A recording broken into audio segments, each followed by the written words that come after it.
Hello, hello everyone. Hi, good morning, good afternoon, good evening. I see you guys are up to your usual schemes. How's everybody doing today? Good morning, or good night, or good evening. Good somewhere. Good somewhere out there.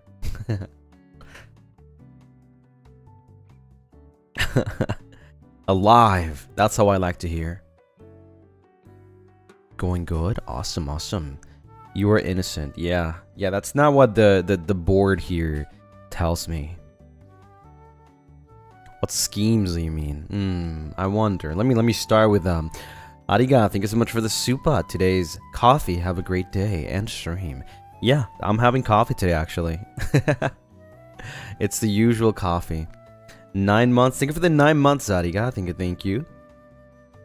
At the end of this month, it'll be a year since I met Lucien and everyone in the community. The months go by so fast. I love this community. Love. Wow, you know, if you put it like that, yeah. Damn, at the end of this month, it's a year, isn't it? Damn. What a long time. Maybe for a lot of you it hasn't been that long, but it's been that long for a lot of us, right? Kind of crazy. Ariga, thank you for the free chupa. There we go. There's the culprit. Send him back to jail. Thank you for the supa, Ariga. And thank you for the one gifted as well. Dragon Ace, thank you for the free chupa. I heard free chupa. Yep, no, yeah, you heard right, actually, yes. It's the start of the year, so free chupa, I guess. Kasumi, thank you for the hearts. Mayu, thank you for the supa. Free chupa for the Lucy and the tonerist. What? Wait, what? Wait, what the hell is a tonerist? Ew. That's nasty. What are you talking about? What does that mean? I hope there's no such thing, though. I really hope there's no such thing. Kasumi, thank you so much for the one gifted. Thank you. Eminem, thank you so much for the chupa. I hear free chupa. Hello. Yeah, you did hear right. Choo. Kasumi, thank you so much for the one gifted again. And Maya, thank you for the supa. Did you know if you buy a supa now, you can get it for the low price of $0.00. But wait, there's more. Buy it now and get your copy of the Winter Date VP for 0% off. Wait, that's actually crazy. What? That's so true. I didn't even know that. Mane-san, why didn't you tell us that there's currently a discount of 0% on the booth? No way. And that you can check it out here? That's crazy. I did not know that. Oh my god. Thank you. Mane-san, I will not forget you for not telling me there's a 0% off.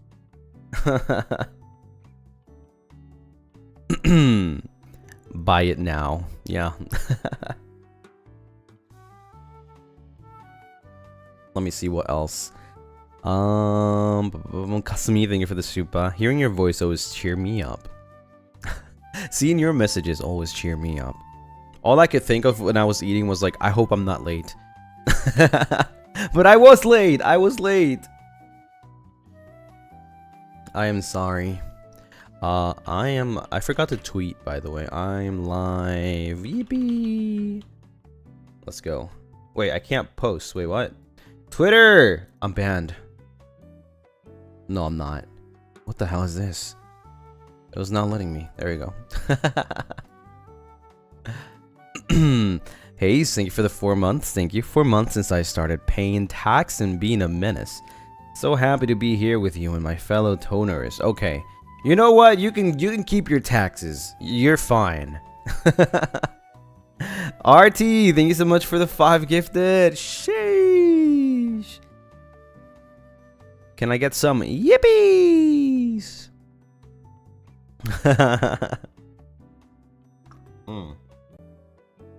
Ooh, my coffee is hot. I love it. I love it when it's hot. It's my favorite type of coffee. It doesn't matter what type of flavor, as long as it's hot. That's my favorite type of coffee.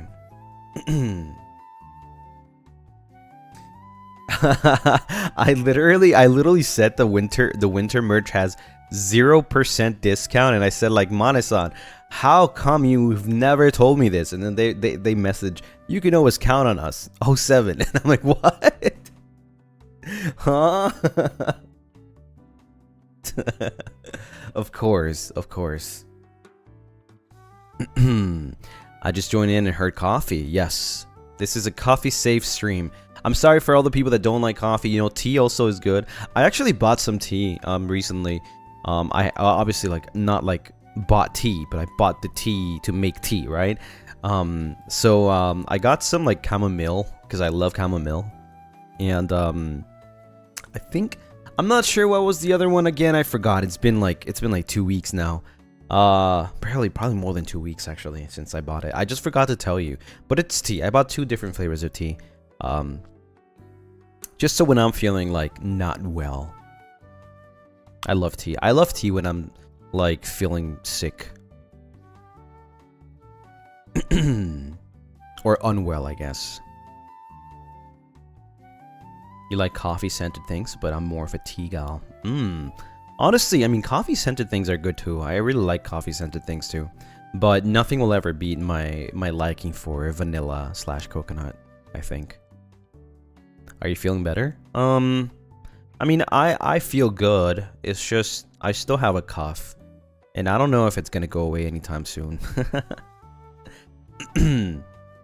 Well, I don't know if I ever mentioned like my problem with my throat.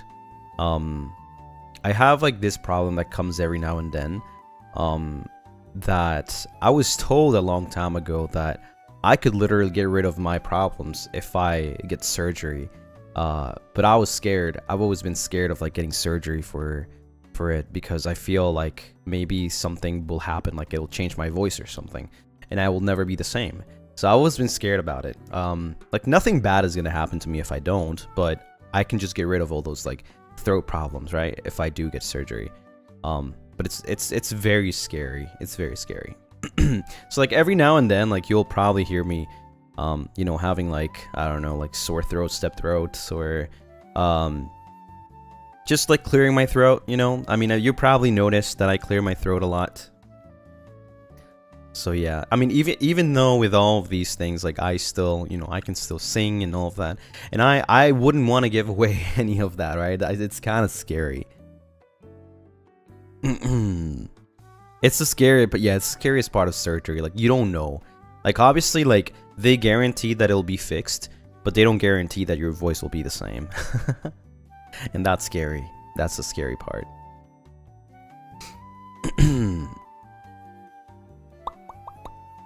So yeah, it's really annoying though, because every now and then it kind of like comes and goes.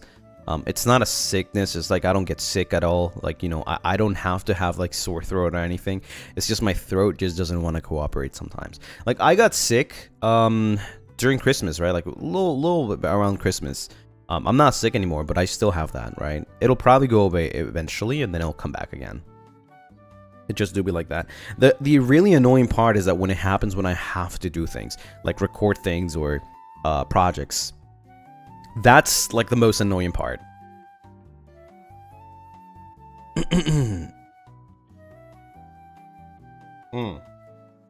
they say that it's really bad to clear your throat, but I can't help it. Like, like what am I supposed to do, right? Like I can't help it to clear my throat, or else I'm gonna be sounding like all the time, and I don't sound like that.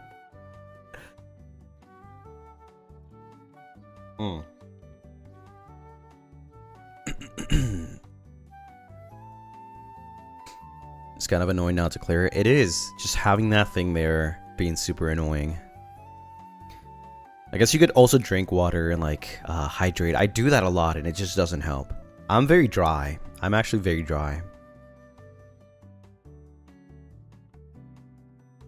Even with the amount of water that I take, it's crazy.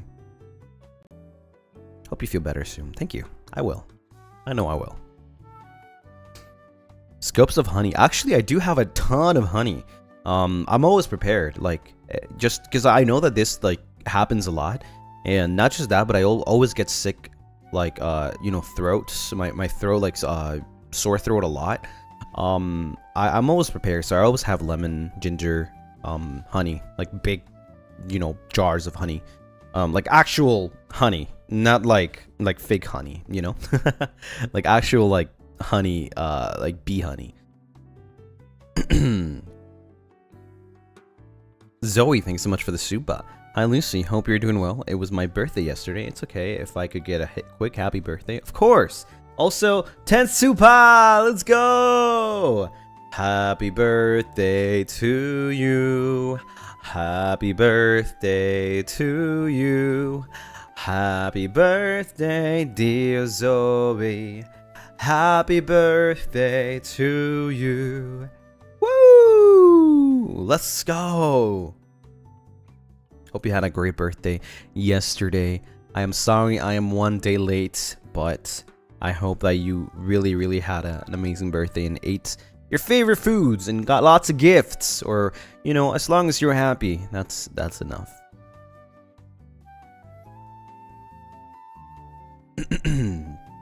You had the collab. Yeah. It's really hard to like look at chat. Like, not look at chat. I feel like the hard part is like interacting with both chat and my collab partners. But I can look at chat. I usually do, like always do actually. Always pay attention, but it's hard to like reply to things. So, you know, I feel guilty at times because I'm like, oh man, I really wish I could, but then it's kind of disrespectful to when I'm in a collab, right? So I usually just like, I'm just looking at you. I'm just, you know, I'm behind your walls. I mean, inside your walls actually.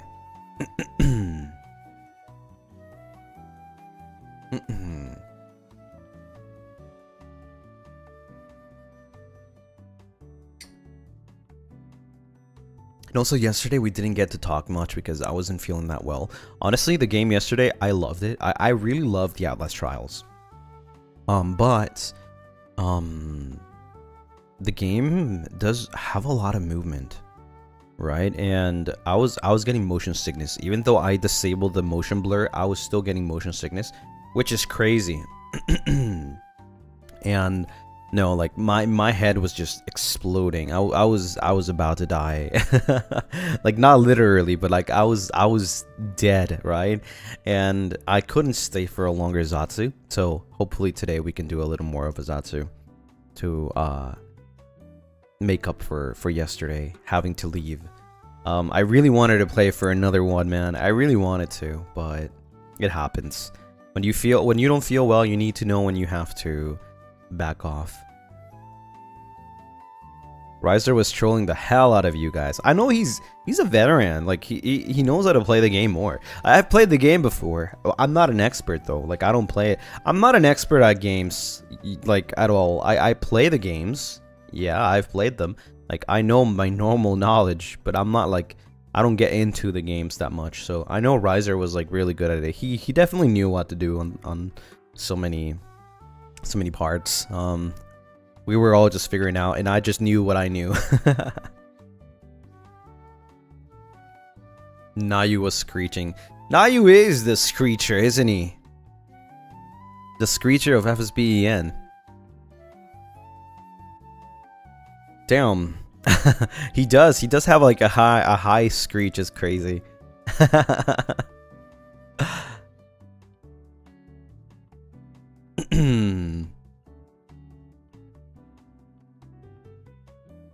Since when Nayu doesn't screech? It's kind of funny because so we didn't know that Nayu was a screecher until like the first time he screeched in you know, streaming, because he's always been the very like, how do you say, like silent, you know, the silent but like observing type.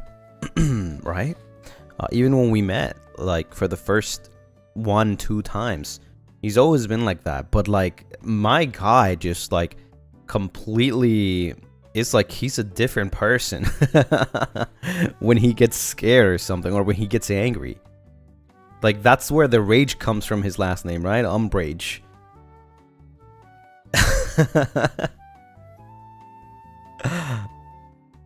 Yeah, I didn't know. Like, I don't think any one of us did know. Like, we didn't know that he was like that. Like, you know, he screeched that high. It's crazy.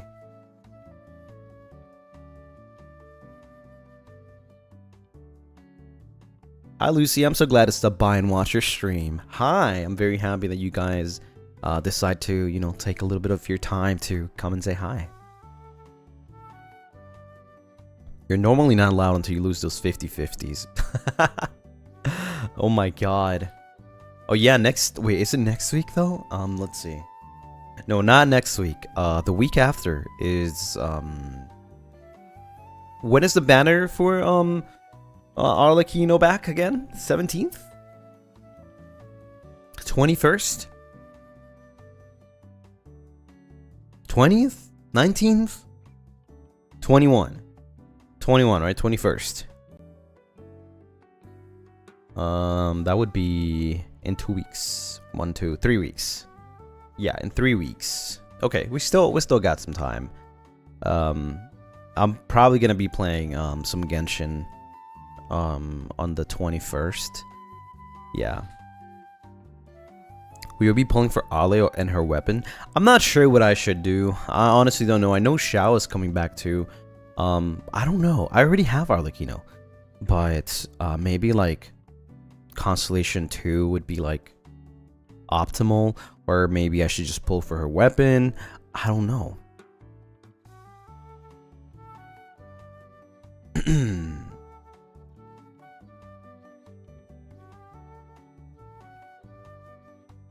Shao Kahns are always good. I don't even have Shao once. He's an older character and he'll take longer to rerun. Really?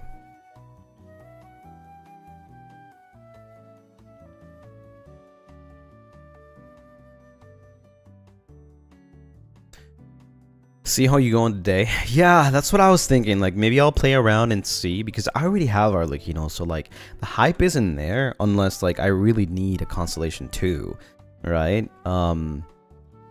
So I literally don't need Arlecchino anymore.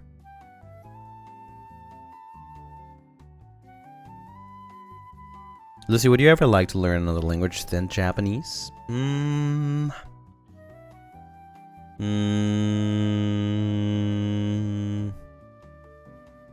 Let me see.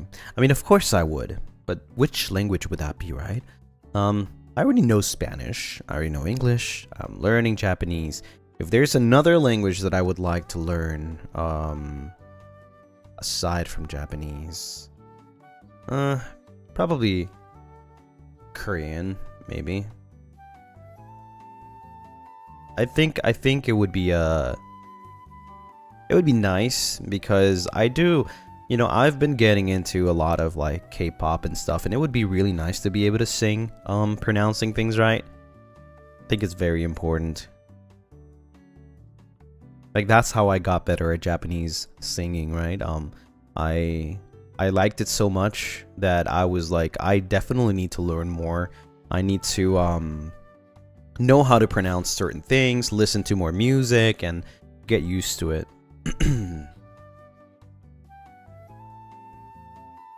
I think it's a pretty good choice. Because I don't really have like a desire to learn another language after Japanese, but if there was another language that I could pick, it would probably be Korean, maybe. Just because, you know, I can find a connection between the things that I want and the things that I like, which is music, right?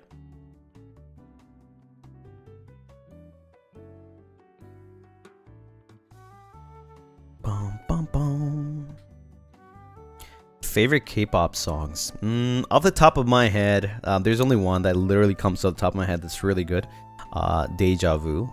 I think that's the name of the song. Deja Vu, is it? Lucien, his K-pop era. I mean, I've always listened to K-pop. It's just like I'm not really into it. Like, I'm not a fan like a lot of people. Yeah, Dreamcatcher, yeah. But I do listen to it every now and then, like, you know, the same as Japanese. Like, I don't listen to that many Japanese songs like every day, but when I do, you know, I do listen to them. Best Dreamcatcher song? Yeah. For sure. That's also the first one that I heard from Dreamcatcher. Long time ago. It's been many years now.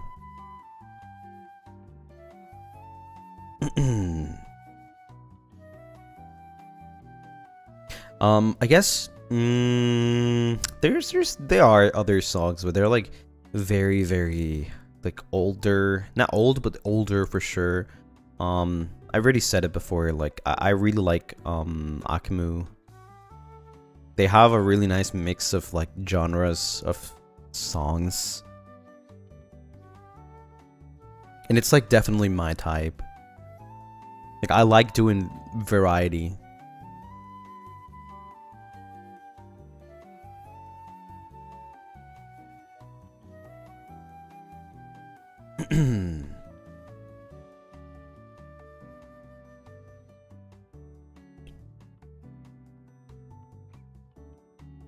Akumu has amazing stuff. They have a lot of like very groovy songs and also like very good slower paced songs.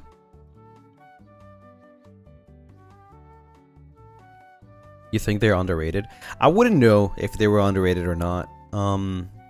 But you know, I don't listen to things because they're like popular or not. I just listen to things that I like.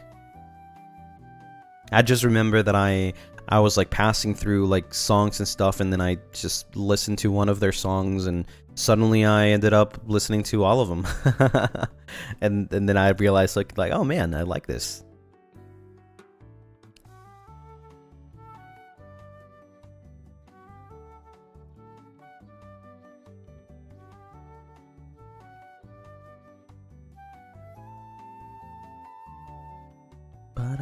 Dinosaur, oh my god. Dinosaur. That was actually the first song that I heard from Akumu for sure.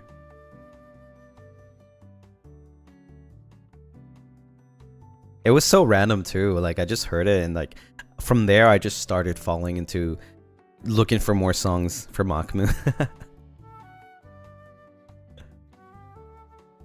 Have you heard of Plave? They're a virtual K-pop group. Oh my god, Plave is everywhere. I actually have not looked them up. I have not looked them up, so I haven't heard a full song. But I've heard clips, and I've seen clips, especially on Twitter. Like, they're literally all over Twitter. They're all over Twitter. And I see a lot of people sharing them. So I have heard.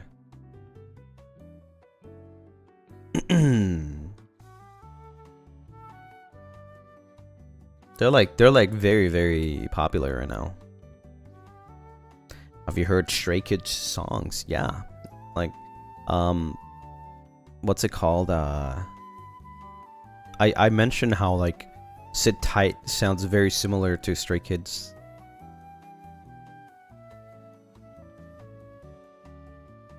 Plave's member, choreo, and writes their own song. It's amazing. Oh my god. That's actually amazing. I wish I was a good dancer. I really wish I was a good dancer. I think dancing is so cool, but I just don't got it. I just don't got it in me.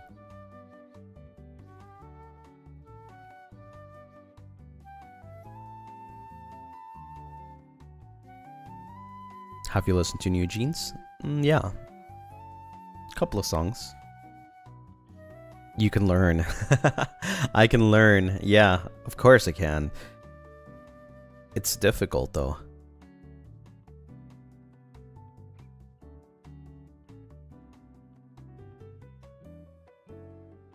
You slayed during bloody stream though.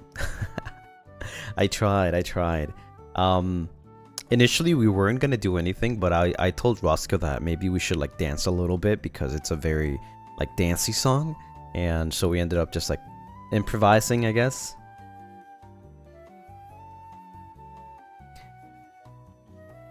Do you like ATs? I like a lot of music, yeah. I just don't like listen to a lot of music daily, but I do hear some music here and there. So yeah, of course. I don't think there has been like a song that I'd be like, I don't really like it.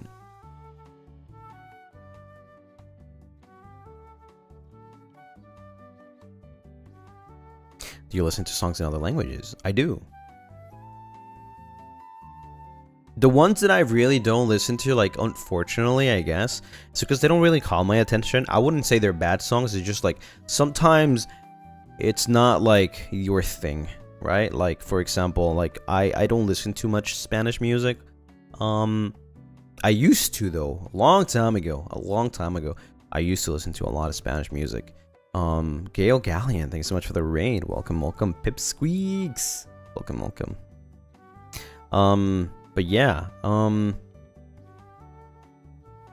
used to listen to a lot of Spanish music back in the days, like long time ago.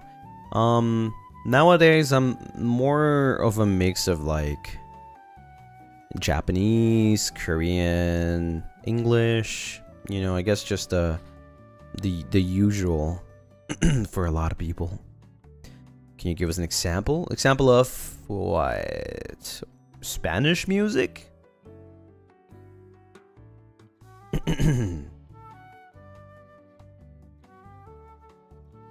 Back in the days, I bet it was Camilla's song. Who's Camilla? Spanish Doko? Camilla. Oh, Camilla. Oh my god. What the hell? I forgot. I forgot that they're actually a band. How long it takes for my chat to load. Oh my god. Hi, Lucy. I know. It happens all the time. Hi, Gail. It literally happens all the time. Every time I rate somebody, it takes so long. Él no sabe. Camila. Yes, I do. I was thinking about something else. I'm like, who the frick is that? Yeah. I know. I also, yeah, I've listened to a couple of their songs, but it's not something that I would listen all the time.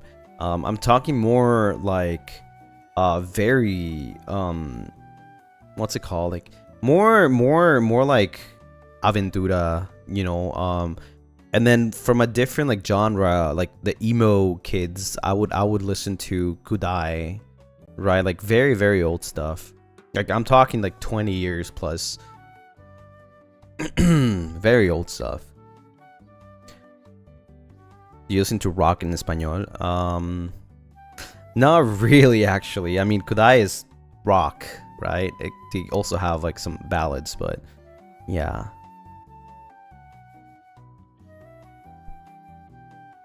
Emo Lucy. Gifted Pog! Thank you so much for the gifted. Let me see. Was it Barry? It's not loading. It was not loading. Barry, thank you for the gifted. Sheesh. Then I also like, there's like this.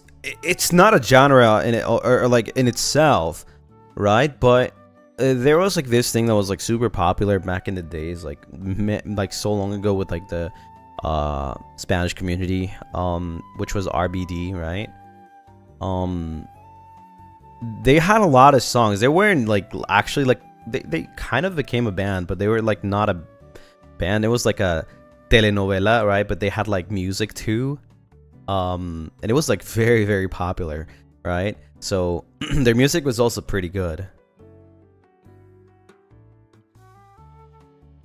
So that's like all the like Spanish things that I mostly I've also like listened to other random ones here and there.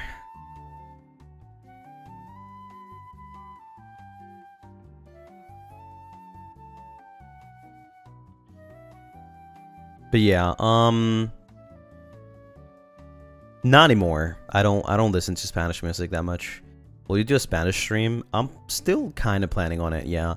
But I gotta get everything together. I feel like I have a lot of things to do right now that it's kind of hard to fit in things. You know, this month is gonna be a little bit busier, because of the 1-year anniversary. I've been working on a lot of things behind the scenes that I can't tell you.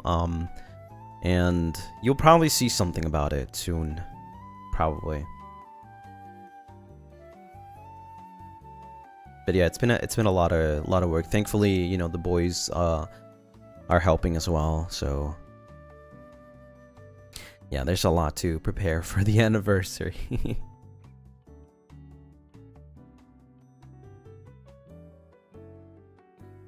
Are you planning to do a Honeyworks karaoke? Probably in the future. Yeah, right now I don't have it in my plans. There's like so many plans for karaokes. I want to do like so many different types. I want to do the emo karaoke 2.0. I want to do a Honeyworks karaoke. I want to do a what's it called, the FSBEN original song karaoke, because we have so many now that I can actually do sing all of them in one karaoke. So yeah, I want to do that, but it's so much to organize right now, and I'm a little bit with a lot of things in my hands that I am working on, that it's probably gonna take some time.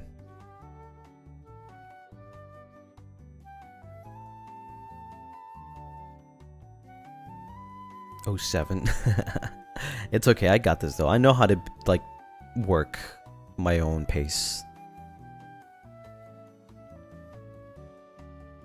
But yeah, I mean there's a lot of cool stuff coming for sure. Zotaku, thank you so much for the super. I finally made it to one of my Kamiyoshi streams. Yay! I've missed the past 2, sadly. Also, speaking of Emo Lucy, next Emo Karaoke, when? Sometime. The chef is cooking again. But yeah, sometime, definitely. Like I said, there's so many things that I just need to know how to space them out and how to, like, you know, put them out. 2025? Yeah, definitely 2025. I mean, there's so many days in 2025 for all of those. There definitely will be more than just 3 karaoke. I don't even know how many we did last year. Like maybe 5, 6? I don't remember. Counting on archives. Do you feel like you can do work even if without a manager? I don't think so. I think Manisans really lift up a lot of the weight off of like things that we do. And you know, I appreciate that a lot, because without Manisans, man, things would be so much harder. You know, like organizing things would be so much harder. You really have no idea what like goes behind the scenes, really, and they help a lot. Like I don't think we would have been able to organize the Avallum Cup if it wasn't for Manisans, for sure. It's a lot of work and a lot of people to you know, manage here and there. Same for the 3Ds, and even the smallest things like covers or things like that, you know, like I'm not saying those are smaller, but they're definitely smaller in scale, like, compared to a 3D debut, right? But they still take a lot of things.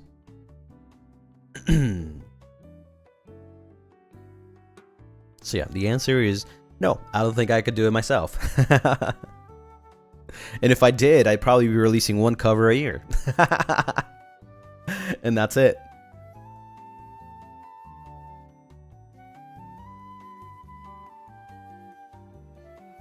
How is it 2025 already? I don't know. How is it, huh? 365 days passed last year. Is it 65 or 64? I don't remember. Or is it 66? I don't know the exact date. 66 last year? I don't know. Maybe last year was different. There's a leap year, no? 365 if no leap year. Wasn't last year a leap year? I thought it was. I thought last year was. So I think it's 66, right? Yeah. So this year it's 365 days. Well, not anymore though. 362 days left until next December 31st.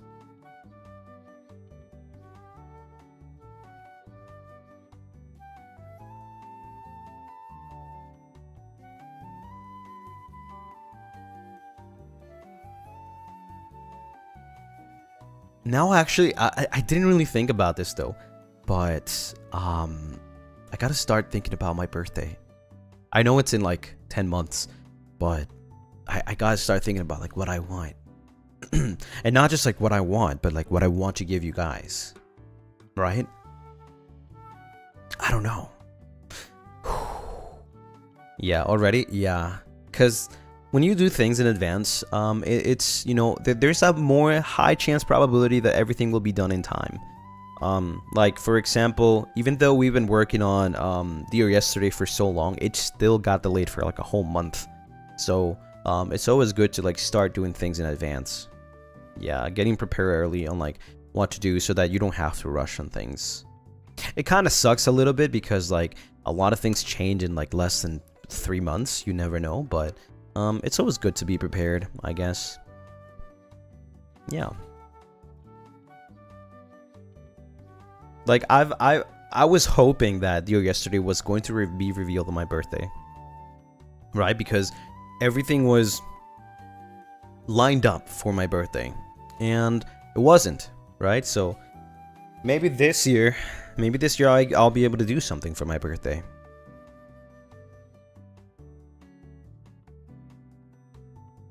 Better now than later. So yeah, I gotta start thinking about those things. Bum bum bum. Ba-da-da. Ba-ba-da. Ba-da-da. Ba-ba-bum. Okay. Let me just finish my coffee before I go into gaming.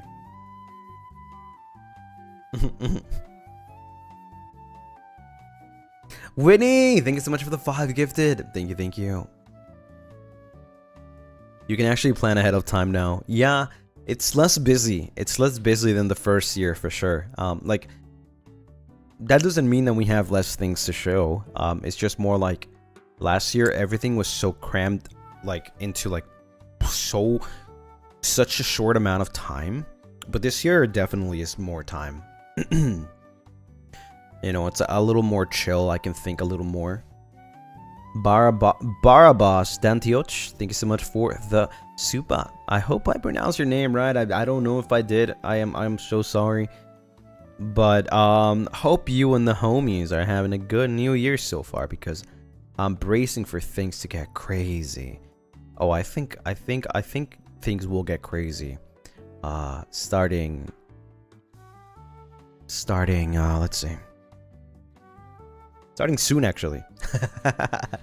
Winnie, thank you for the super. You mentioned birthday, so happy early birthday. Oh my god, you're crazy. That's a little too early. Come back in 10 months.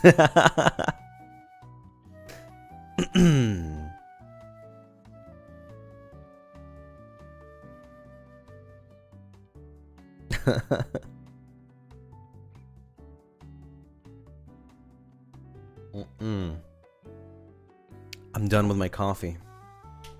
Finally. Happy early birthday. Oh, come on.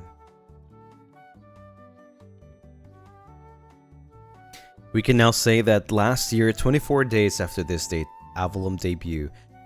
I know, right? I know.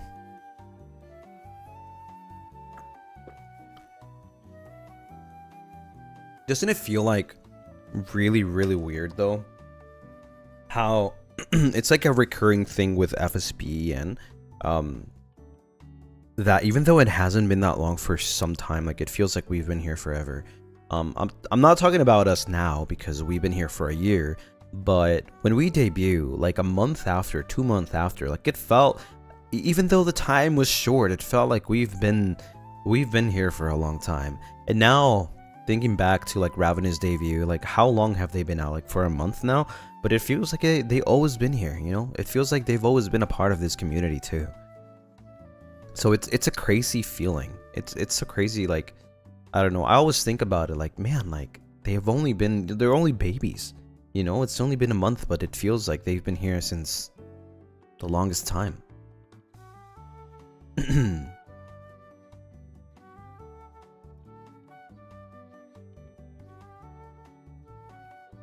And I think that's probably because we are all very close, right? We are all very close, and we treat each other as really close friends. And feels like, oh, you know, like they didn't debut a month ago. They've been here since Avallum debut.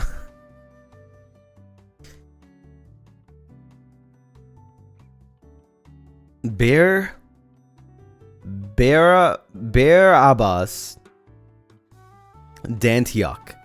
Barabbas Dantiok. Oh my god, yeah, that helps. That helps. That helps a lot. Sheesh, thank you. Barabbas Dantiok. Thank you.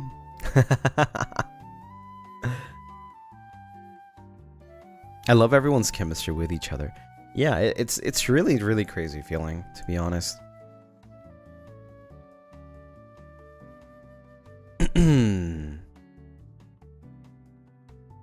But yeah, now that I am done with my coffee, I can finally get into the game. Today we are playing Vincent, The Secret of Myers. I don't know what this game is about. I don't know, but we'll figure it out together. Maybe some of you do know.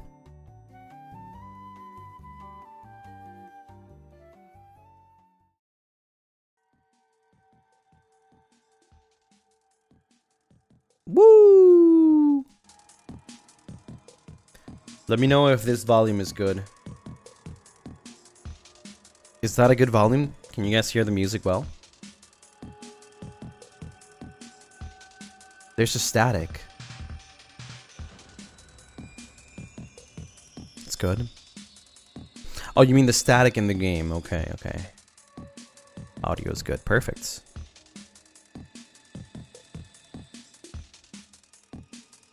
Whoops. About? What is about?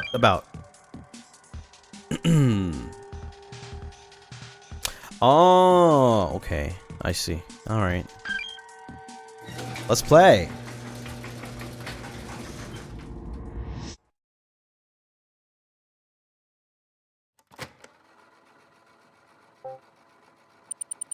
Warning. This game contains jump scares, flashing imagery, and other horror elements. Please refrain yourself from playing if you believe it can affect you in any way. Well, I guess that's it for the stream today, guys. Unfortunately, it's over. We gotta go. And thanks for watching. I'll see you guys on the next one. What escape / right click game menu. A new headache. Huh? Left click enter. Advanced dialogue and activate the interface. Space advances dialogue without selecting choices. S key screenshot. What does this mean? A new headache. Dear Monsieur M, I very much regret to inform you that you have encountered a new problem. Yes, just as suspected, that woman is still alive. And the thing we have long been searching for is on her. Kindly let me know how you wish to proceed. Best regards, the Chaser. Tonight at 10, I will see you at the same location we always meet.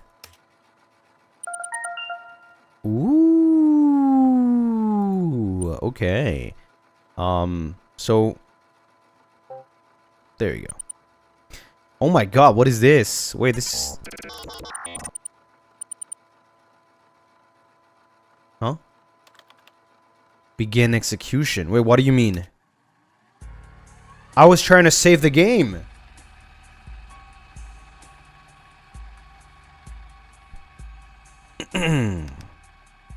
There we go. It is believed that personalities are forged through experiences. That when we are first born, we are no different than a ball of clay. As we journey through life, we constantly change, being shaped either by traumatic events or mundanities. Mundane. Isn't it mundane? Mundanities of everyday life. Even if it's something as trivial as the food you eat, the coffee you buy, or the time you clock into work. Those unassuming little things, they alter the path to our fate without us recognizing it. And of course, when a person loses their memories, their origins are gone. Relatable. Relatable. But there is one thing that always lingers at the back of my mind. What would happen if someone gains memories that don't belong to them? Oh. Interesting. I would love to find out what they become.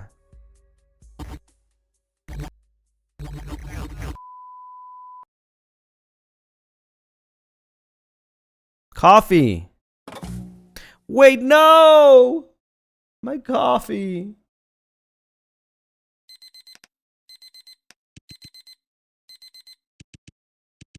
My head, it hurts. How long have I been asleep? Been barely able to withstand the pain. I forced myself to sit up.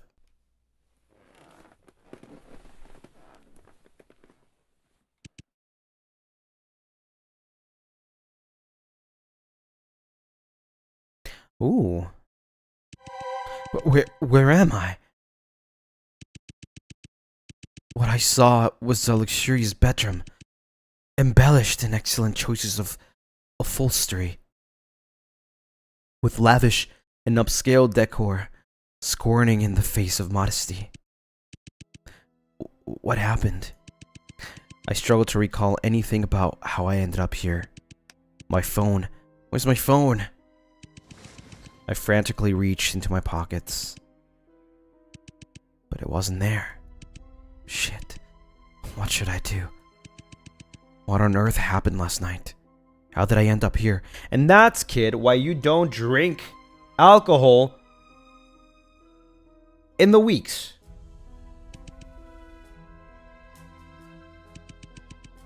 I guess I'll look around first. Maybe something will help me regain my memories. Objective: determine where you are. Tips: click on objects to investigate them. You can end your investigation with the button in the top right corner. That's quite a lot of items. Let's save here. A string of contemporary artwork on the wall brightened the room, each of them vying for attention. I pulled open the drawer next to the bed. Is this a travel guide? I skimmed through some of the pages. The content consists of meticulously curated articles and photography of local attractions.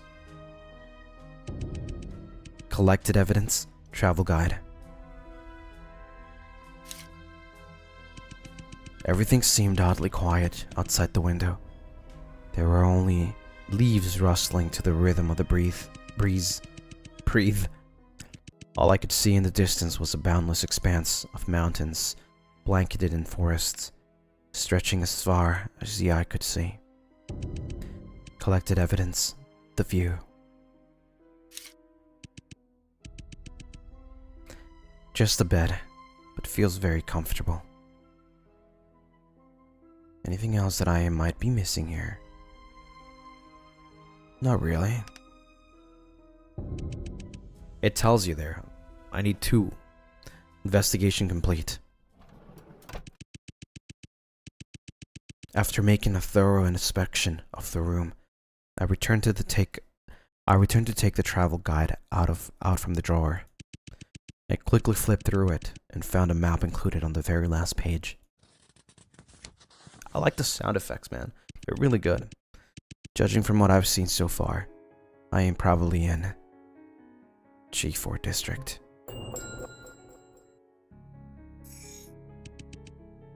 G4 district. The G4 travel guide. I have in my hands was likely prepared by the owner of the house for guests staying in this room. If that's the case, I would have to be in the G4 district. However, G4 is not a small region. To get a firmer grasp on my predicament, I have to recollect myself and be more specific.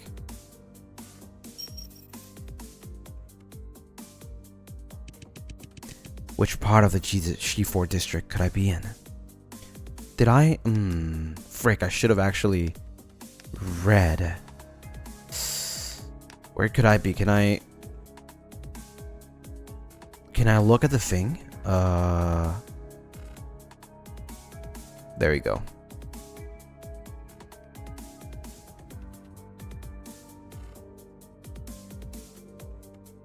Boundless expanse of mountains blanketed in forests. So we must be in the suburban, right? Yeah. Because of the breeze in the forest. It wouldn't make any sense if I was in a city. All I saw from the window was a vast terrain of forestry, and there wasn't any trace of other buildings in proximity. A place so isolated, quiet enough that a pin drop could be heard, has to be in the suburbs of G4. I like this game. The writing is so good. Jesus, I feel like a anime protagonist. G4 suburbs. How did I end up here? I felt myself getting more and more bewildered. Suddenly, a succession of footballs outside my room interrupted my thoughts. Is someone else here? Should I go check it out? Make sure to save regularly. Ha! I play Pokemon. You don't have to tell me that. What is this? Leave the room and investigate. Stay and continue to rest. Of course I will leave the room and investigate. Wait, what? Shit. My head. It hurts. But it would be a waste of time for me to stay here. Maybe the person outside knows something. I got out of bed and made a beeline to the door.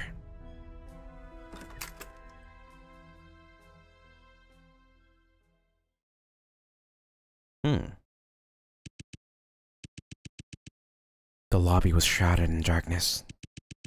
All I could faintly discern were the contours of a bar room set up in front of me.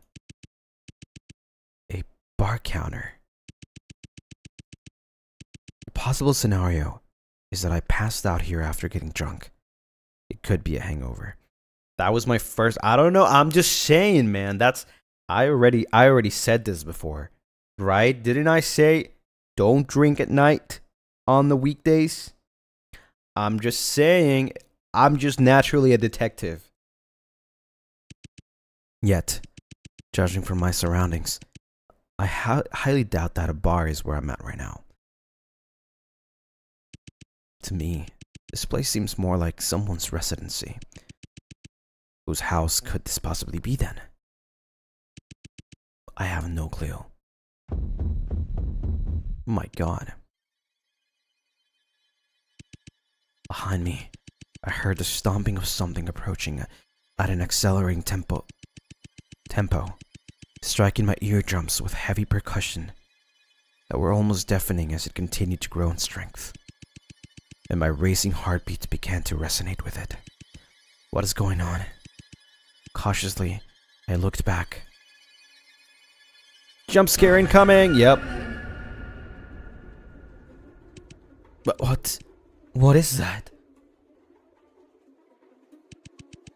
The scene in front of me is an unutterable atrocity. A disfigured face, half sawed off, with fresh blood oozing out from its remaining pores, making small puddles on the floor. Its disproportionate bulge eyes, is filled with contempt, while every broken capillary and vessel extended across the sclera, I don't know how to pronounce that, emitting disparate discharges. And the only thing that even looked close to human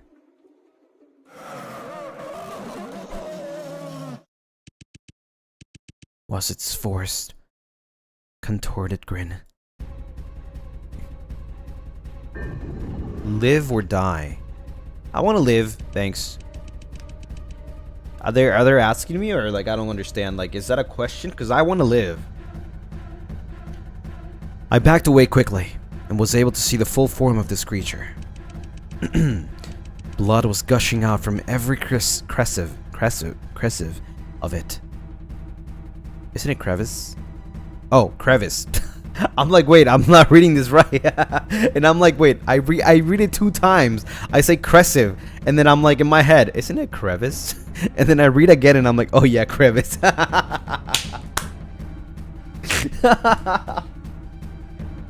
Oh, dude, I'm so stupid. Looking like it could collapse into a pile of limbs with the pull of a string. That looks kind of nasty, though. Okay, Freddy, cheese. Relax. Waving its claw in the air, it snarled at me with unfathomable anguish and began to approach me. What should I do? Get out of the house, attempt to attack, run back to the bedroom. Let's go back to the bedroom. Damn, I was correct! Sheesh! There's no way I can fight this thing with a headache. I need to hide. I sprinted back to the bathroom, slammed the door, and locked it as fast as I could with my remaining strength.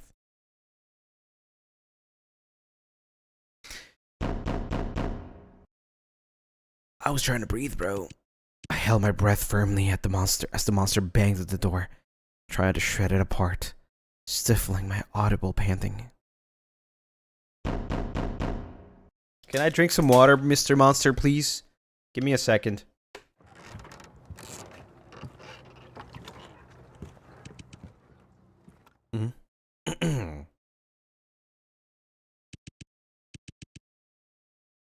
Is it gone?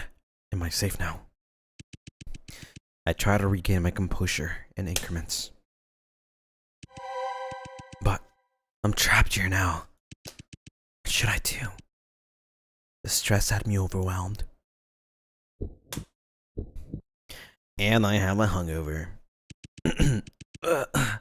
My headache, it's unbearable. I think it would be better for me to rest a bit more. I'll figure out how to get out of here once I feel better.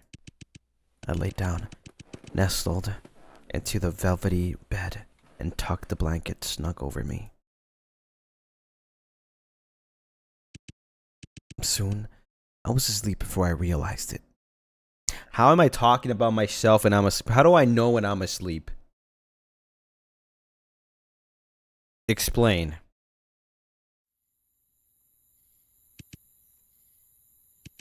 Huh?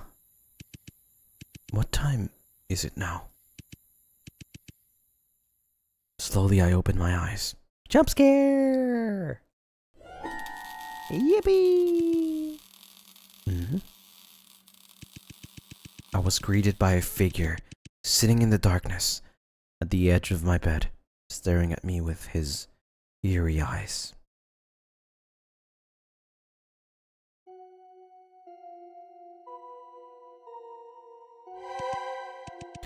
Who are you? For some reason, he was amused by my uneasiness. Ha ha ha. Relax, my dear. He laughed. He kinda? What do you mean he kinda? You know what's kind of funny? When I downloaded this game, it has like a little description of like, why should you buy this game, or what can you expect buying this game? And they were like, cool art style, amazing story, and good looking characters. And I'm like, oh, okay, I'm sold. I was simply demanded by the owner of the mansion to keep an eye on you and make sure you're not causing any trouble. Mansion? I'm in a mansion.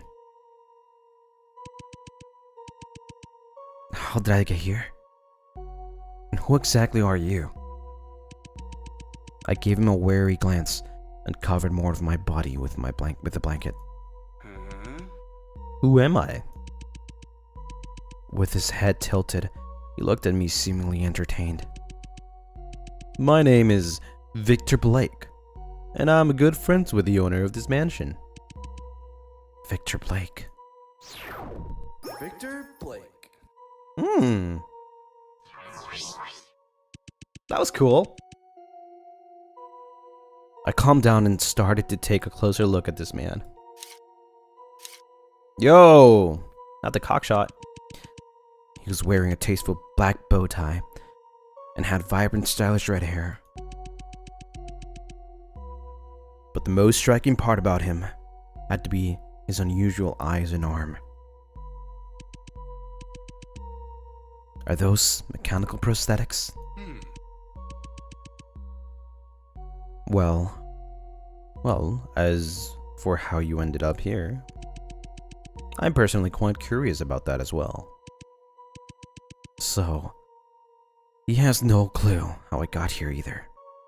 So the characters are all robots? Well, I don't know. It seems like the last two characters we've seen are robots. The monster that we saw earlier in this guy. Or like at least some kind of robot. Maybe they're all Nixes. His kind. What else should I ask him?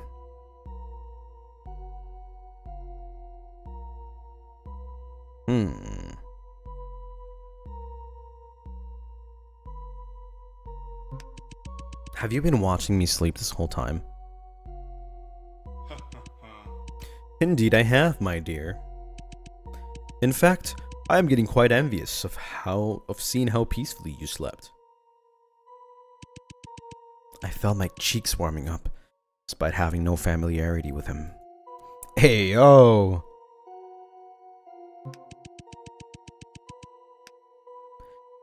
Did you see that petrifying monster with blood oozing out of its body? A monster? He seemed puzzled. Oh, let me guess. You're talking about those cyborgs, huh? Cyborgs? And there's more than one of them. Don't be so worried, my dear. They're just Vincent's little pets. Vincent? Who is that? What kind of person would keep those things as pets? You mentioned that you were not the one who owned this place. Who's the owner then? The owner? His name is Vincent Edgeworth. How should I put this? He is quite an adorable man, yet could be extremely dangerous at the same time. Vincent Edgeworth.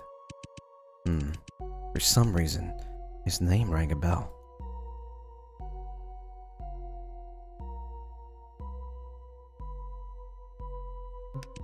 What happened to your eyes and your arms? Victor went silent for a moment. Well, what can I say? There are things in our lives that won't always go our way, huh? He shrugged his shoulders and smiled. My question seemed to be soon forgotten. So is he not a cyborg? Or robot? It seems like the one monster outside was a cyborg, but maybe this guy is like a hybrid? If Victor doesn't know how I ended up here either, there's no need for me to keep asking him questions. Well then, I guess it's time for me to take my leave now. I lifted the posh blanket to the side and got out of my bed. Please thank Mr. Edgeworth on my behalf for providing me with such a nice room. I started to make my way towards the door. May I ask, where are you heading to, my dear? Victor looked at me with curiosity. Where I'm heading to? Back to...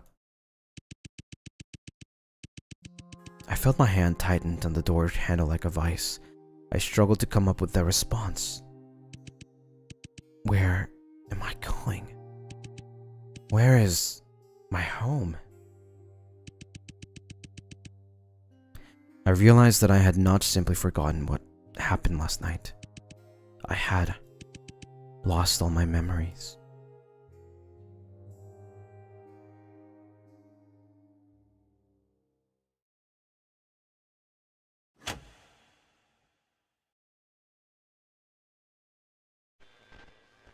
Title drop!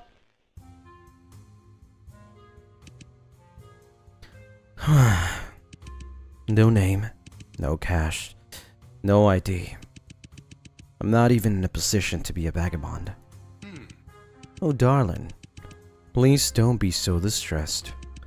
You have to realize, losing your memories could also be a blessing. Countless people are imprisoned by their own memories.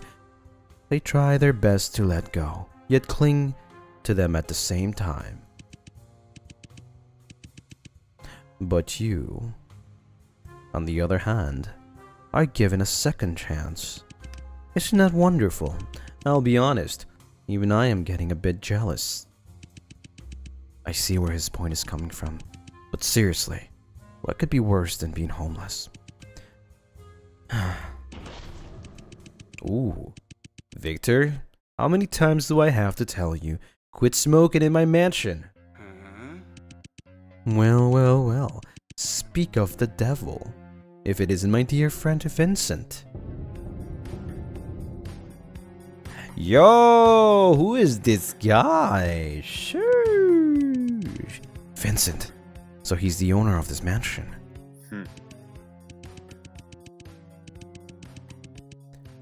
What? Madam?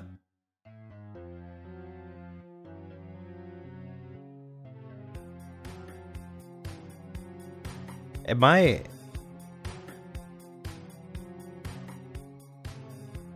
Hold on. Am I playing a dating sim?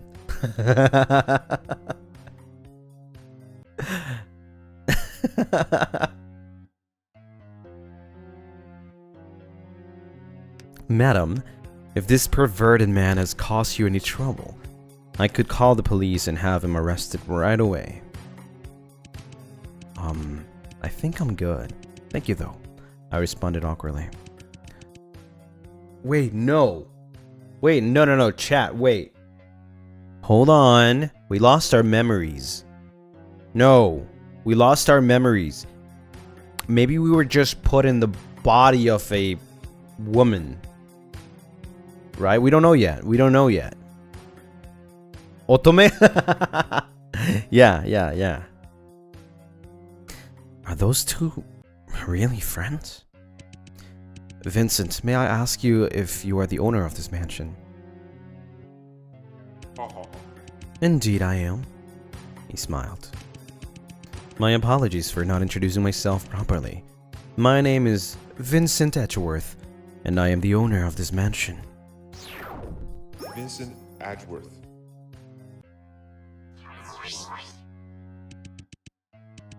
May I have your name, madam? And the reason for your visit? The reason for my visit? So I was the one who came here to begin with? I wasn't sure how to respond. It is a shame.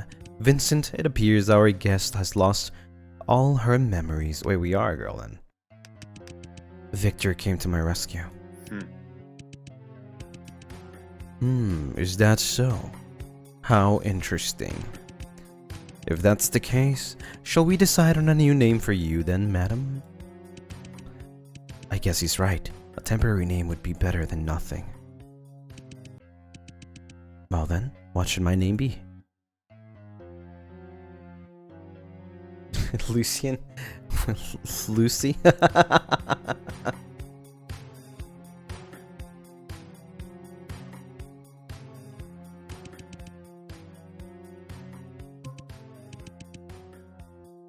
Lucy, please call me Lucy. Amazing. Lucy? Very good. It is my great pleasure to meet you, Lucy.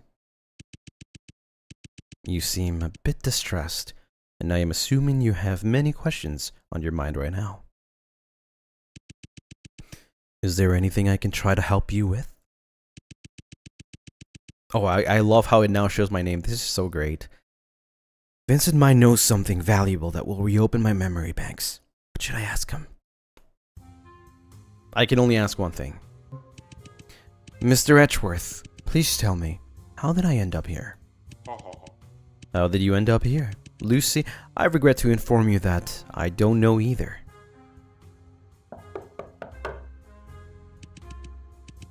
The truth is, my butler was the one who heard a peculiar knocking sound on the door last night.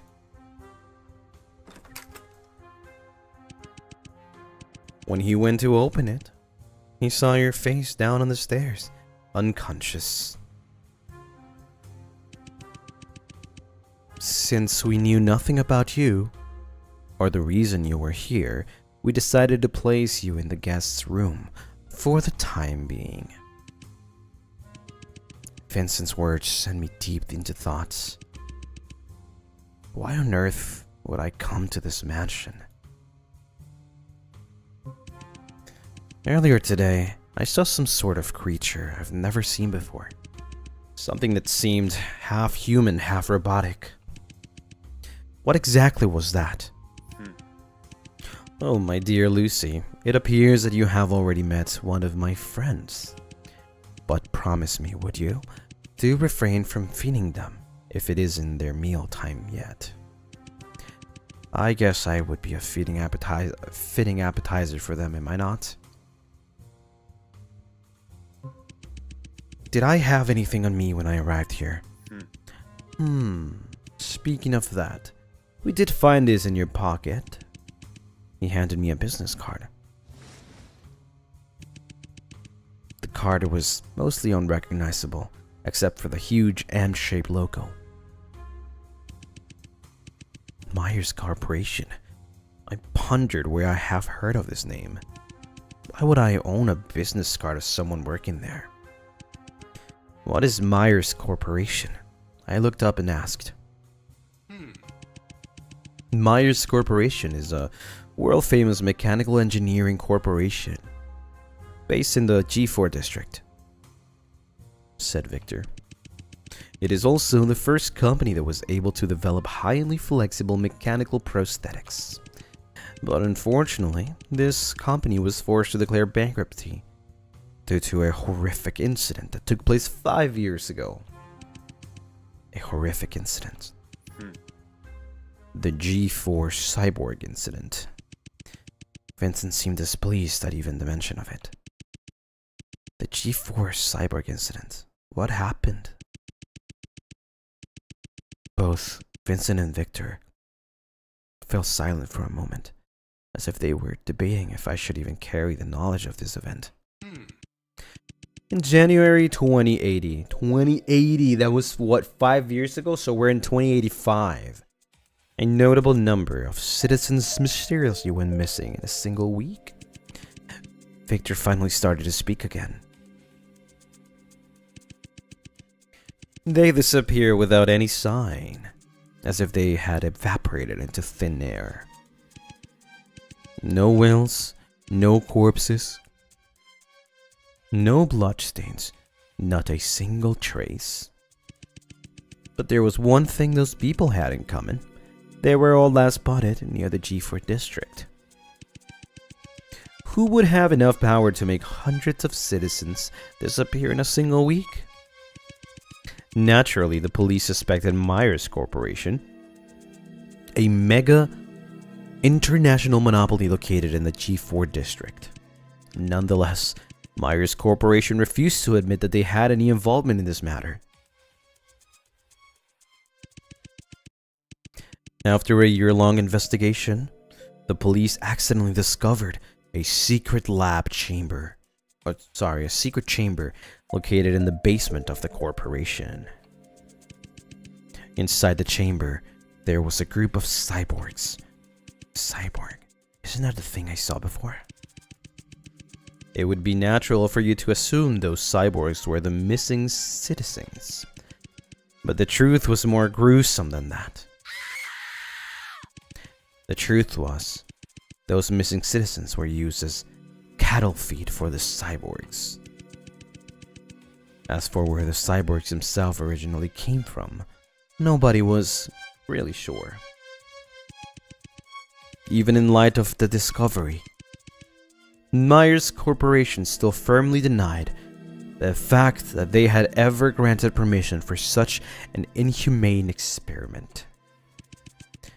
With help from an attorney, one innocent employee was convicted. He was sentenced to life without parole, yet the company itself was free of any charges. However, that was not the end of the story. 2 months later, the attorney suffered serious injuries from a vehicle accident and was one step away from getting killed. Within the same year, all core members of Myers Corporation were found brutally murdered. The perpetrator behind these horrific acts was never found. To this day, people still mysteriously vanish in the G4 district. Rumor says that the spirits of the victims from the experiment are still wandering the streets, taking the lives of those unfortunate enough to cross paths with them. Victor's story sent shivers on my spine. I was not expecting such a chillin' urban legend from the G4 district. Victor, may I ask how you knew all of this? The answer to that is simple. Both Vincent and I are former employees of Myers Corporation. Huh? Oh my god. Plot twist. Victor, I must say that I am quite impressed by how much you have committed this story to memory. Victor tried to cough it off. He glanced at the clock on the wall. It seemed to be a bit troubled by the time.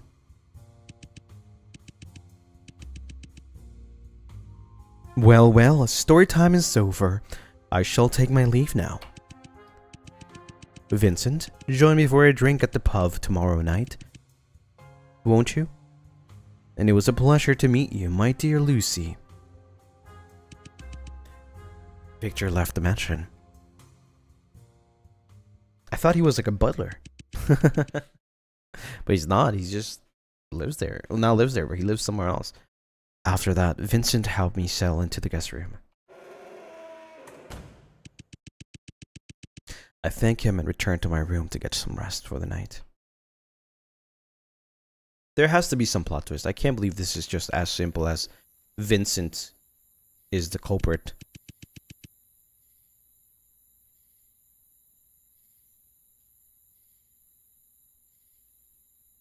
It was around midnight when I was quietly lying on my bed with my mind racing. I kept thinking about what Victor told me. The missing G4 citizens, the cyborg in the basement, the mysterious Myers Corporation.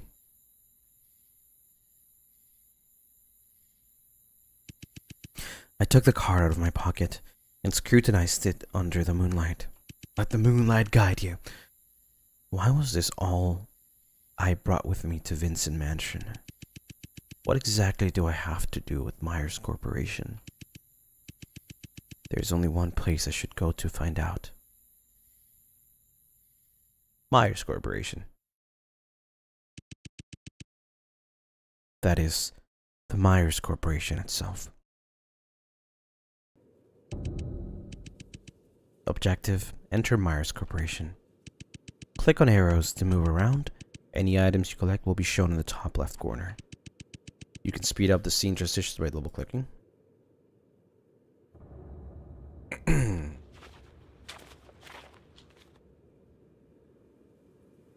I can go back, forward. Let's go in.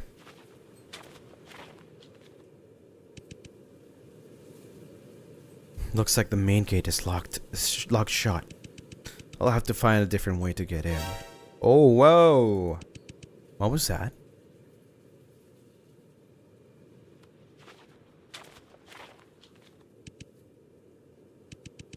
I have a bad feeling about this. I don't know if I want to get any closer to that.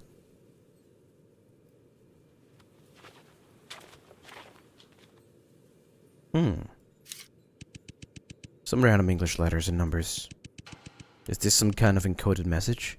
What is it trying to say? DRMEU.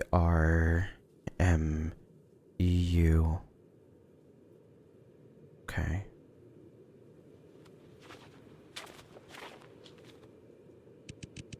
Looks like there isn't a back gate either.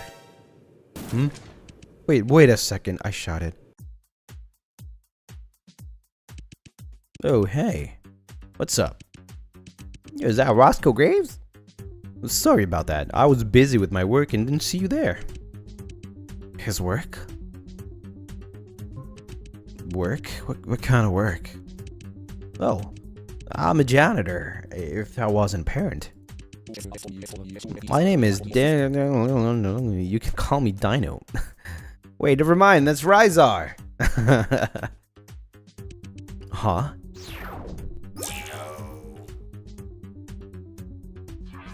Wait, they're also cyborgs, what? My job is to keep this place absolutely spotless, not leaving even one trace of dust. This guy's outstandingly suspicious.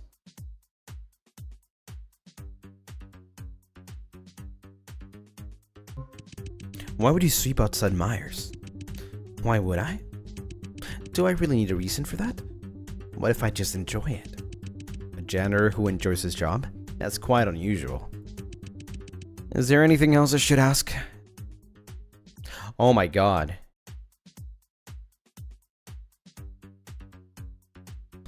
You know, you really resemble Michael Myers? Wait, isn't Michael Myers like the killer? What do you have to do with Myers Corporation? I didn't catch your name. What was it again?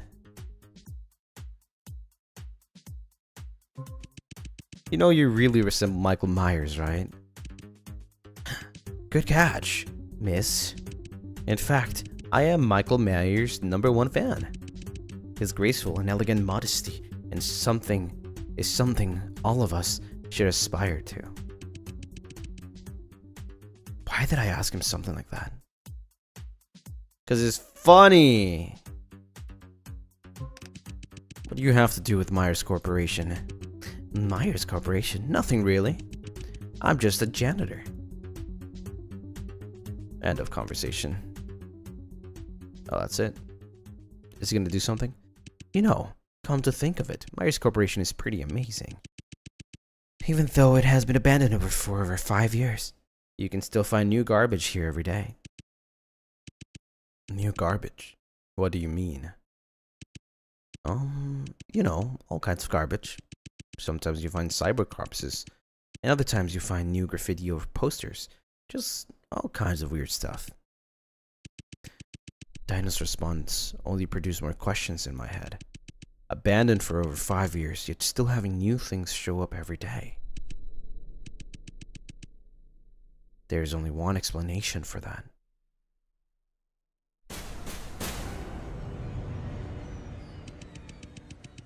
That is, Myers Corporation is not entirely abandoned. To know for sure, I need to find a way to get in. Dino, do you know if there's a way to get into Myers Corporation? About that. From what I've heard, Myers Corporation is a secret employee passageway.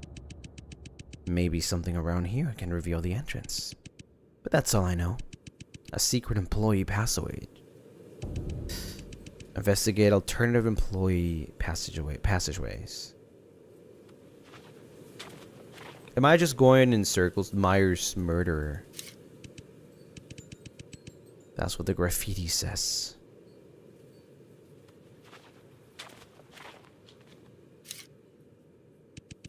Located in the G4 district, Myers Corporation is an innovative company, the research institute specializing in the application of mechanical prosthetics. The founder, Mr. Myers, believes that the reason why humans have become Earth's dominant species is because we were given the ability to innovate. And the application of such abilities should be used not only in tool making, but also in amplification of mankind's advantages. Therefore, Myers Corporation is committed to redefining the balance between machinery and human body. And a large number of Myers employees have undergone some degree of modification. As a result, they exemplify excellent working abilities and are the reason more competent than most ordinary people.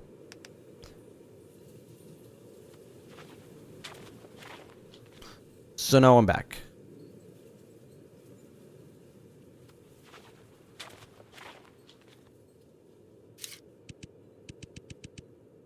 Okay. Obviously, it has to do with this code over here.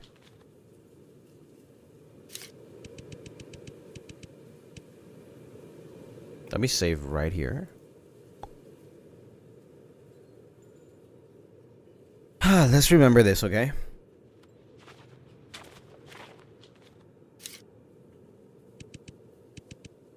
There's a keypad.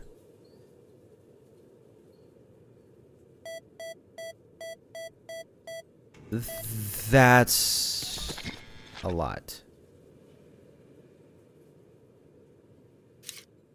1, 2, 3, 4, 5, 6, 7, 8.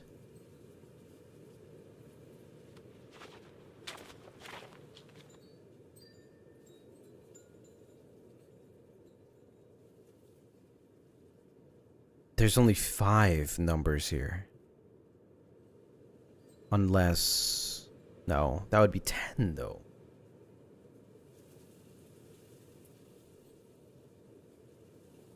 Unless it's just math?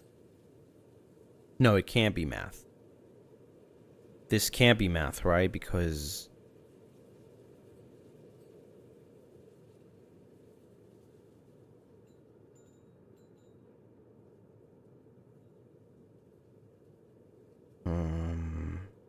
Wait, no, it actually can be math. It can be math.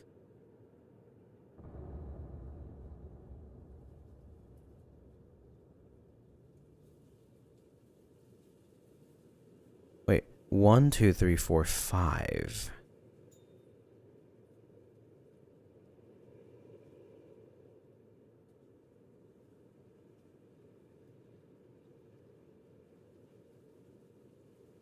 One, two, three. That means that we would need 3 more.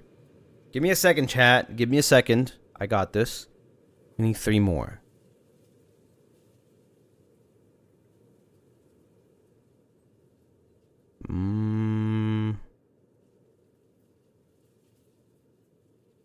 Okay, so I get it. There's no math actually.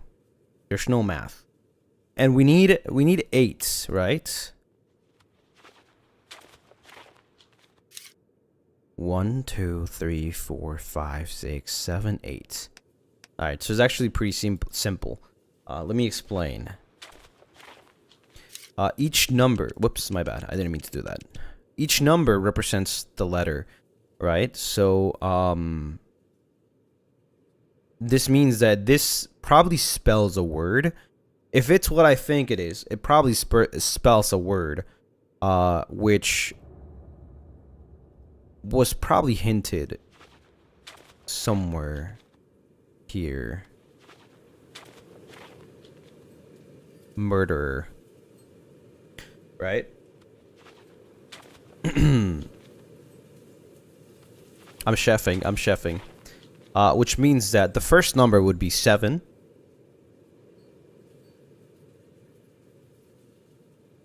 I need a notepad. I need a notepad. The first number would be 7. 9. Am I blushing, chat? No, I'm not. Okay. 2. 1.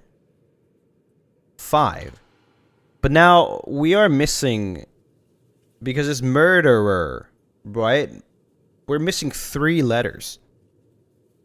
So we have to repeat the same number for each one, which would be, because this only spells murder, right? So we're missing R, which means that it should be 2, 5, 2 at the end. Let him cook. I'm cooking, Cass. I am cooking. Let's hope this is the one. 7, 9, 2, 1, 5, 2, 5, 2. Yep. Woo! Okay, I really like this game. I already like this game a lot. Also, I'm running out of water.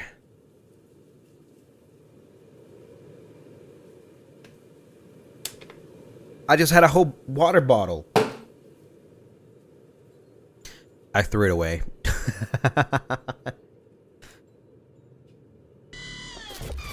Yo, relax.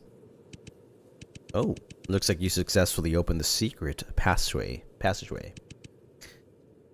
Right, but where exactly is it? I think I know where it is, actually. Is this the secret passageway Dino was talking about?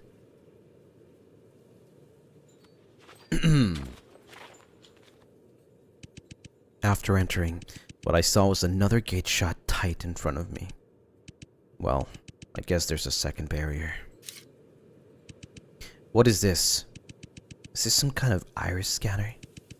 I placed my face right in front of it, but I used to be apparently right? I think I worked on Myers before. Sure enough. Looks like I have to find another way to circumvent it. Huh.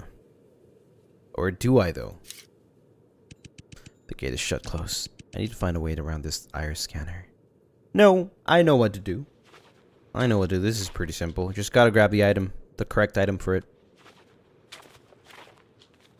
I just didn't know that. Oh my, the fricker!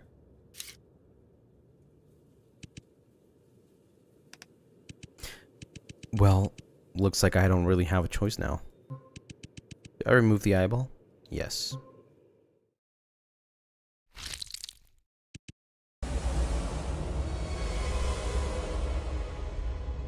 Oh my.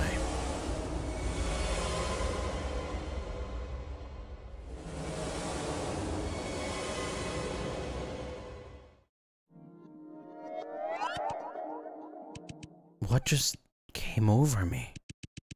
What was that chamber I saw? Left click to choose the object you like to use. The chosen objects will be highlighted in red. Click the object again. We'll deselect it and resume the normal investigation.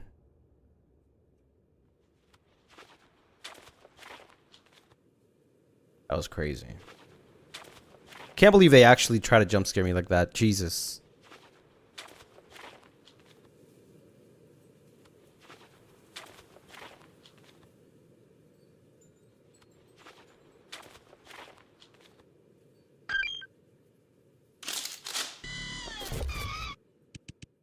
It worked.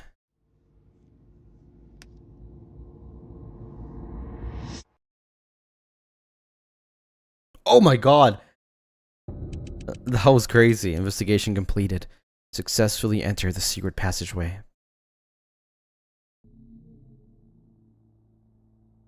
This is not a good place to be in.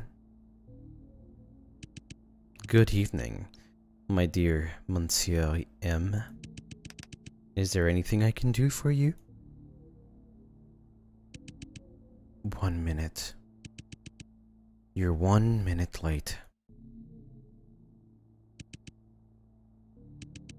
My most sincere apologies, my dear Monsieur M. I am deeply ashamed of my behavior. That's my coffee. Oh, that was my coffee. I heard that you had something important to tell me. Is that true? Yes, sir. I have good news and bad news. Oh? The good news is, according to a reliable source, she has awakened. But the bad news is, she doesn't seem to remember who she is. That is quite unexpected. Well, what's your plan then, my dear Monsieur M? A plan. I don't have one. All we need to do is sit here and wait for her arrival.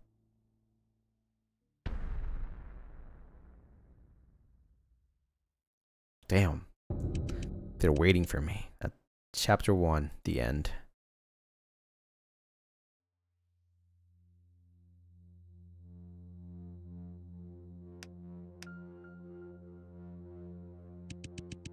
The first thing that caught my eye as I entered Myers Corporation through the secret entrance was a dark and narrow passage. I couldn't see the end of the passage. The only thing that allowed me to make out the outline of my surrounding was the small amount of sunlight coming from outside. What's waiting for me at the other end of the passage? I don't know. At that moment, I didn't feel fear. Only doubt filled my heart. My mind kept going back to the secret chamber I saw when I took off the eyeball, and the cyborg that kept approaching me. What on earth was that? Was it an illusion? Or was it just my imagination? And yet, everything seemed so real. At that moment, it was as if I was really in that secret chamber. The repression, fear, and despair I felt. That kind of intense feeling that I couldn't find words to describe. There are many ways to explain what I saw.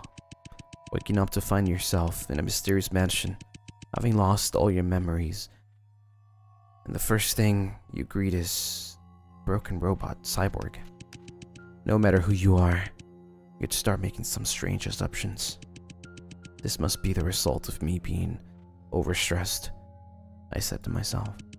But deep in my mind, there seemed to be another voice whispering to me. Everything you saw really did happen. Enter Myers' lobby. This game is good! Oh? A puddle of blood. To be honest, this is not what I wanted to see, but I'm starting to get used to it.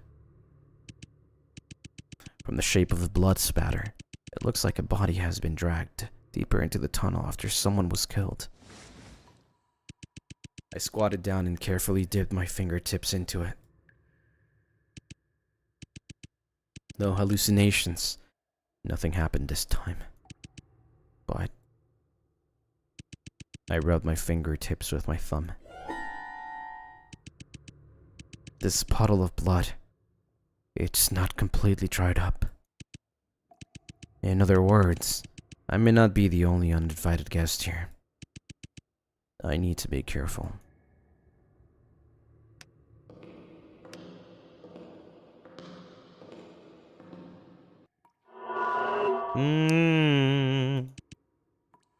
Who was that? You're cordially invited. Is this an invitation? The bottom half of the invitation has been burned. I can't see what came after. But on the invitation, someone has written a small paragraph with a pen that looks like it has been added afterwards. Enjoy good food and drink, strengthening relationships. The fact that there is a party proves that it is a day to be celebrated. But unfortunately, happiness and disaster are not absolute. They are interdependent on and can be transformed into each other. And what looks like a charming backyard hidden beneath the lawn can be ugly, wriggling insects. And what may seem like a good time to you may be a shadow that lingers for the rest of his life. Damn, that's deep. Let's save here. Here. There hasn't been no split moments, so we're good. What the hell, Roscoe Graves? Thought Dead Meat was gonna start playing. Dead Meat, Dead Meat. This should be the end of the employee passageway. To be honest, It is not as long as I thought it would be. Stream 1, let us dance. 'Cause tonight we're gonna dance. Woo! Dance the night away. That's a good song. You should. So there's a code. But before that, I looked around and took a deep breath. Anybody here? I called out into the passage.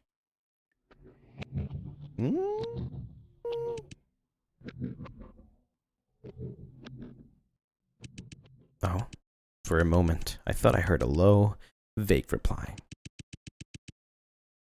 But it was just a distorted echo of my own voice. Strangely enough, the figure I had just seen is now inexplicably gone, and there is an even trickier problem at hand.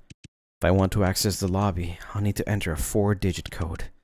Well, in this case, I started thinking. Can I finally think? Like, can they let me think? I guess not. Just then, a screeching noise coming from behind me interrupted my thoughts.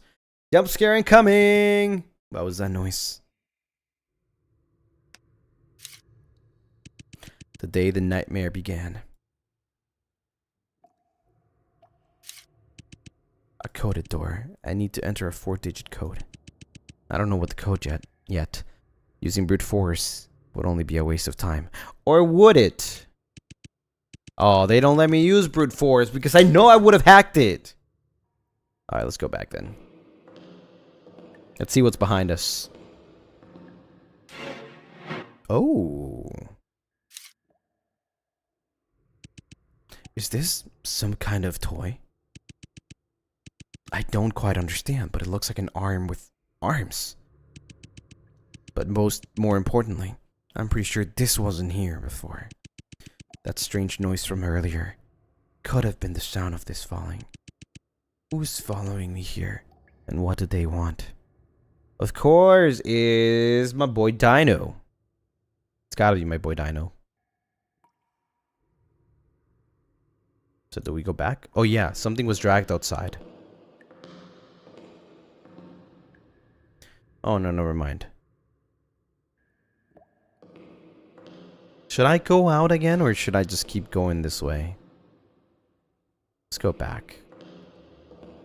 I think maybe there has to be something. Yeah, there has to be something on the back of the paper, maybe. Like here. I can't move it anymore. Yeah.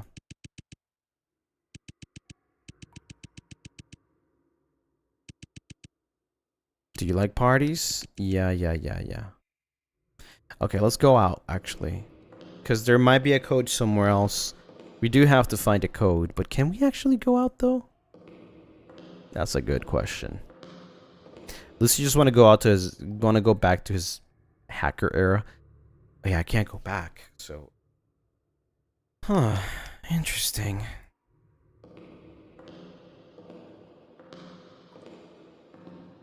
They had to nerf me. They nerfed me. They knew I was going to try it.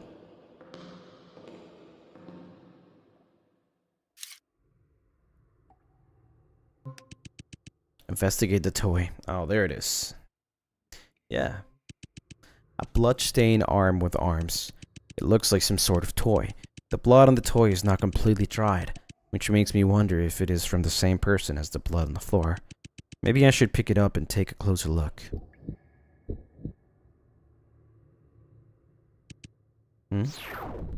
Flashback! Or we're gonna be taken somewhere else. Myers Corporation. That's the goal of everyone at G4. A place to make dreams come true and parents proud. At least, that's what I thought. I will never forget the day I came to Myers. My excitement and exhilaration inevitably mixed up with nervousness. Because to me, it was a reward for my years of dedications and hard work. I think every single elite in Myers can relate to that. But who would have thought that behind this company that so many G4 residents longed for, there was only a filth, sin, and a blood that would never dry up. Who am I? I'm no longer human. At this time, I can't even remember my own name. Every day now, I can only wander aimlessly around Myers. What am I struggling to find? I don't know. I don't know. I don't know. I only wish someone could put me out of my misery.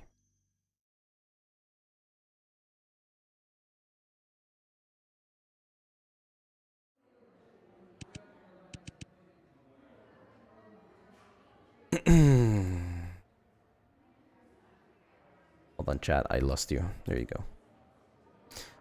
What is this? Where have I arrived at? Oh. Phew. John Avallum. Okay. John, calm down. It's just a job. I just need to smile and politely introduce myself to everyone. Okay.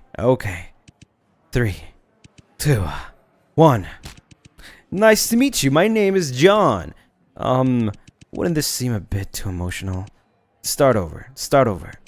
3, 2, 1. Nice to meet... Oh, are you John? The new guy?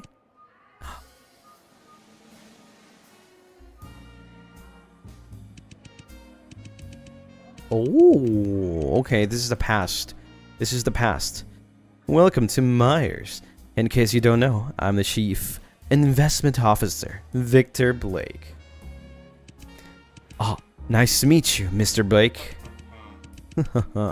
No need to be so formal. Just call me Victor. Looks like you've done all the paperwork to get started. Otherwise, you wouldn't even know where your desk is. Yes, I've done it all. Very good. Have you finished the online courses for the G4 district as well? Online courses? Would it be that this is your first job? Yes. Actually, I have just graduated from college. Or is that so? Your parents must be very proud of you, being able to work at Myers right out of the college. But even so, you have to complete the G4 online course. It is mandatory for every employee on the job. Don't worry, it's just trying to teach you the etiquette and how to behave properly. You know, don't get physical with your co-workers and things like that. Let me tell you, I've never really paid attention to their lectures either. Oh, really? That's not good to hear, Director Blake. In fact, I believe you are the one who needs these courses the most in the company, Mr. Director. Need I remind you of your great feat last night when you vomited all over the floor in the laboratory of my residence? I must say that your etiquette and behavior are quite impressive, Mr. Blake. Oh, my dear Vincent, what brings you to the investment department? I just happened to be passing by. It seems that Mr. Myers wants to discuss some important matters with me. So, who is this? Myers' newest employee, John. As of today, John is a member of the investment department. Hello? John, is it? Nice to meet you. I am Vincent Etchworth. He does look edgy. You have my sympathies for being assigned to this man's department. If he ever treats you badly, you are welcome to transfer to the legal department anytime. We are located on the other side of the company. Okay, understood. Oh, congratulations on your success in helping Myers out, Vincent. Victor, that was already 2 months ago. So you're the famous lawyer who defends Myers in the G4 cyborg incident. I heard your performance in the courtroom was incredible. I am very flattered, John. It was indeed me who defended Myers, but I wouldn't consider myself famous. Vincent has had his hands full of this for a while. Good thing he can finally relax now. Aren't you saying that too soon, Victor? Anyways, I must get going. I can't keep Mr. Myers waiting. It was my pleasure to meet you, John. Welcome to Myers. You are lucky to meet Vincent on your first day. Even I don't see him very often at work. That guy's attitude towards others has improved a lot since college, but he hasn't changed a bit towards me. Since college? Were you and Mr. Edgeworth college classmates? Not only that, we were also roommates. Huh? Although he seems very gentle now, he was quite aloof to everyone back then. His pretty face may have won the hearts of many girls, but his cold and arrogant attitude did offend many classmates as well. However, what does remain unchanged is his perseverance, and determination. When Vincent was in college, he had only one goal, and that was to get his dream job at Myers. Then, he was just as busy as he is now, always working late into the night to achieve his goals. Yahweh is more like Doom Yahweh. I don't know, man. That sounds to me like Doom Yahweh. But as you can see, hard work does pay off. He is now the chief legal officer at Myers. Alright, John. I think it is time to give you some personal space to finish those tedious courses.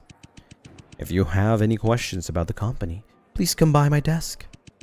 I hope you enjoy your time in Myers. I'll see you later. Mr. Blake feels like a very easygoing boss. But what's his mechanical prosthesis all about? What has he been through? And Mr. Edgeworth too. What Mr. Blake said made me want to know more about him as well.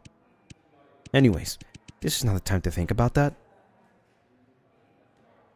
And we go back to practice. Speaking of which, I haven't even checked out my desk. It's time to see what's around here. Okay. A little post-it note. There are 2 pieces of candy next to it. To John, welcome to Myers Corporation. To celebrate your joining, we have a very special gift for you. That is the figurine of Myers Corporation's mascot, Meyer-chan. Meyer-chan. Very lovely, isn't it? Haha. Anyways, we hope you'll enjoy your time at Myers Corporation. Myers Investments Department 2081.4. What does that mean? 2081.4? Interesting numbers. Let's save here though. We have the dates. A calendar. It may have been left behind by the previous employee. Okay. I guess we know Mr. Vincent's birthday. Why are they checked in here though? February 2081. So February 20th is Vincent's birthday. Something's happening on the 26th though.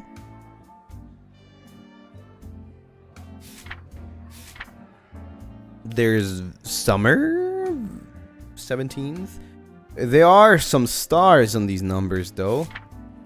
Keep in mind, wait a minute. Oh, that's for me to leave it. That's interesting though. And it goes up to April. There are 3 days that are circled up though. And that's 17, 20th, 26. Oh, this is gonna be a pain if I have to actually remember that. Vacay? I think it's vacay, like summer vacay. A computer I need to use it to finish my work. Huh? What's this? Looks like the last employee sitting here forgot to quit his group chat account. Number 1. Hey, have you heard? Winsome Loomis. was the one behind the G4 Cyborg incident. He got a life sentence. Winston? You mean the one that's always wears shades?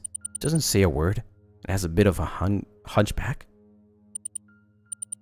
That's so unexpected. It's true that he doesn't really have any friends, but does he seem like a bad person either?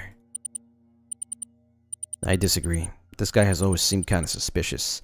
I feel uncomfortable every time I see him. Is Winston really the mastermind of G4 Cyborg incidents? Something doesn't add up. Huh? What do you mean? Me? What do you mean me? I guess the person that I'm looking at. How should I put this? This guy doesn't really seem like the type that could drag that many people into the basement to experiment on them. Maybe he had helpers. Who knows? That's not what I'm saying. You see, this guy doesn't speak much and hardly has any friends at Myers. In that case, couldn't he be the best person to pin everything on?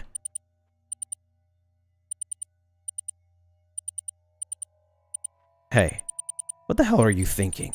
You'll be targeted by the company for saying that. Huh? This is just a random thought. Anyways, let's change the subject to something more uplifting. I heard that if everything goes well, the company will host a party after all of this. I'm sure it will go well after all. We have Vincent. Party? When? Well, I think on a Thursday, 2 months from now. I don't remember the exact date. April. Frick, I forgot the day though. Thursday. Damn it. I work overtime every Thursday night. I know when the party is, but I can't go either because I will be on vacation at that time. Hey? Vacation? That sounds nice. I'm pretty excited about it too. I haven't been in touch with my parents for a long time. 17th? Yeah, 17th. However, I'm drooling at the thought of getting close to Victor at the party. Hey, yo! What the hell? You bastard. Speaking of that, I did hear Myers is having a party in a few days. But this is strange. If the employee sitting here is just on vacation, why would the company let me take over his desk? That's a little confusing for sure. But if Myers is having a party, maybe in 3 days, they said, right? 2 days. Like, maybe today is Monday 17th. It doesn't tell me what day it is today, though, does it? I don't think it does. And then this is the day that they're throwing the party. But this is another party here. It's Vincent's birthday, I think. The mascot of Myers Corporation, Meyer-chan. While many people are not fond of its look, it is rumored that Mr. Myers designed it himself. So no one dares to say anything. Oh, I'm going back. I don't know if I remember everything.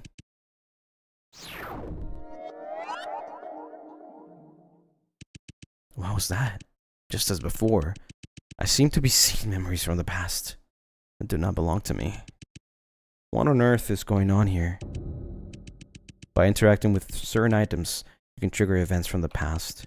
You can use this ability to help you solve puzzles that are facing right now. Yeah, that's what I'm saying. So there's definitely a number that I should have remembered.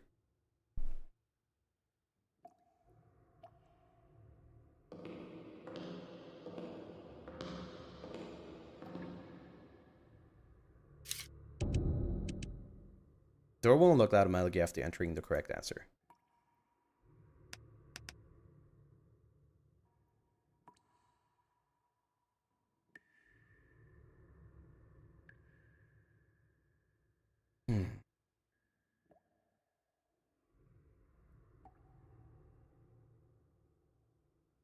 I think it's this.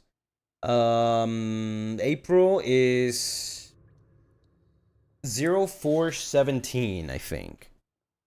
Let's try that. 0417.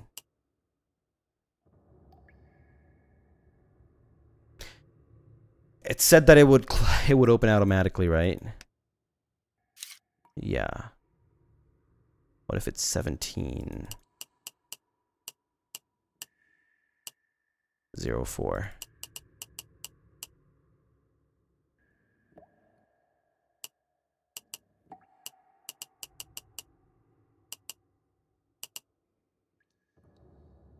Hmm.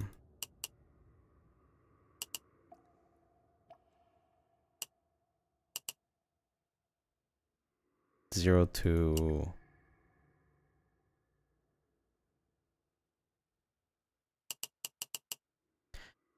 Oh man. Really?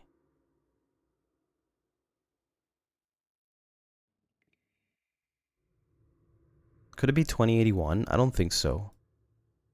Those are the only times that I've seen numbers though.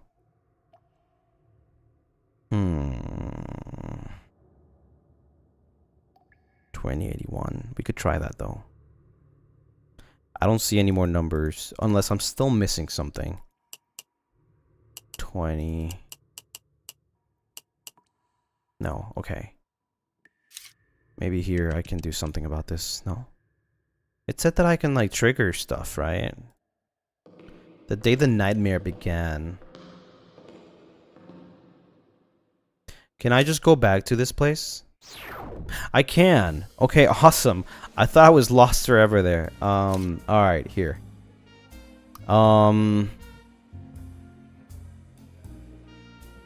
So it has something to do here. I thought it would be like April. April is the 4th month, right? But it's not it. What else could be a clue here?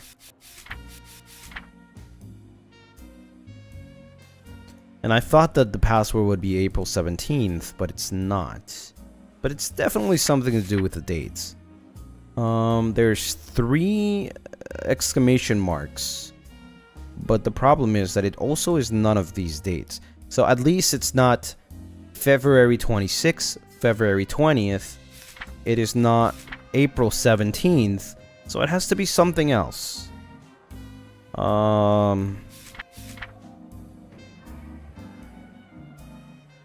And in the computer, they were talking about like how there's a party and there's vacation that day. So I think it's gotta be this here. And there's like 3 stars on here. Let's see. What could it be though?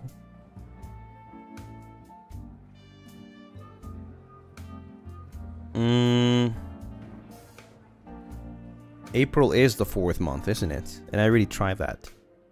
And I even tried it backwards. So what could it be? Why are there 3 starts too?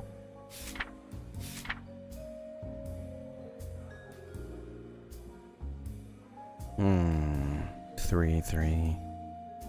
Let's look around a little bit. There's no other clues. How do I even go back? I don't have a way to go back, don't I? I don't have a way to go back. What? Will this trigger the same conversation? Yes, it will. Okay.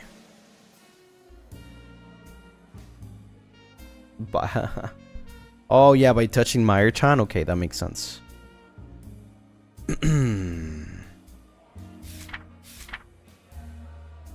Let's see.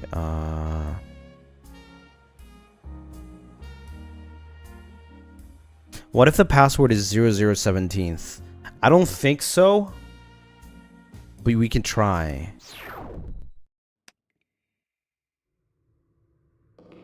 Yusena, thank you so much for the 5 gifted! Thank you.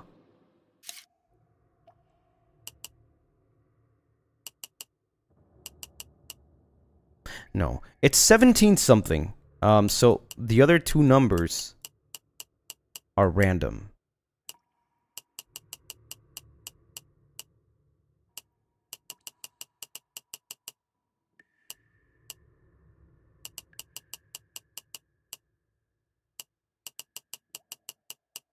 Maybe it's not 17.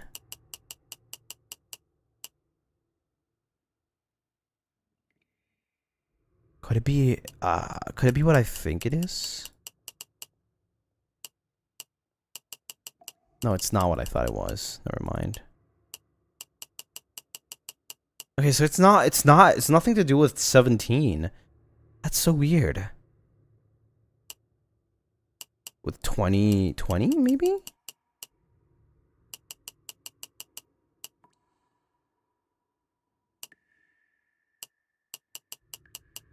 Wait a minute. No, wait, I messed up. I messed up. There is a possible combination here.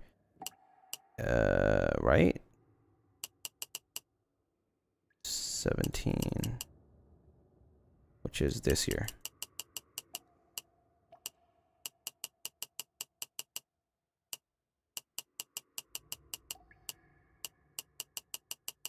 This is brute forcing it, but I'm not understanding what number they're trying to let me find.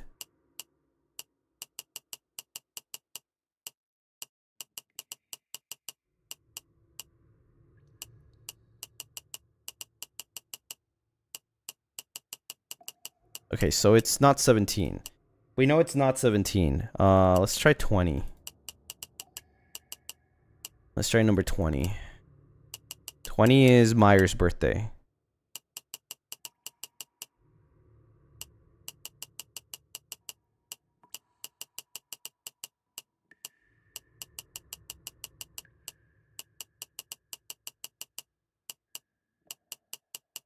Any clues? We have a lot of clues, but I already tried most of them.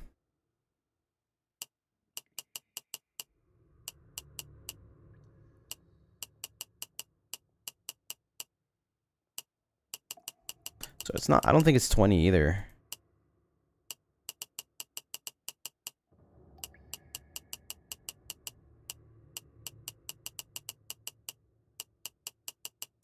Brute forcing is so real. I just want to know what it is after I looked at all the clues that I had. Maybe there's one clue that I'm missing though, but I don't know. Yeah, so it's not, if it's not 20, then we're talking about like it's not the days. Yeah, it's not. So let's do February 0204. No. It's not that. Have you tried the year? Yeah, I already tried the year.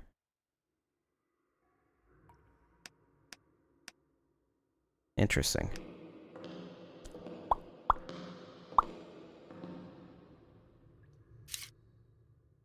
Let's go back. Okay. There's something I have to be missing here. These three, I've already tried everything with these three.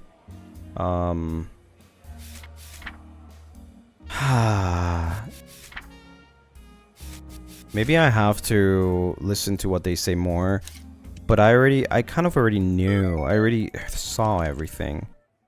They were talking about a date. And then I know the date because I have vacations.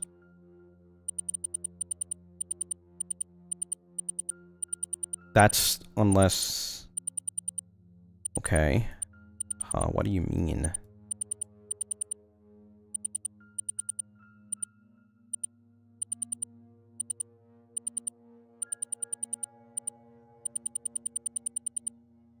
Best, maybe the clue is really the day that nightmare begun, right? Because how do we know that day? Maybe we do know. Maybe we do know. When did it happen though?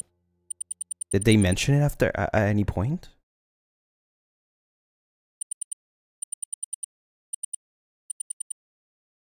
We have Vincent. Would you like a hint? No, I'm good. Well, I think on a Thursday 2 months from now.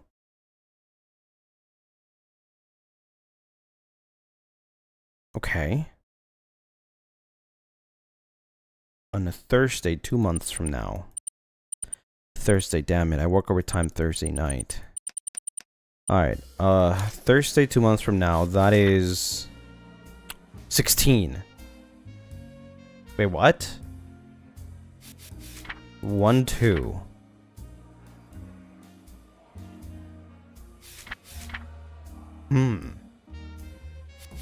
Maybe it was the thing I don't know.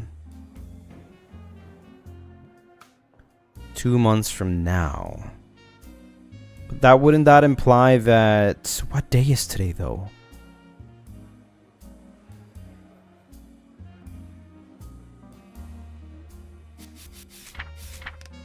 Huh. Hold on. They say more dates here. G4 incidents. Winston, you mean who always wears shades? Yeah, blah, blah, blah, blah. That unexpected. Okay. Really have any friends? Okay, okay. I disagree. This guy, okay. What do you mean? How should I put this? This guy doesn't really, blah, blah, blah.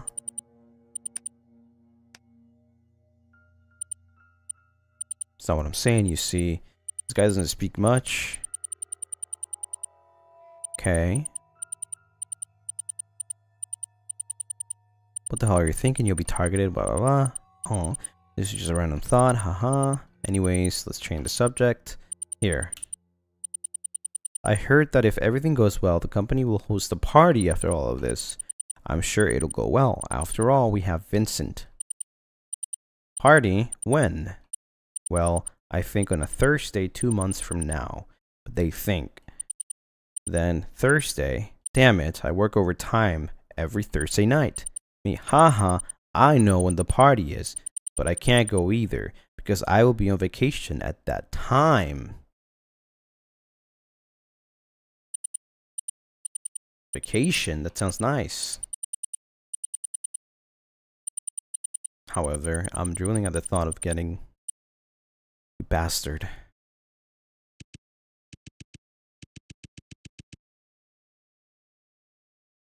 Speaking of that, I did hear that Myers is having a party in a few days. But this is strange. If the employee sitting here is just on a vacation, why would the company let me take over his desk? If the employee here is on vacation, that means that means that this is us here, right? This is where we are. Because if the employee is on a vacation,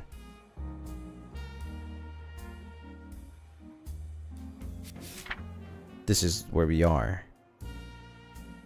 Or we could be anywhere here, to be honest. But what day are they talking about? They're talking about 2 months. They're talking about the 16th, I think.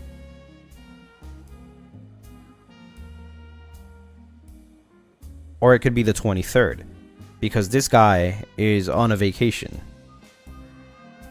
It has to be a Thursday. 0416. Like the month. 16th. It can't be 17th. The party not held yet? Yeah, the party was held.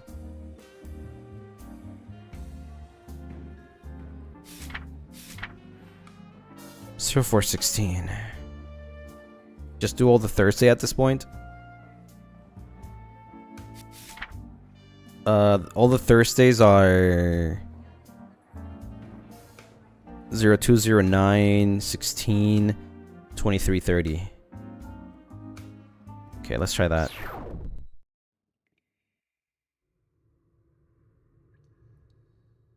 April 16.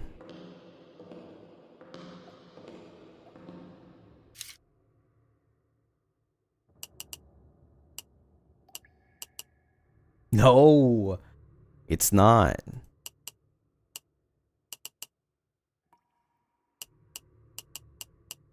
It's not either.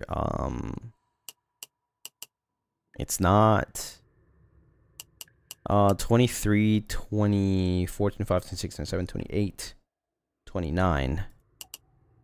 It's not either. Oh my god, it's 30. Oh my god, what the frick? Oh, that spooked me. 0430. What the frick did I learn from that, though?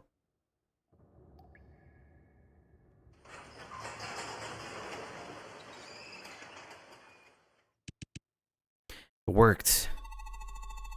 Hold on, chat. Hold on.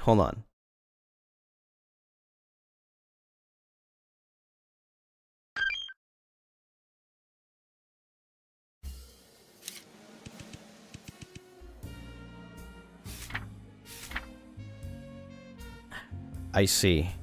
This person was on vacation all this time. The party happened on the 30th. Thursday. So it wasn't a Thursday. On April. That's what it was.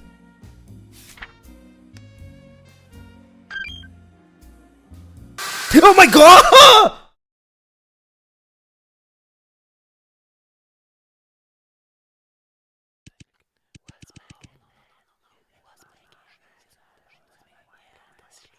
What the frick? Did you see Victor's face today? I did. It was really scary.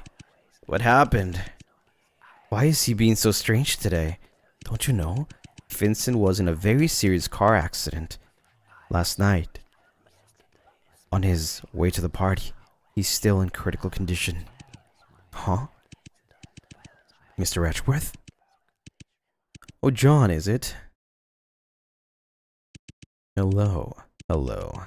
Please excuse my surprise visit. I just want to come by and say hi. Are you free after work today? Would you mind coming to the basement with me for a short conversation? You are? Oh, this old brain of mine. How could I forget to introduce myself? Nice to meet you, my friend. You can call me Monsieur M. This is Myers, isn't he? Successfully entered the Myers lobby.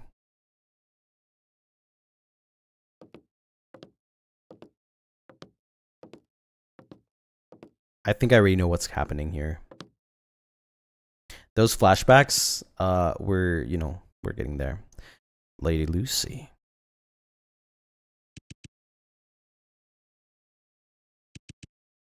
Lady Lucy, with all due respect, napping here is not the most sensible choice.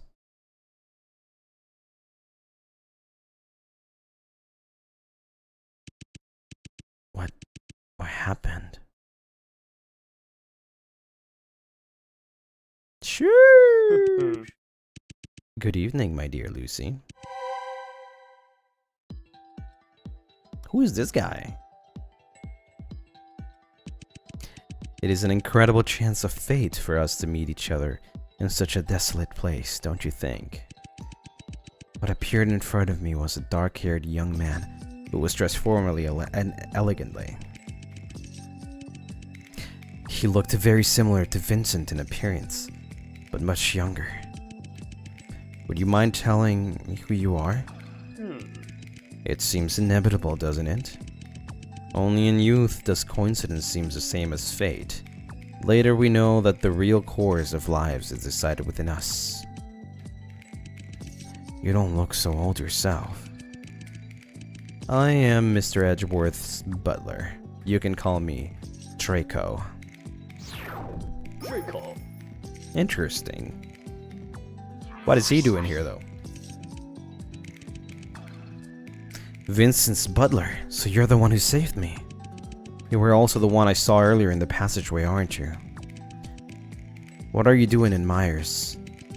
It does not matter. What matters is what you're looking for, isn't it? What I'm looking for? The truth. You're searching for the truth. Mr. Edgeworth's past, Mr. Blake's incident, and the secret of Myers. Title drop! You are curious about all of this. But, Lady Lucy, have you ever heard of such a phrase? Curiosity about bad things is a curseable disease that arises from impure thoughts. Draco, What exactly do you know? I'm just a butler with little knowledge. I don't know much about the past of Myers Corporation. The truth is, I just can't bear to see such a lovely lady perish in this abandoned facility. Of course, I have my own reasons to be here, but at the same time, I want to stop your impulsiveness.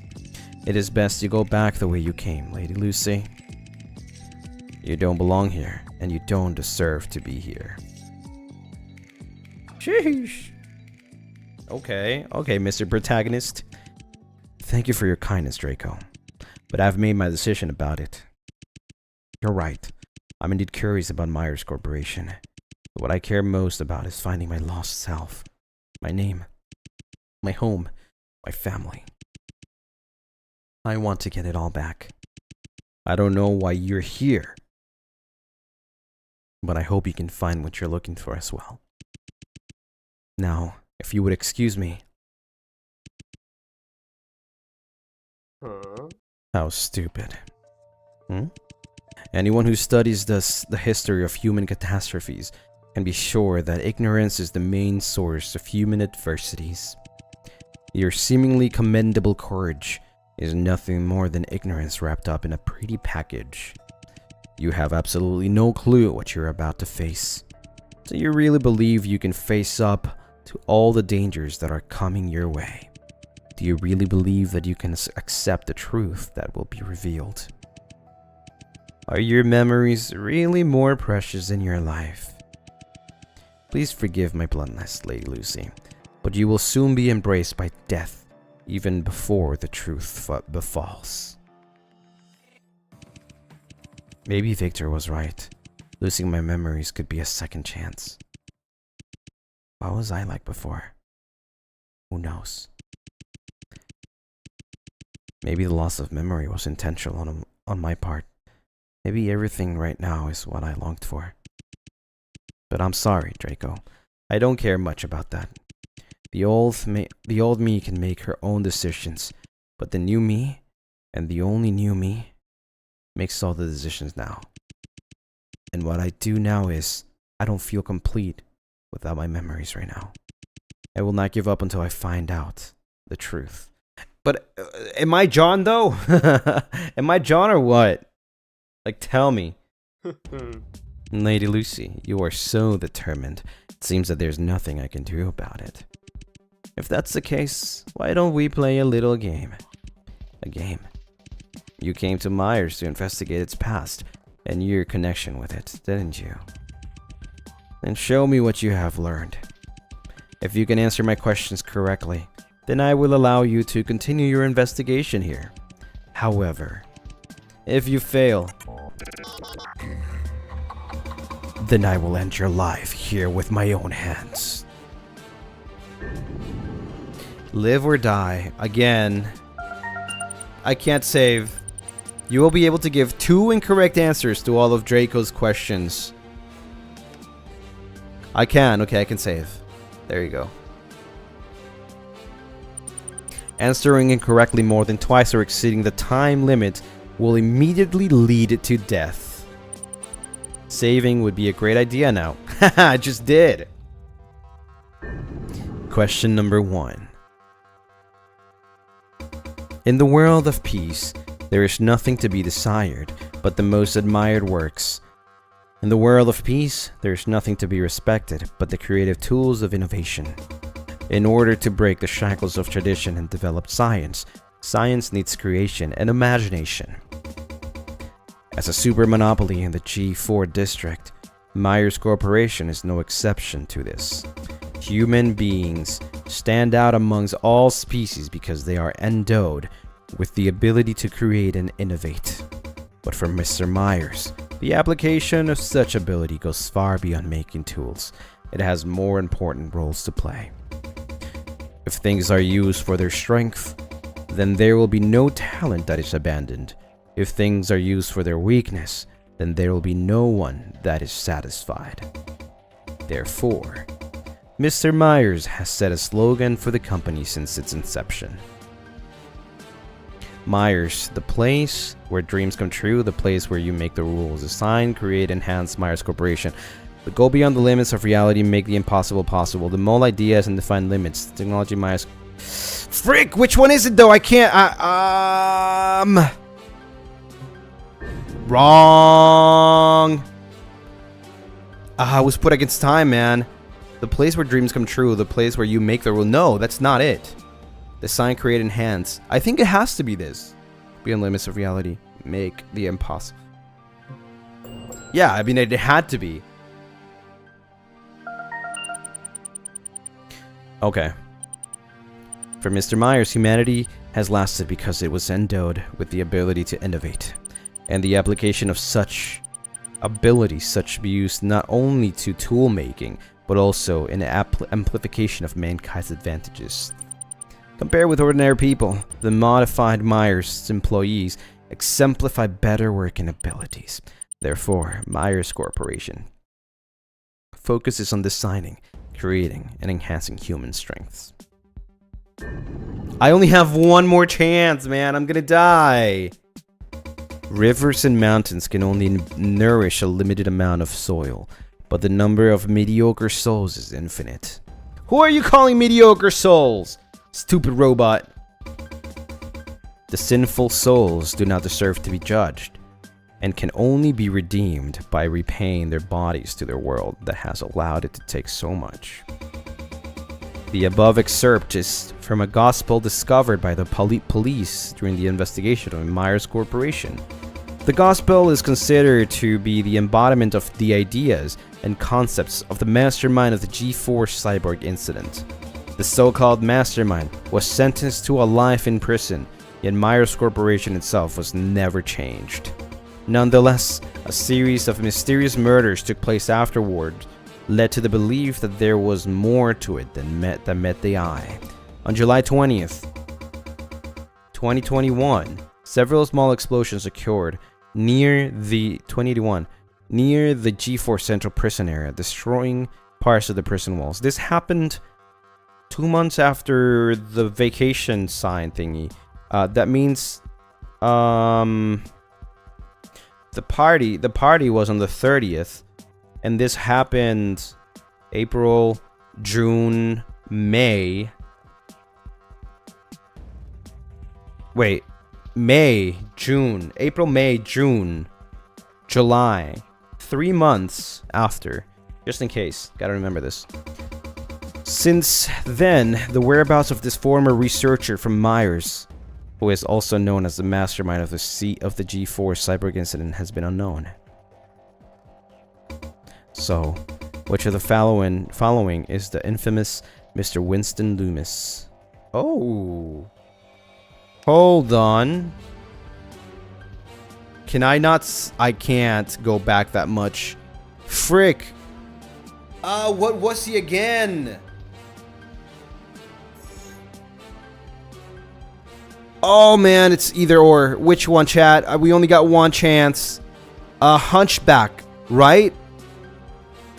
Ed Shades. It's this guy. Yes. Woohoo! I remember. Because of his shyness and lack of friends, Winston Loomis was chosen by Myers as a scapegoat for the G4 cyborg incident.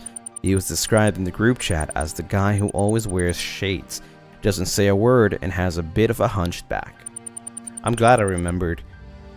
The former employee who used John's desk also pointed out that he doesn't seem like the type that could drag that many people into the basement to experiment on them. Question. Oh my god, there's one more. Innovation is not enough for a giant enterprise like Myers to succeed. It also needs to make proper use of resources. Humans did not create the Earth, so the Earth itself is not human property. Humans' property is through recreation, and every private owner owes rent to society for his possessions. For most people, the nightmare of the G4 cyborg incident began in that week in 2080. Many ordinary citizens disappeared without a sign. They were all last seen near the G4 district. However, what's really strange is, according to the investigation of the G4 police, these ordinary citizens were not the cyborgs made in the basement. If that's the case, where did the material for Myers cyborgs come from? Wait, Chad, we don't know this, do we? Vagrants in G4 District. Employees of Myers Corporation. Prisoners from G4 Primates. Oh, man, we don't know this one!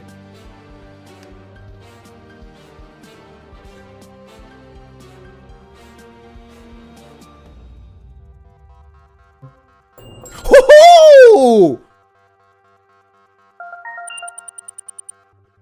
Damn, I'm good at this. I've always been new.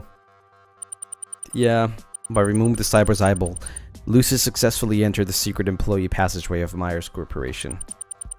The memory of the former Myers employee, John, also seems to suggest that the previous employee sitting at John's desk, as well as John himself, was tragically killed because of the many classified experiments that Myers has been conducting for a long time.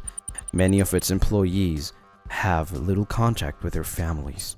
As a result, no one would have been aware of their disappearance. Oh my god, no, there's another one. I want to drink some water. Can I get a water break, chat, before this continues? Because I am actually, like, I'm thirsty. So I'm gonna go get a water, okay? A bottle of water. Be right back.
Back. Cootie Curry, thank you so much for the super. Welcome back, Lucy, Hackerman, Lunaris, Gamba. Wait, what? How do you know? How do you time it right? I just came back. How do you time it so perfectly? What the hell? That's crazy. Crazy timing. But okay, here we go. Only when everyone thinks about a problem and everyone does part of the work will it be added to the great edifice of knowledge that is being built. Similarly, in order to work more effectively, Myers Corporation is divided into many departments, large and small. In addition, each elite is assigned to their own dedicated department. This included the outstanding graduates, Mr. Blake and Mr. Edgeworth. There are no smooth paths in science. Only those who climb the steep hills without fear of hardship can hope to reach the summit of glory. So may I ask which two departments Mr. Blake and Mr. Edgeworth, as former employees, Myers came from? This is easy though. Economy, investment, finance, investment. Oh frick, which one is it again? Investment and legal. Right? Oh, yes. Okay, easy. We know John's past memories that Victor is John's boss and also chief investment officer at Myers. And Vincent's encounter with John revealed that he was the lawyer in charge of exonerating Myers from the G4 Cyborg incident, and implied that he came from the legal department on the other side of the company. Safe, let's go! Guys, I'm gaming. I'm actually gaming. Oh, he's back to normal. Well done, Lady Lucy. You did not disappoint me. Draco, I've answered all your questions. It's time to live up to promise and let me go. As you wish. In fact, I had no intention of hurting you to begin with. What about your threats of ending your life here with my own hands? I just thought it would make the game more interesting that way. That's all. These guys are each weirder than the next. But Mr. Butler, I do have some questions for you as well. I'm just a butler with knowledge. I don't know much about the past Myers Corporation. If I remember correctly, you said that, didn't you? Indeed, I did. Are there any problems? You have proved that this is a big lie. What are you hiding? And why on earth are you here? I'm not letting you step out of here until I get an answer.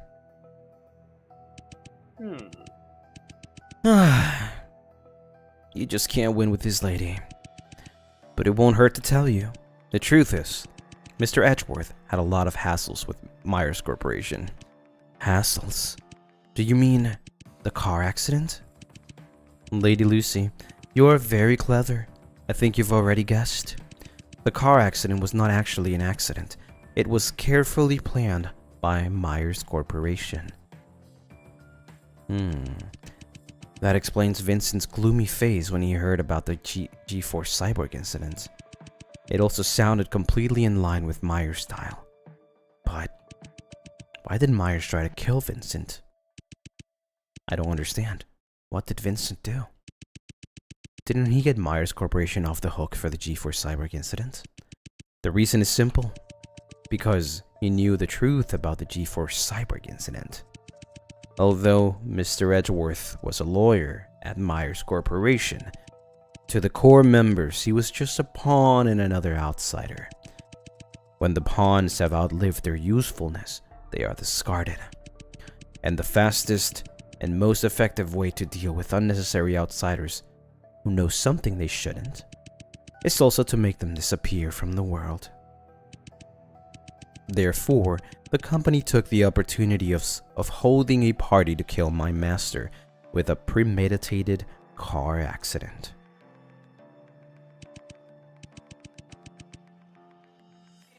However, they never expected that Mr. Edgeworth would survive.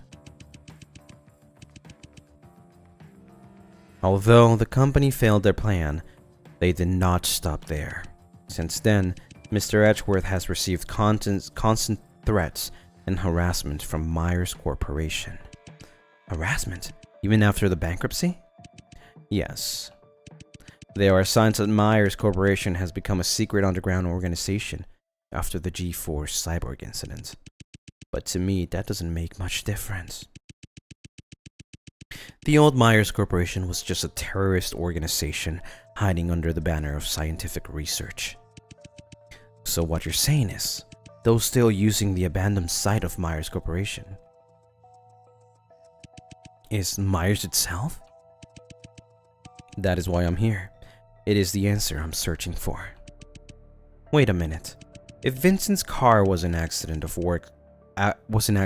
work of Myers, how do you explain the death of all the core members? Someone else must have been responsible for that, but I don't know who. Victor? So basically, after Myers attempted to murder Vincent, there was a different perpetrator who assassinated all the core members of Myers Corporation. So, one last question. Do you know how I am involved with all of this? That's why I said toxic yaoi. Like, if it's Victor, That's gonna be doomed Yowie. At that moment, Draco's smile disappeared. Sorry, Lucy. I don't know. He knows! For some reason, his tone is much heavier than before. And the sudden drop of formality also left me lost for words. No, that's what you're here for, isn't it? I'm sure you'll find the answers. Draco regained his smile, as if he suddenly became aware that he was being out of character. But this time, the smile was a bit different. It reminded me of someone else.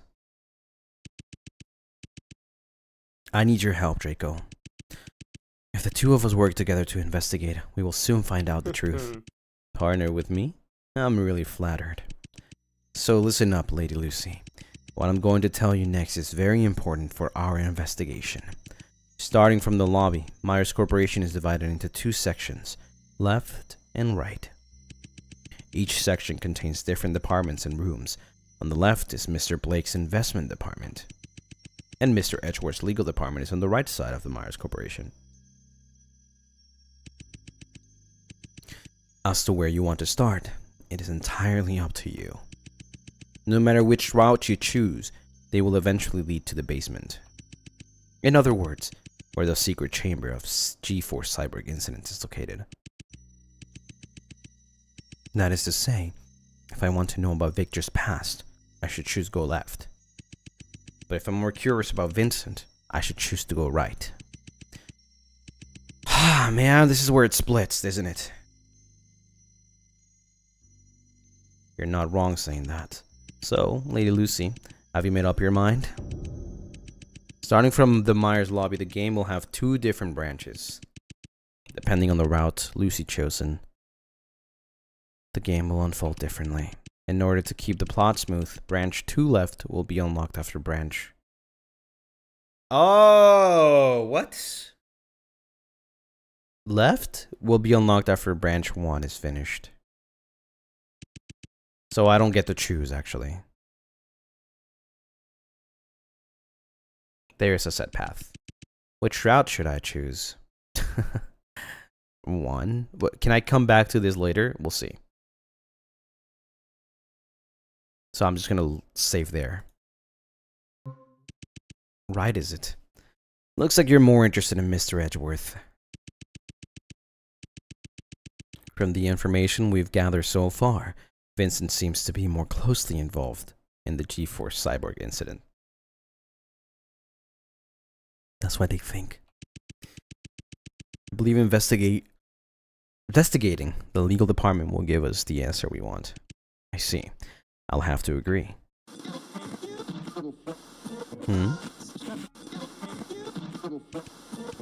Just as Draco and I reached an agreement, the intercom in the Myers lobby went off without warning.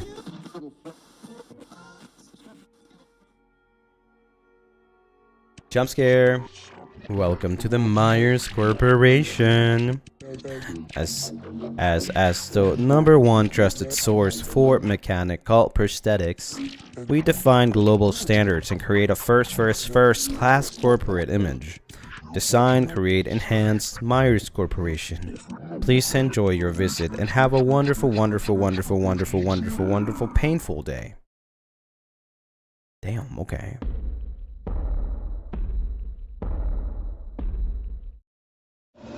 Is it a big jump scare? That sounds like a big jump scare. From the far end of the employee passage in the distance comes a heart-rending howl. Impossible. What have they done to him? Draco's face suddenly became very serious. To him? Draco, what is going on? There's no time to explain, Lucy. Go now! Wait a minute. Draco!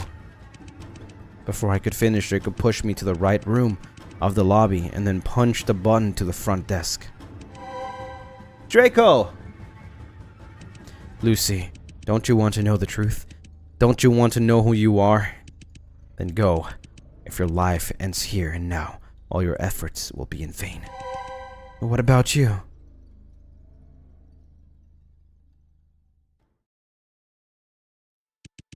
I'm just a butler. Please don't worry about me. I'll try my best to hold him back. But, Lucy, like you, I am a person without a past. It wasn't that long ago that my life could be only described as empty, monotonous, and boring. But the arrival of this one person changed everything around me. She helped me break free from the blank world and made me realize that nothing is more important than the present. She is very important to me. I can't lose her a second time. Draco, do we know each other? In response to my question, Draco smiled. My name is Draco Etchworth. It is my pleasure to meet you, Lady Lucy.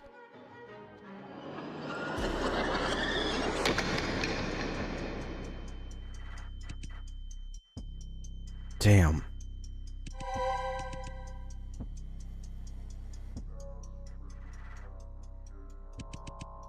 But only silence answers my cries.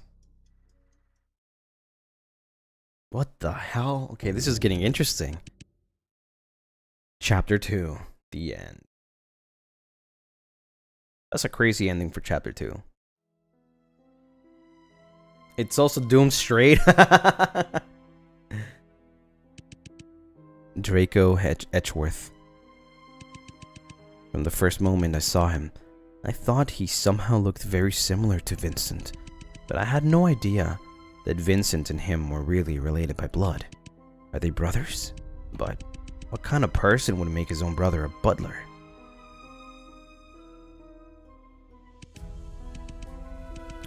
Or maybe it's his son?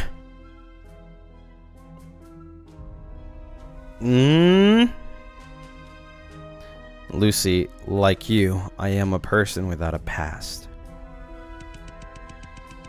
It wasn't that long ago that my life could only be described as empty, monotonous, and boring.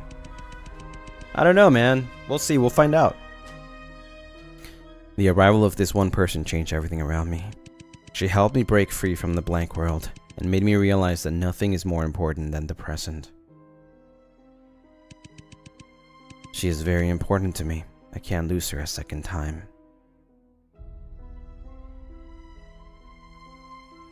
I'm curious though. I honestly don't have any idea. There's like so many things that come off my head, but I don't want to say anything yet because I'm not really sure. What exactly did all of that mean?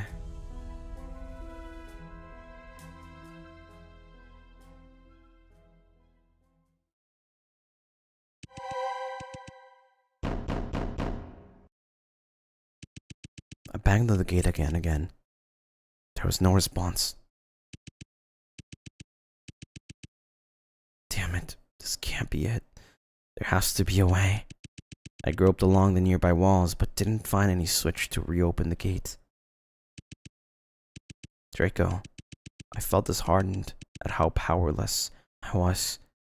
How he was right there, yet I couldn't help him. What the hell? Why is the gate locked? Who is this? Suddenly, I was taken aback by the appearance of an odd-looking person from the other side of the room. Before I could say anything, she ran around me and rushed to the gate. Let me out! She was yelling and begging as if she was completely unaware of my presence. Can you hear me? After carrying on for a while, but earning no response, she finally decided to give up. Is this a Doom Yuri?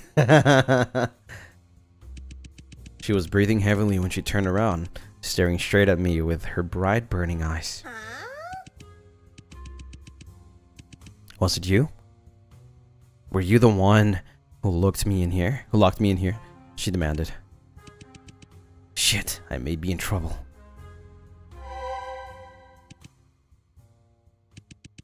Just when I thought I had to come up with a plan to deal with her, My face looked as if she had suddenly realized something. Her eyes were still focused on me, but this time she was looking up and down. Hmm? Have we met before?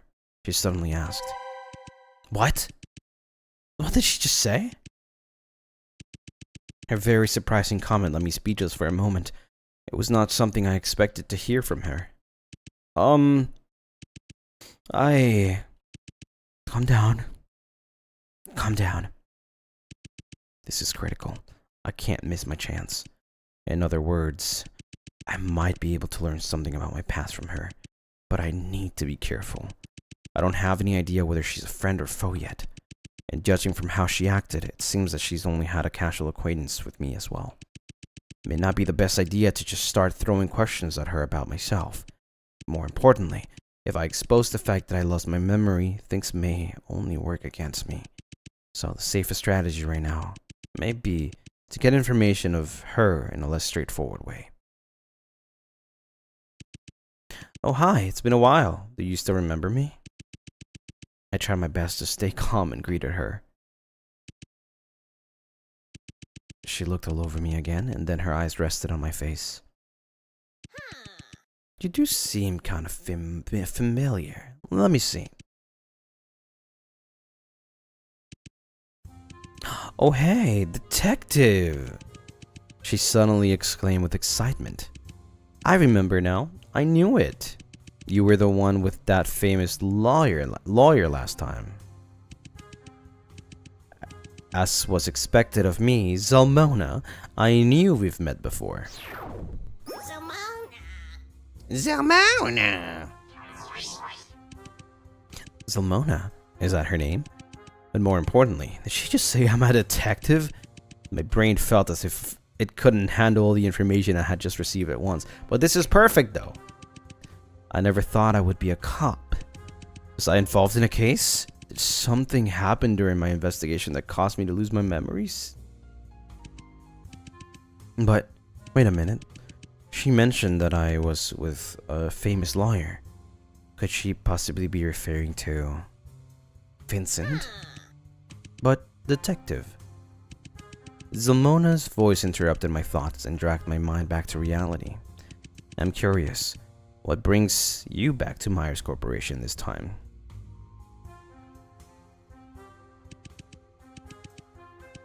Back to Myers. Think. I need to come up with an answer. If I were a cop, there would be only one explanation for coming back here. I'm here to investigate the case of missing citizens over the recent years, and the truth behind the G-Force cyborg incident. Huh? Again? My god, the G4 Investigation Bureau is as useless as ever. Detective, then it looks like your last investigation with that lawyer didn't go so well. Why didn't you bring him along this time? The famous lawyer. Are you by any chance referring to Mr. Vincent Edgeworth? Of course, who else could it be? So it seems that my speculations was correct. Vincent and I had indeed met before. Following this logic, it would make sense that I have met Draco as well.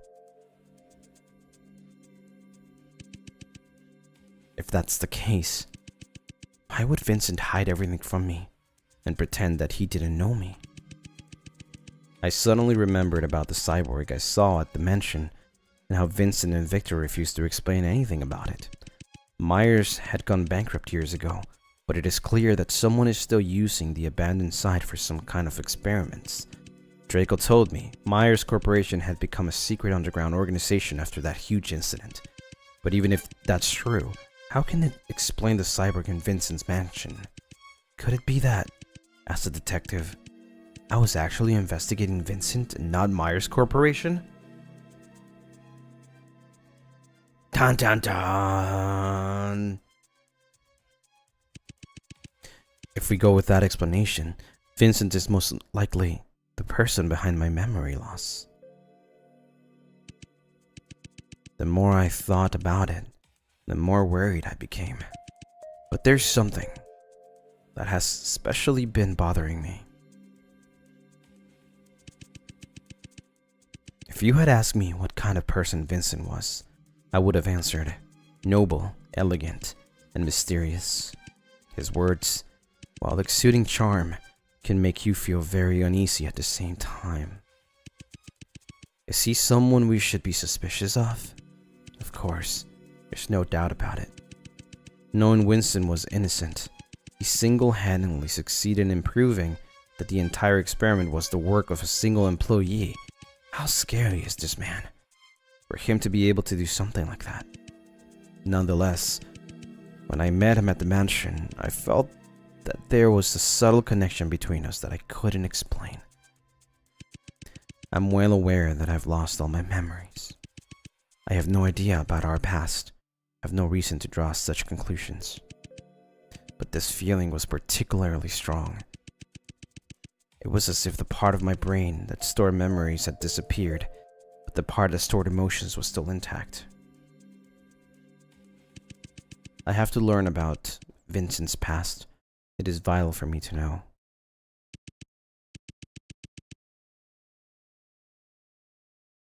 Oh man, I'm gonna save my opinion for later, but if it is what I think it is, it's kinda crazy, but kind of obvious, maybe. Zamona, did you just come from the legal department? Huh? Yeah, are you planning to go there? Yes, can you take me there? It's simple, just go through the door right here, and you will reach the legal department. However, she pulled out a card from her pocket. Only by swiping this card can you unlock this door. How did you get that? No comment, Miss Detective. You know, I haven't even dealt with you for locking us in here. But considering you're from the G4 Investigation Bureau, I can make a deal with you. Just like last time, you do me a favor and I'll do you a favor. How's that? Last time? Really? Have you forgotten already? Last time you did me a little favor, and in exchange, I told you some secrets about Myers Corporation. Let's do the same this time. The truth is, I accidentally lost one of my belongings here. If you can help me find it, then I'll give you this key card as a reward. Before I agree to anything, tell me, what exactly have you lost? Oh, a round spherical object. Hey, what's that look all about you? I know, it does sound kind of vague, but trust me, the moment you see it, you'll instantly realize. Aha, this must be what Simona was looking for. This time I'll take your word for it. And this thing is something that you indeed lose? Shush. Stop asking so many questions. We're making a deal here, not playing 20 questions, alright? What, don't you want the key card? Alright. Now are you sure you left the spherical object in this lab? No doubt about it. I'm pretty sure it's somewhere in this lab. Draco told me both sides of the lobby would eventually lead us to the basement, where the secret chamber of the G4 cyber incident is located. In other words, not only will I be able to find a lot of clues there, but I could also get out of this place through the other side of the Myers lobby. At this moment, so nothing could be heard from the other side of the gate. I don't know what happened to Draco. Would I ever get to see him again? Anyway, time for us to search for that spherical object. Object finds Simona's item. Robotic arm. Nothing special about it. How come I can actually look at all of them? Maybe there's something? Hey, did you notice? Oh, something is different about this robotic arm. Come take a look. You see this? This one has an extra circle engraved on it. You're right. But that's just a small detail. Does it really mean anything? Wait, does it though? I don't see it though.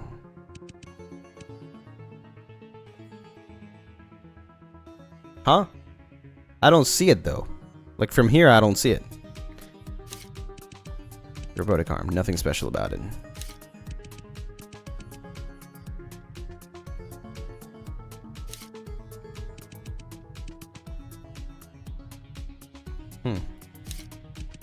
Ventilation duct opening.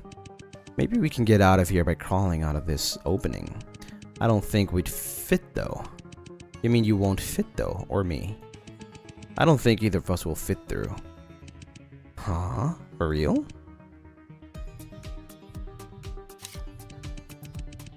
The gate that connects Myers' lobby and the lab. I came from here. Okay. Zamona, is there really no way to reopen the gate from here? Huh? Why don't you find it for me then? As far as I know, only the front desk controlled the gates on either side of the lobby. It's a feature of the Myers security system.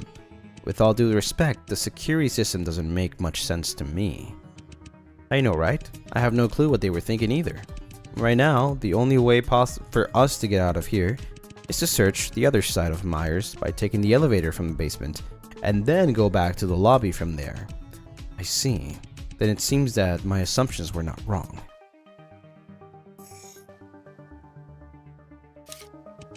A trophy.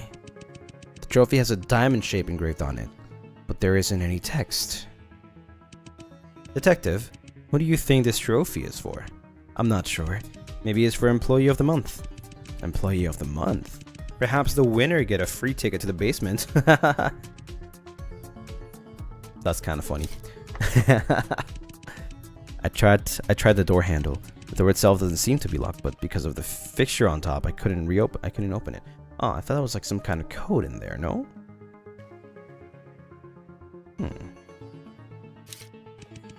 A boombox.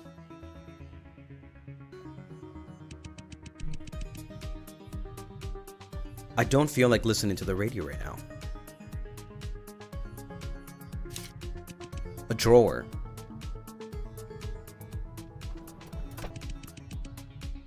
I slide open it and took a look. There was nothing in it. That's disappointing. It had a lock on it, so I thought there would certainly be goodies inside. You're not exactly wrong. Huh? What do you mean? Look here. The lock on this drawer has been pried open. You're right. Then it looks like something has looted this place. Someone has looted this place. Whoever broke the lock must have taken the good stuff. Ooh, what if they took the circle thing? I mean the spheric thing. It's locked. Okay, that one's locked. Cupboard under the drawer. I opened it and took a look. There was nothing in it. There's nothing in it. So there's nothing in this room. Useless room. Oh?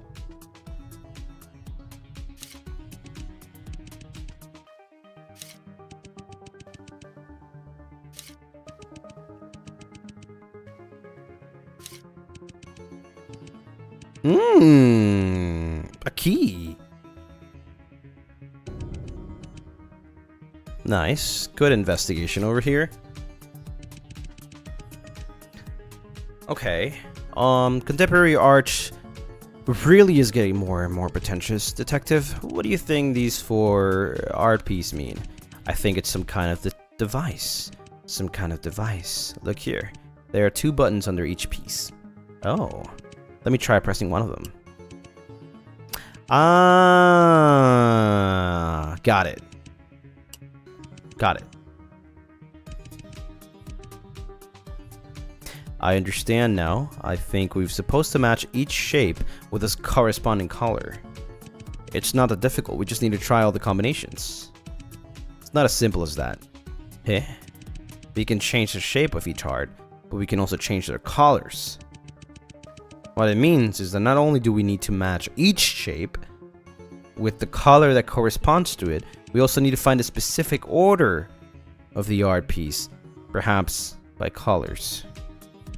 I know it. I know it. I know it. So let me go back to this one. It goes yellow, blue, red, green? Yellow, blue, red. Oh, wait, this is the order.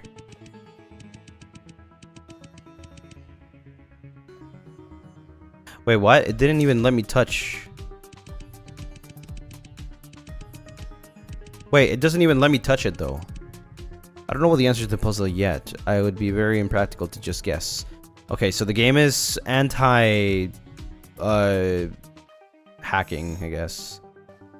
Alright, so there's only one place I can use the key.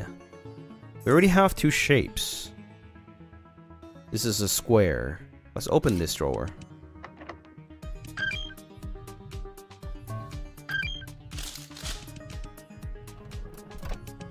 What I find inside is a scalpel and a cassette tape.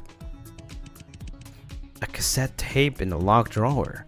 Detective, you know what this means, right? Yup, means that we can play the boombox. Proceeded to press the play button. Sporadically, sounds started to come out from it one by one. Approximately at 23, minor explosions. Prison area. Whereabouts, Miles researcher sentenced to life remain unknown. The voice coming from out was very faint and distinct. I could only make a few vague words. What the hell is wrong with this boombox? I can't understand shit. Here, I'll fix it. With that, Zamona started banging on the boombox. Zamona, wait! I tried to protect the boombox with my arms. Oh, is this a memory from the past? It is.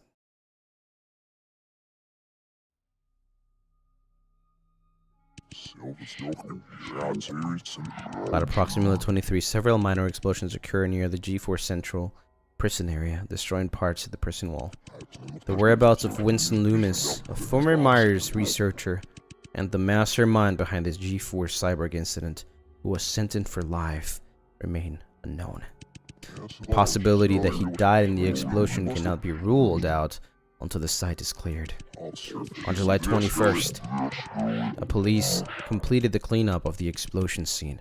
Bionic prosthetic fragments and explosives were found, confirming that Winston had absconded. The fugitive is still at large, and the police have yet to find any information leading to his arrest.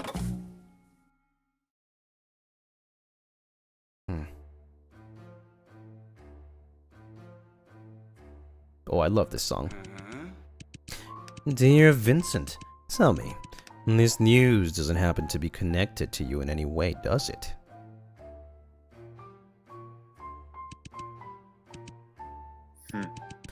I have no knowledge of this. I've only just heard about the news as well. Oh, is that so?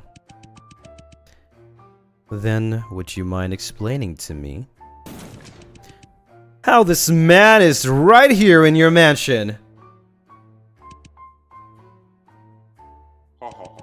I just happened to run into Mr. Loomis on my way back. What an amazing twist of fate, wouldn't you agree, Mr. Loomis? Guys.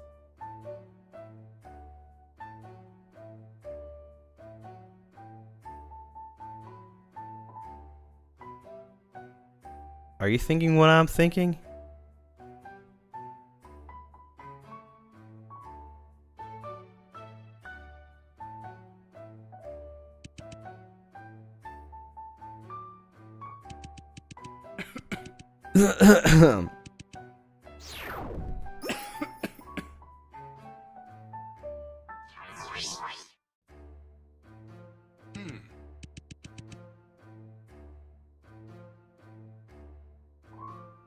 Oh, quite the twist of fate indeed. My dear Vincent Edgeworth, don't you know that Winston should be rotting in prison right now? What can I say? Sometimes I don't pay much attention to such minuscule details. Not paying much attention? You can't be serious. Have you forgotten that you were the one who put Winston in prison? Vincent, look at me in the eyes. You might have always been good at lying to other people. But we both know very well that you could never do it in front of me. You've always been like that, and this is no exception. I have no idea what you're talking about. I've been looking you in the eyes this whole time. No, you haven't. I have. You haven't. I have. These two are funny as hell.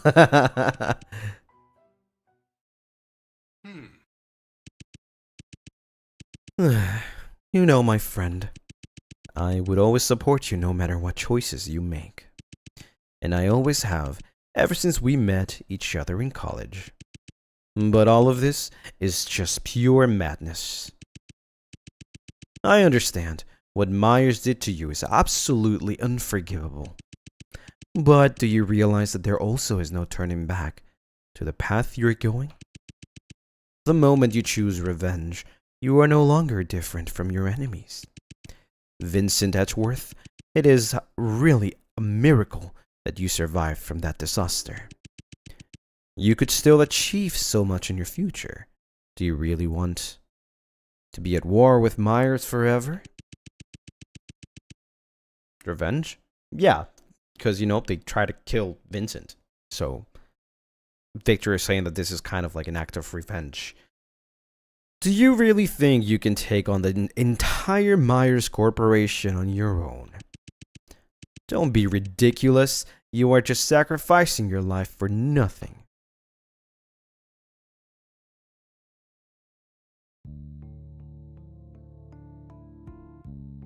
Ooh, sad music. Then join me, Victor. What? Then join me. I need you.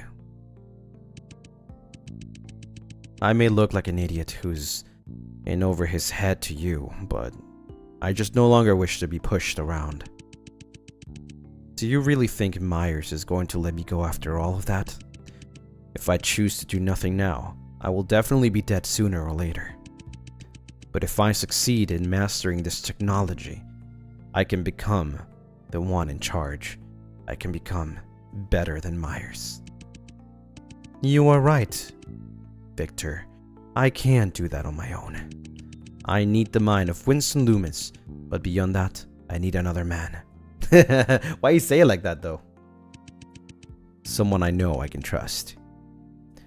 Someone I know I can entrust my life to.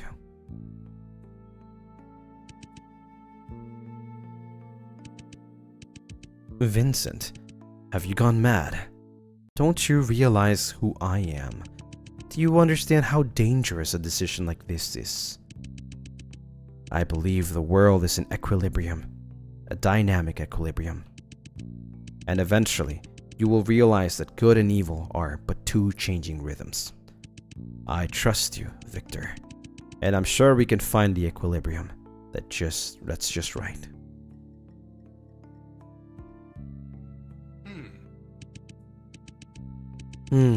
That's right. How could I forget? Vincent Edgeworth never regrets his choice.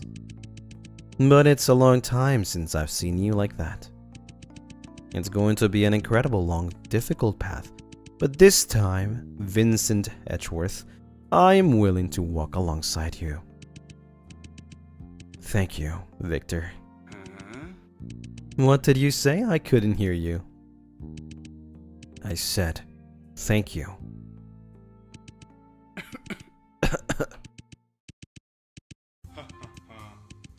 Oh, look, we almost forgot Mr. Loom has been here the whole time.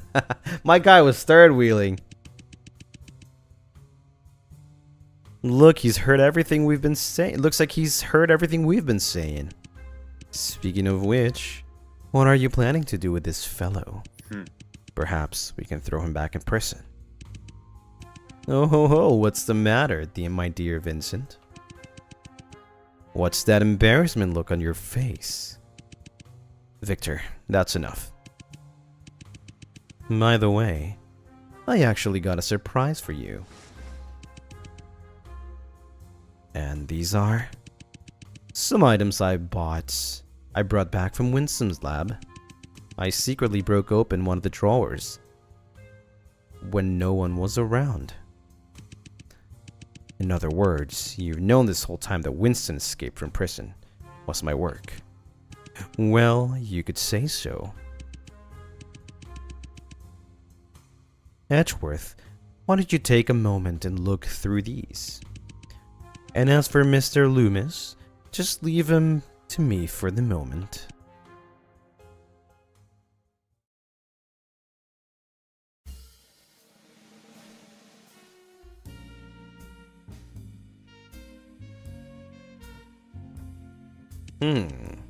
Interesting. Victor Blake. He intimidates me sometimes. He could read my mind without any difficulty, and could even go as far as to anticipate my every move. He never needed Myers' mechanical prosthesis to be a superhuman. He already is one. Sometimes I can help but wonder.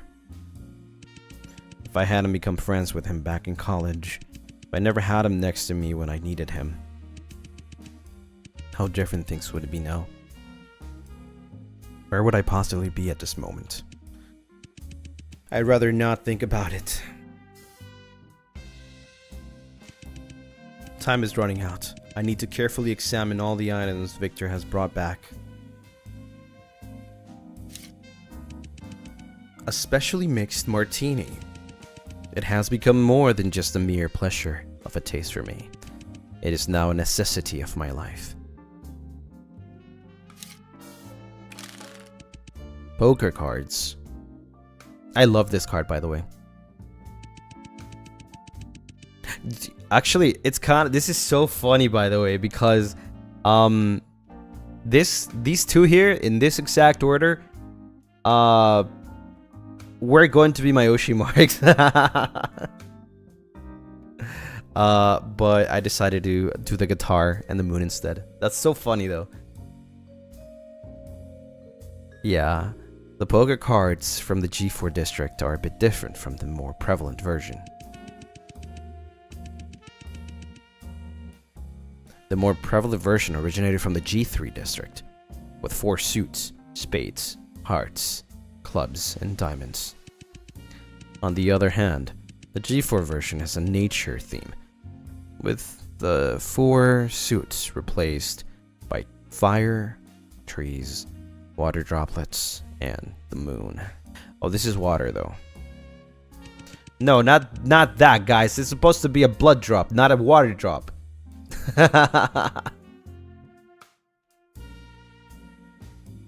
You guys are doing teardrops. Blood drop was it was supposed to be a blood drop. Yeah, that one. Exactly. But then I remember I hate blood, so that's why I didn't do blood. And even if there was a white drop, that would have been something different. That wouldn't be a soul. That would be... However, this is quite ironic in my opinion, because the culture of purpose of G4 has nothing to do with nature at all. But more importantly, why would Winston Loomis bring a deck of card to Myers Corporation, and especially these 4? Yeah, what is this though? What is this clue? Is there something I'm missing here? This is none of the shapes that were on that thing. Every employee should know that it is strictly forbidden to carry non-work related items, let alone playing cards. What's even strange is these 4 cards happen to contain all 4 suits, and the numbers just happen to be A to 4 as well. Obviously, this is some kind of hint that Winston was giving himself. It is some kind of code. I'll try to memorize it. Done. A fountain pen. The whole surface of the barrel is smooth, but only one side has a square engraved on it, which seems quite out of place. and a leather notebook. The cover is engraved with a triangle. Every page of the notebook is filled with details of each day's experiment in neat handwriting. There's no doubt that this was Winston's research journal. February 15th, 2080, sunny. Subject number 5 exhibited a very severe rejection, accompanied by significant mental decline. The subject exhibited multiple symptoms of discomfort, including convulsions, screaming, and banging on the containment unit. Subject number 1 and number 3 are currently stable, have not exhibited any signs of rejection. April 10, 2080, sunny. Subject number 5 mental condition deteriorated further, and a portion of the epidermis on the torso showed signs of decay. The subject made several attempts to destroy the containment unit, and still showed no signs of improvement after food intake. Subject number 1 and number 3 are currently in a stable condition with no rejection observed this time. July 1st, 2080, cloudy.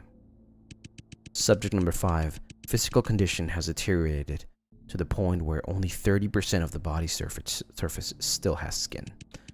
If this subject continues to fail to demonstrate successful mechanization, we will remove its memory core. Subject number 3 is otherwise in good condition, but with an abnormal refusal to take food a day. Subject number 1 is currently in a stable condition, with no rejection observed at this time. December 20th, 2080, rainy. Subject number 5's memory core has been successfully dismantled, and the subject is temporarily sealed in its containment unit. We will dismember it at a later date and dispose of its body parts in the wastewater pool outside the G4 district. Subject number 1 and number 3 are currently in stable condition, and no rejection is observed. January 12, 2081, sunny. Today, subject number 1 suddenly became unstable and violent and attempted to attack several searchers. The subject stabilized after the removal of the memory core and is now temporarily sealed in its containment unit. Subject number 3 remains stable at this time, but has yet to show any evidence of successful psychic linking.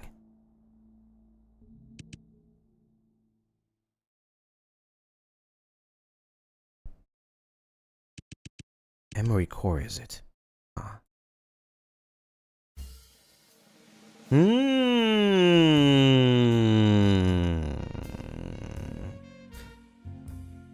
Okay, let's go back. The boombox Victor brought in. I don't know what he was thinking. However, the news of Winston's escape is now widespread throughout the G4 district. It's just not what I desired, but unfortunately, it is inevitable.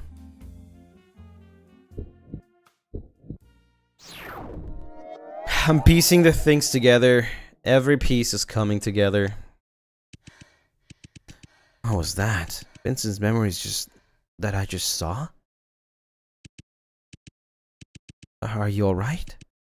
I'm fine. Come to think of it, I don't think she knows I have the ability to read memories yet. Jesus Christ, you scare the crap out of me. You suddenly went expressionless and weren't moving an inch. You didn't even respond to me. Sorry that I made you worry. I feel much better now. By the way, I seem to have worked out the news recorded on the tape was about. Oh, really? Let's hear it. What is it about? It's about Winston Loomis escaping from the prison. That one innocent employee who was framed by Myers? Oh, I remember that. From what I've heard, no one knows where that guy is to this day. But detective, you have to watch out. I wouldn't have called him innocent if I were you. Why do you say so? It is indeed true that most rumors describe him as innocent employee who was framed by Myers Corporation. And I guess they're right to some extent.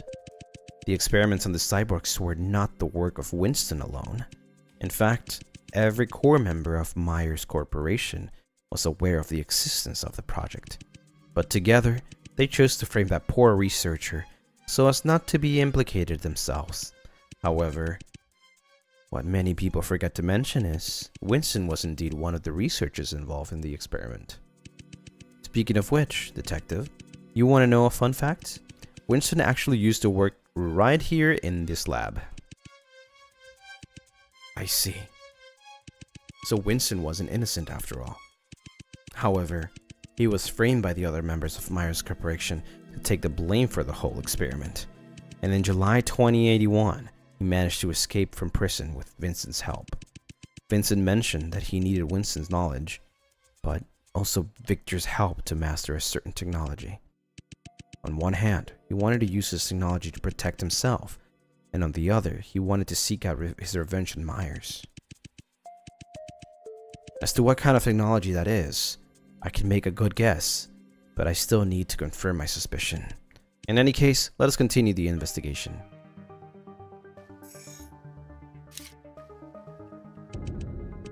The device will unlock automatically after entering the correct answer. This is the right order, though. Now we just have to... Yes. Yes. Yes. Wait, is it though? Wait, how do I know the right order actually?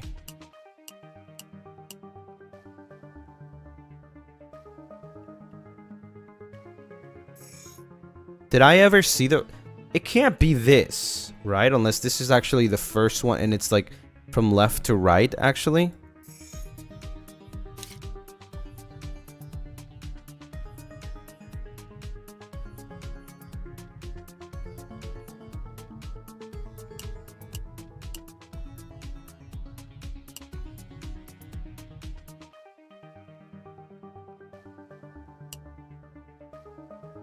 This is blue, right? This is green. Ah, frick. Green. Red.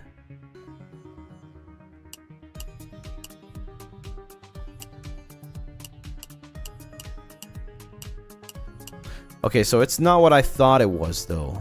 I got the shapes and the colors, but I don't have the order.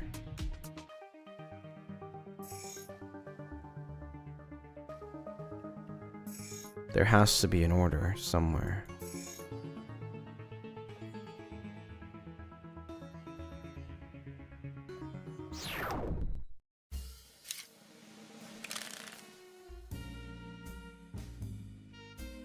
Four A23.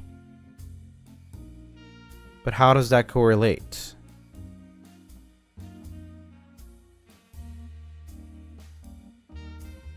Tree. What does a tree mean?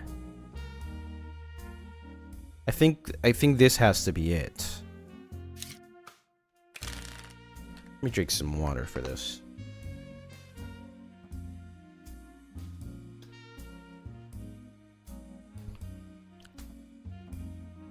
You guys are saying, oh, like you got it, but I don't. I haven't gotten it yet. What's this order have to do? Fire, tree, drop, moon.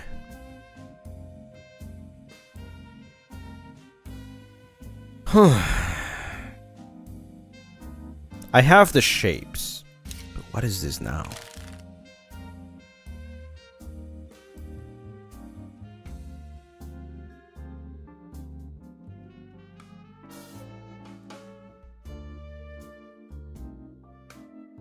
We have four shapes, right? Unless...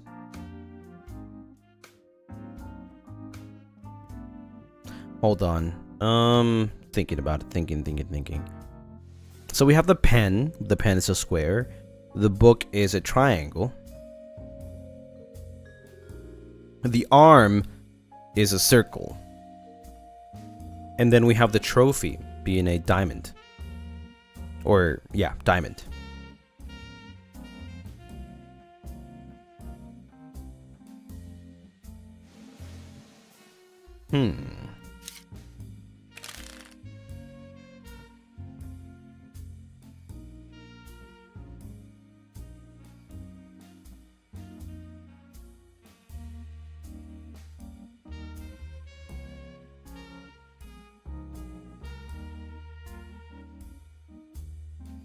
I'm not gonna lie. I keep looking at these.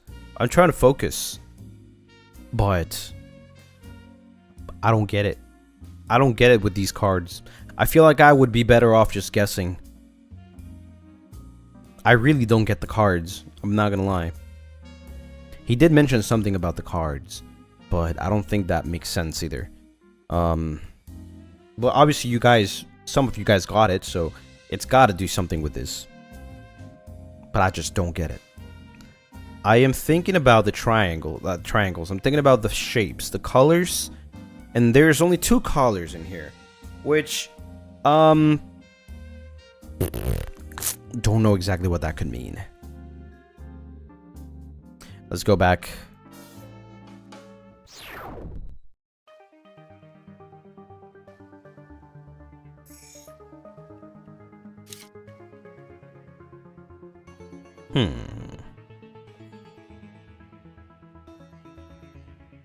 Yeah, this is too hard to guess. It's too hard.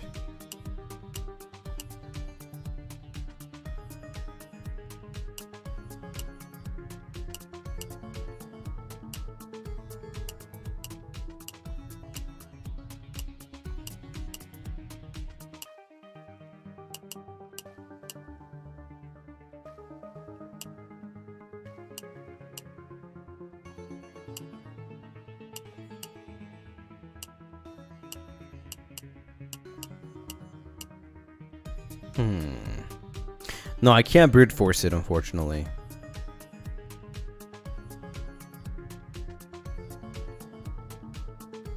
I don't think this one's easy to brute force, sadly.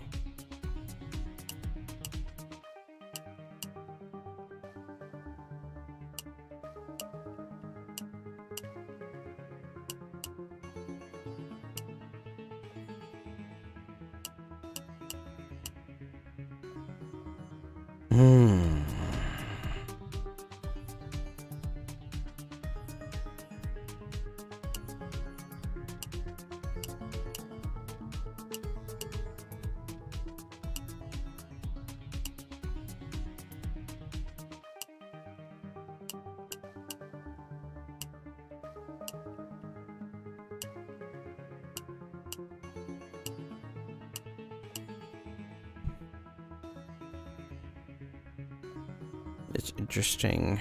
Let's go back.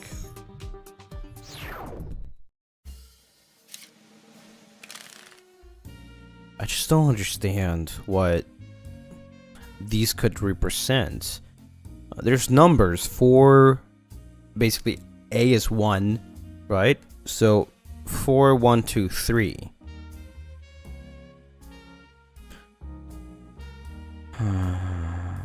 Could it be... I get it. I get it. Wait. No, I don't. I actually don't. Wait.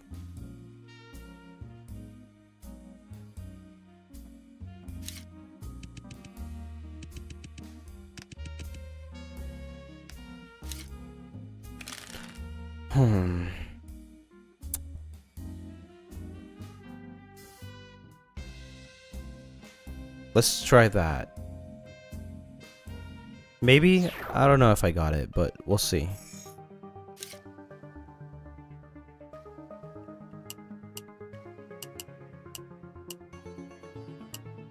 What color was triangle again?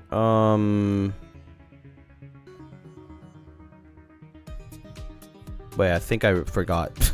Wait, hold on. I gotta go back.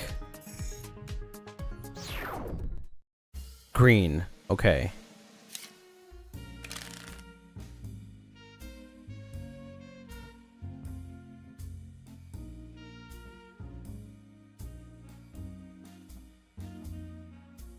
Okay.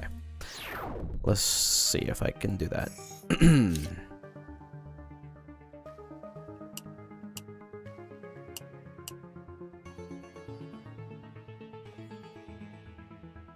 So it's not what I thought it was. Unless...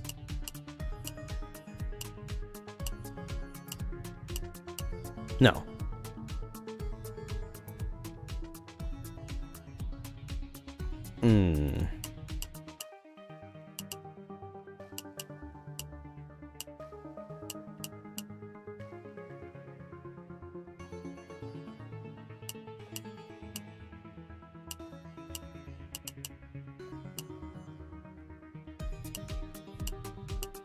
No. So it's not what I thought it was.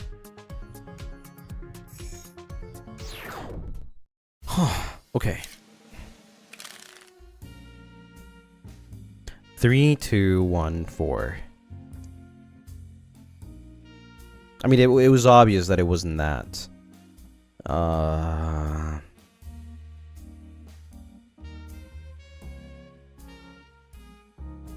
A 3.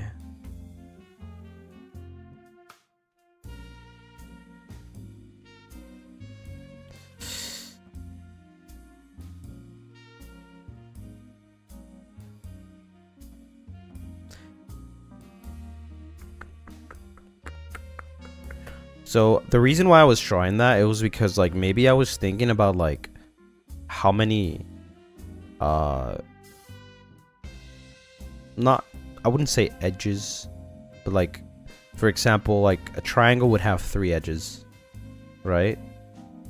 So it would be 3.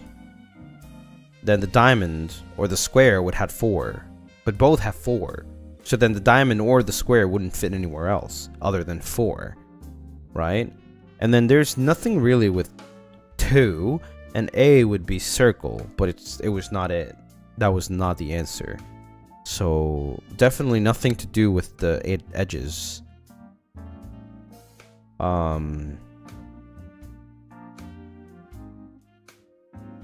Take consideration of numbers and aces. Yeah, that's what I've been thinking though, but it's got nothing to do with it though. That's the only thing I'm really looking at. Like, I'm not really looking at the symbols because I honestly don't see anything in the symbols that represent the shapes. So I'm just looking at the numbers and the letter A, which is a 1. A is 1.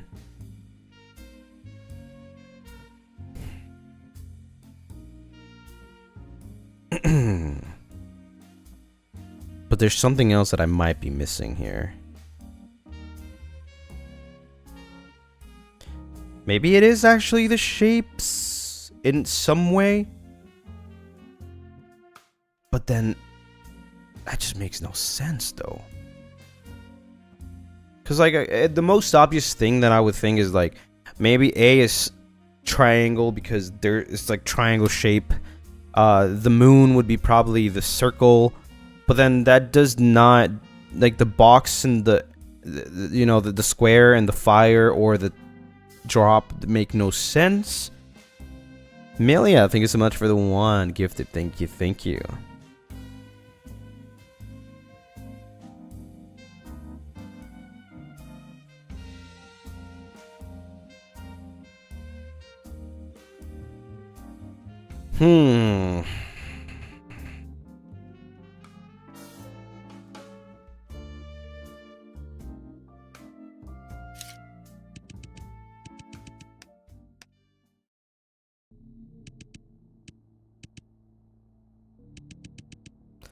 Subject number 5.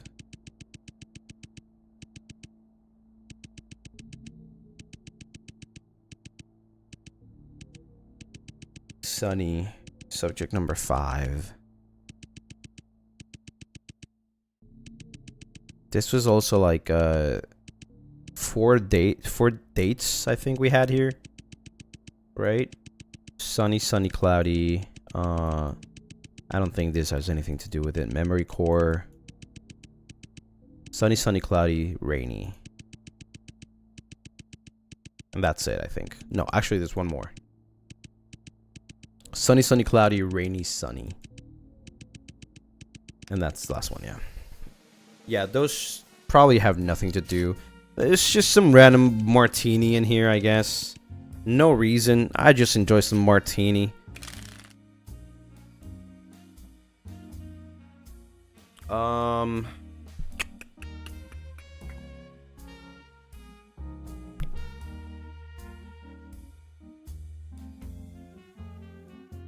Sunny, sunny, cloudy, rainy, sunny. There's only sunny, cloudy, rainy. There's only 3. There's no fourth, so none of that would correlate. None of that relates to this. If you get it, it'll piss you off. I'm already pissed off. Not really, but like, if only I could get one though, it would make everything so much better. But this is hard. Like, it's just like, maybe it's just a really bad puzzle. Maybe it's just a really bad puzzle that it's just so like almost impossible to get.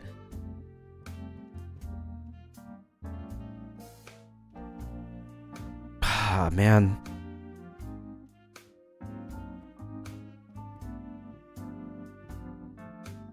I'm really trying hard with the numbers. You wonder if it's simpler than all of this? I don't think it's simple, because if it was simple, we would have gotten it already. I mean, at least I would have gotten it already if it was that simple. It's definitely attention to detail.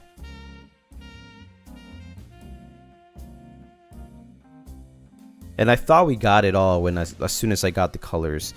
And honestly, I don't even know if it has to do with the cards. I'm not gonna lie to you. I am probably stuck here, and it probably has nothing to do with the cards. And the cards are for something else.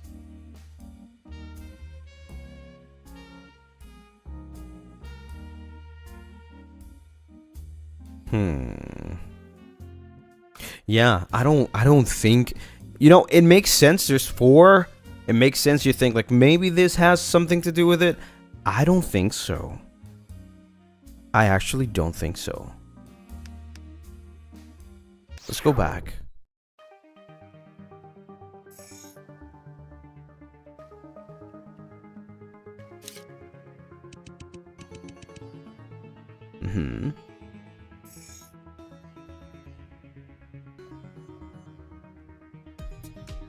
Okay. I do have an item. I do have an item though.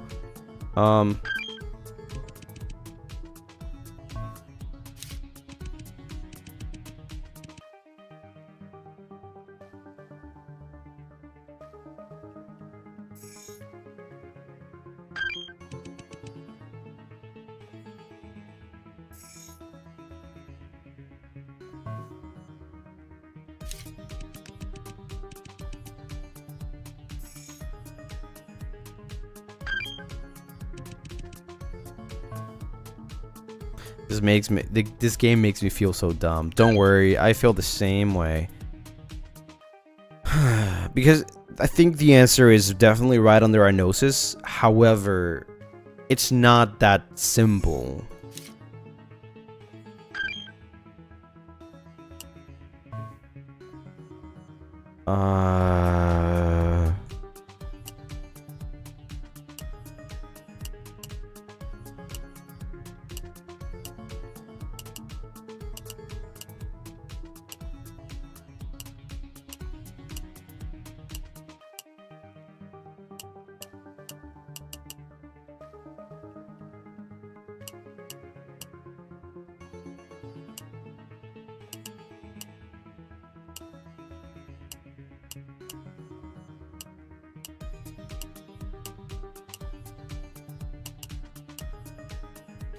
Triangle is green.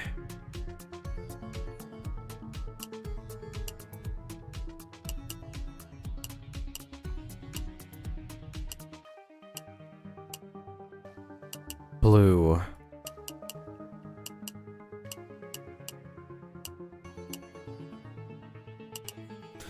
Okay, I've already tried a couple of combinations though. Let's see. Let's move this here. Then the last one I'm waiting for here is square blue. Now let's move square blue here. Rhombus or diamond here.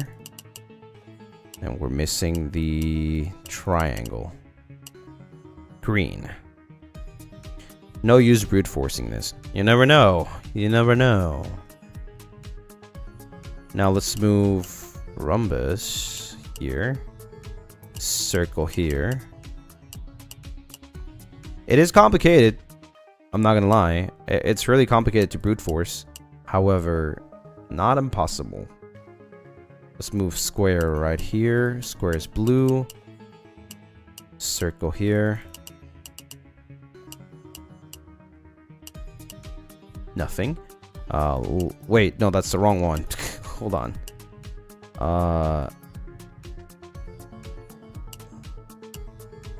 Triangle. Okay. Now let's put triangle here. Triangle is green.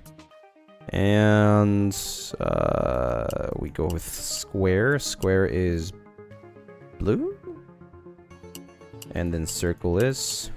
Okay. Next up, we already did the red. Next up, we move triangle here. Triangle. We go with this one here.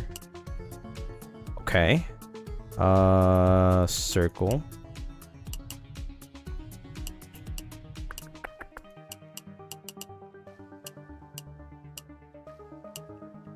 Nope. Square. Blue. Circle.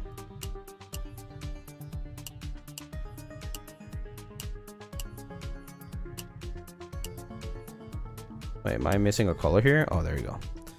Okay, there's that. And the last one that I haven't tried... Wait, have I tried all of them now? I haven't tried square, have I? Let's try square. These are like some combinations that I just have off the top of my head. Let's see. Okay, now yellow.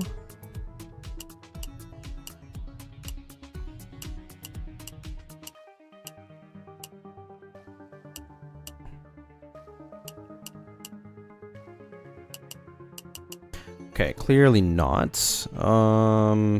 Let's move circle here. Triangle here. Nothing. Circle here. Square, triangle here, sure.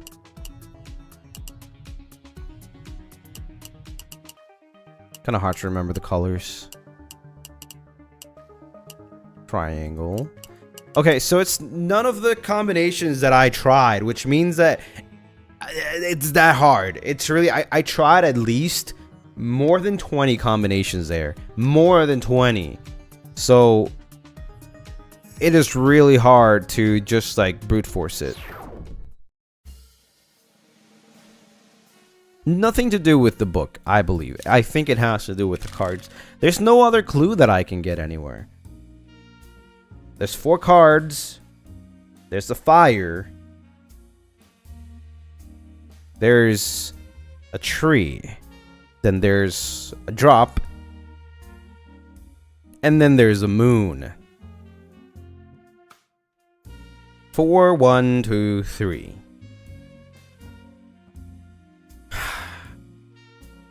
It can't be that complicated. Maybe you're just overcooking. I think I am overcooking, but I'm also undercooking. Like, I think I haven't found the middle. Fire. Wood. Fire, wood, water, light. Maybe that would be it.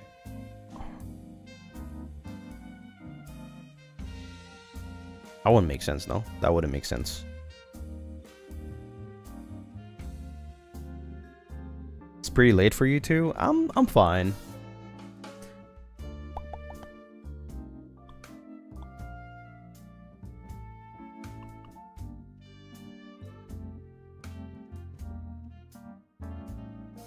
Think less shapes. If I thought less shapes, like the whole thing is literally shapes. It's impossible.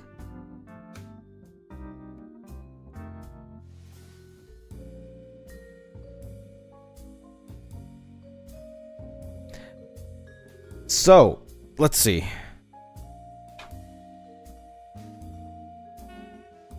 Fire is number 4, right? If it's elements, what the frick is the moon? Other than light.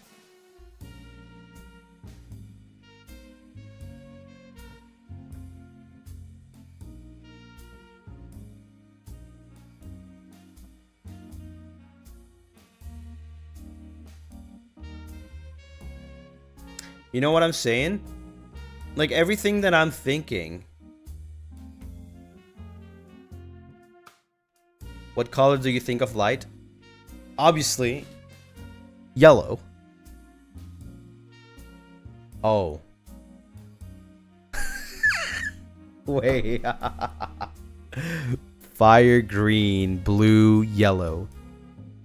Fire green, blue, yellow. Oh my god. It's red, green, blue, yellow.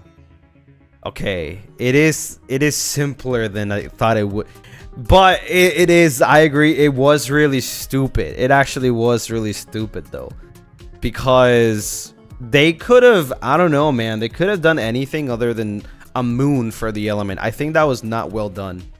I'm not gonna lie. The only way I got it was because light, right? They could have probably done something else, like a sun, right? A sun, not the moon. I don't know, man. It would have been a little more fun, more intuitive. Circle, triangle. Hold on. Wait. Am I doing it wrong? Was the tree not second? This is water. This should be it. Wait, that was not it. Oh, wait. No, that... What? Wrong order? Perhaps? Hold on.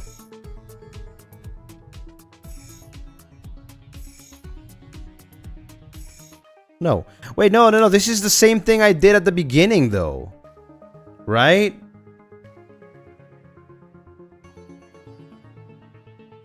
But the numbers. So it wouldn't be that order. It would be... triangle. Let me remember. Triangle. Square.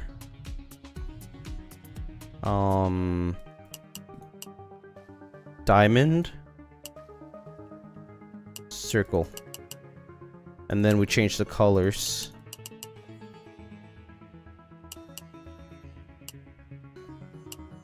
There you go. I can't believe it. You're incredible.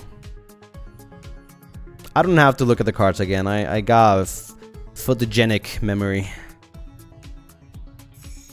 So what do I do with that, though? I can open this door.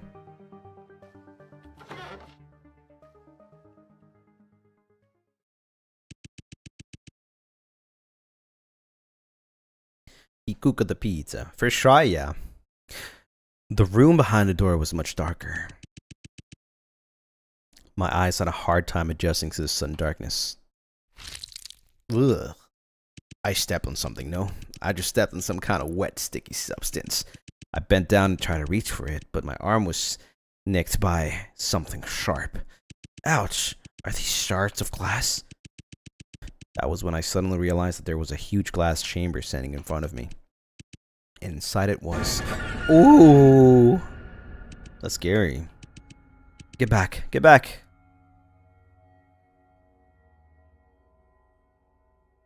Interesting. Thank God, it looks like that thing is dead. Look there. Someone's in there. Oh? Someone's in that glass chamber in the middle. That's probably just a cyborg too. A cyborg? But they look as if they are... Detective, didn't you know? There are many kinds of cyborgs. Many kinds? What do you mean? I'm not really an expert myself, but let me just read this part for you. With that, Salmona took out a journal from her pocket. I love that sound. Due to different bodies' varying ability to withstand semi-mechanization, the phenomenon of intellectual polarization often appears in each batch of experimental subjects. Subjects that are able to withstand mechanizations generally retain human facial features, and with their newly modified bodies, they exhibit superhuman abilities superior to those of ordinary humans. On the other hand, subjects that fail to successfully withstand mechanization exhibited severe intellectual degradation, thus making them behave like wild beasts. At the same time, the bodies of these failure subjects would exhibit an obvious rejection of mechanization, resulting in them often giving the impression that they were failing apart. We refer to these cyborgs that have lost their intelligence as husks. It is worth noting, however, that some of the experimental subjects seem to require an acclimation period. That is, their bodies exhibit repulsion similar to that of a husk when they first undergo mechanization. But as long as they are fed regularly and are given ample time, eventually their bodies will be able to successfully accept the modifications that they are given. Thus, after each batch of experimental subjects have been modified, we tend to leave them in a secret chamber for a period of observation. If after that time the subject still does not demonstrate signs of a successful mechanism, I can't even speak anymore, we would then dismember it and dump its body parts in the wastewater pool outside the G4 district. The above was recorded in an experiment journal I found here at this corporation. In other words, there are two kinds of cyborgs. The first kind looks like a monster because his body could not withstand mechanization, and the other is able to retain its intelligence and look exactly like a normal person because it has been successfully transformed. Yes, but not only that. Pay attention to this next part. More! Since often only a small number of subjects possess the ability to withstand mechanization, we often have to dismember and discard most of the cyborgs in the chamber. And this is definitely very costly and burdensome for us.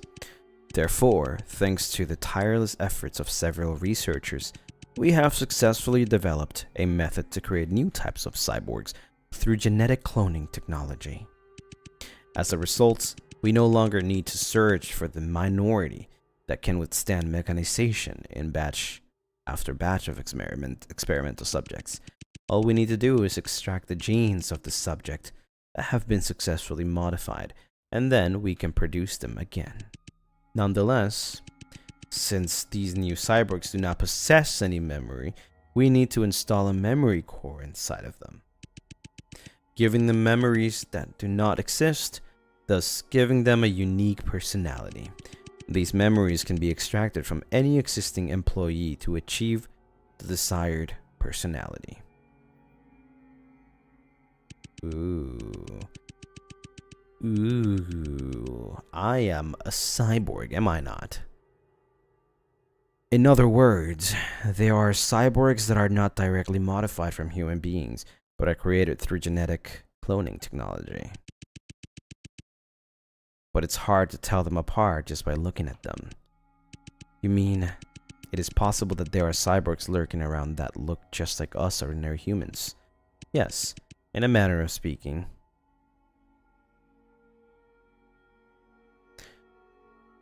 Interesting.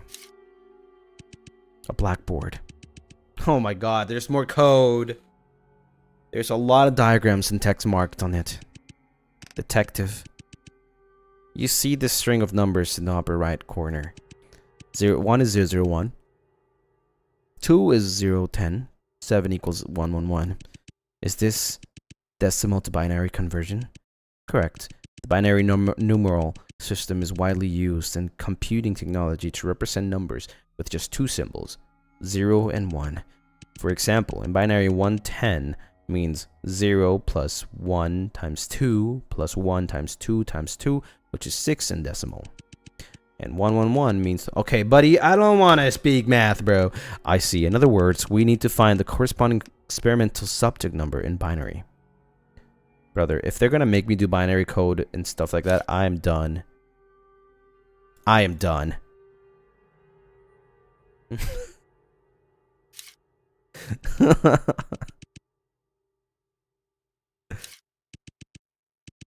A glass chamber, there's nothing in it.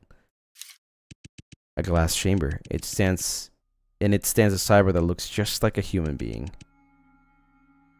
This gives me the creeps. Ah, dude.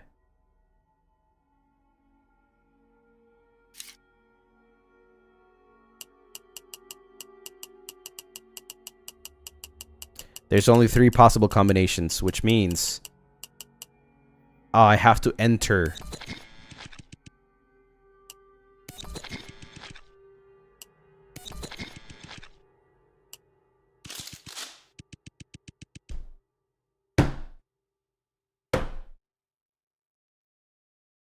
What can I say, bro? What can I say? I'm just good at numbers.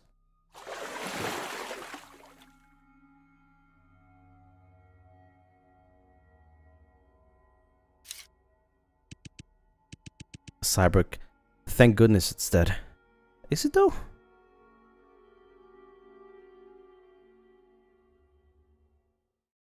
Sheesh. Who's that?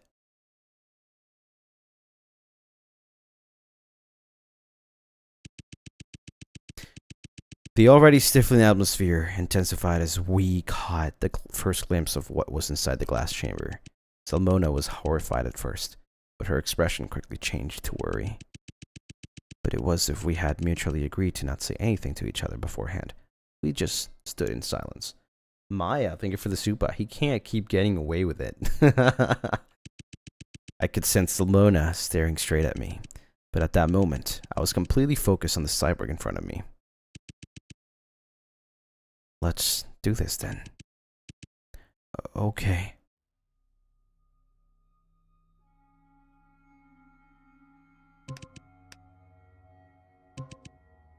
Oh. I took the scalpel that Salmona handed to me and started making deep cuts into the cyborg's body. 19, thank you for the super. He's still got the hacker in him, Your Honor. I'm just built different. What can I say? Ugh. Blech.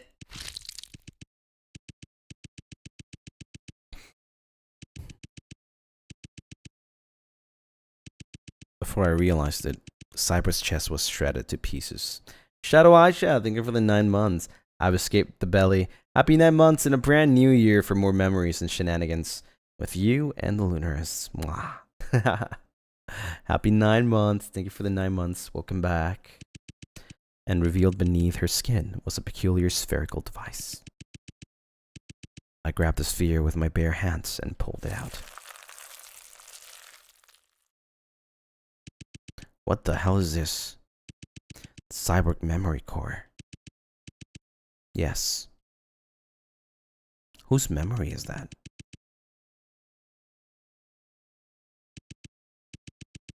Let's get the hell out of here. I can't stand it in here anymore. Something's gonna happen, no? Never mind.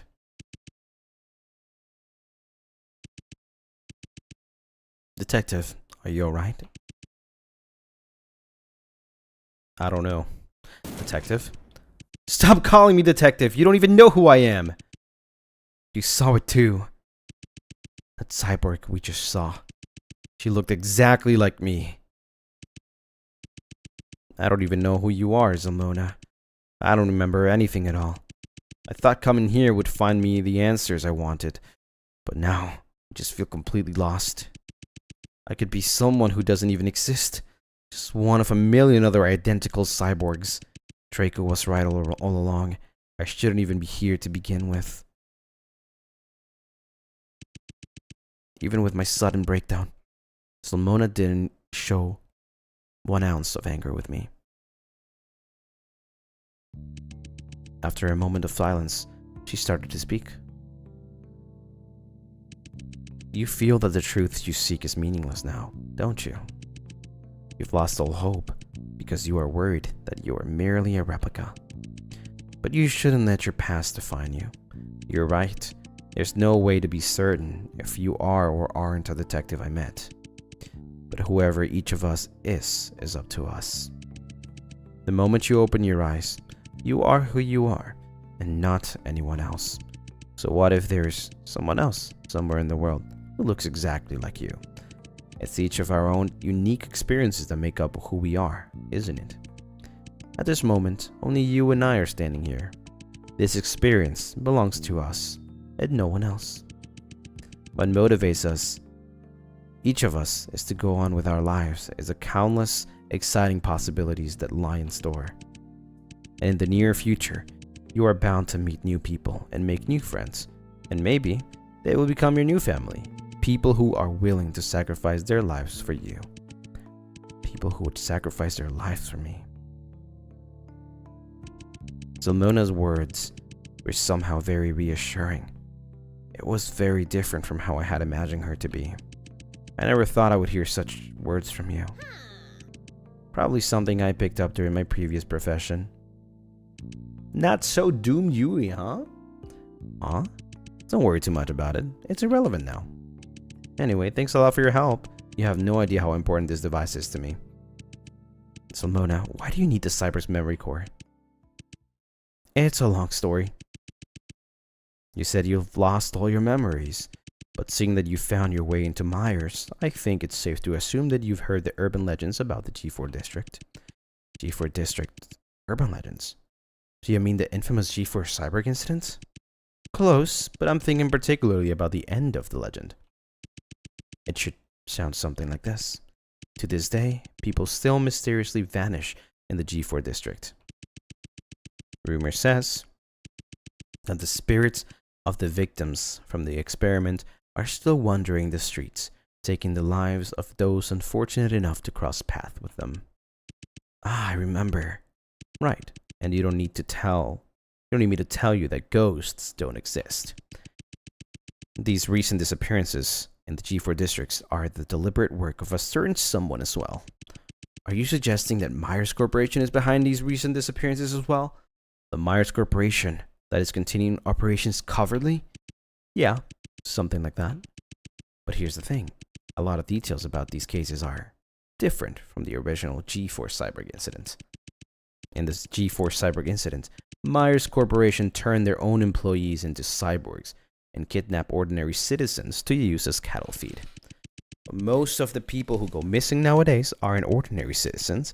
It's people who either had a history with Myers or who were former employees of Myers. Did Myers Corporation turn them into cyborgs as well, or were they just used as cattle feed? If they were all once associated with Myers, makes sense that Myers will simply want them gone. Precisely. But many people believe that this series of disappearances is the work of just one person, a dangerous criminal who is extremely careful, so much so that they never left a single fingerprint behind or a clue as to what really happened to the victims. And this person is known as the most wanted criminal in the G4 district. As for how they connected to Myers, no one is really sure, but there is one person who has seen them that is still alive. Only one person. It's Vincent. That person is me. Wait, what? Never mind. Huh? Yes, the most wanted criminal in the G4 district messed up once, and I was there when it happened. Thought it was Vincent. It was a dark and windy night. I had just gone back to my apartment building and was about to go inside my apartment to relax.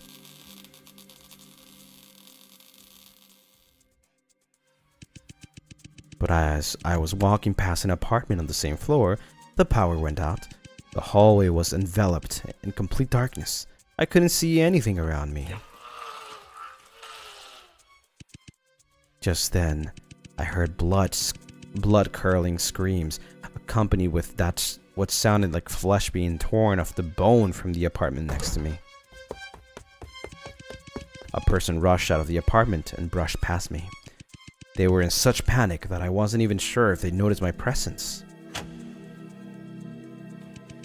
Shortly afterwards, the power came back on, but that person was long gone.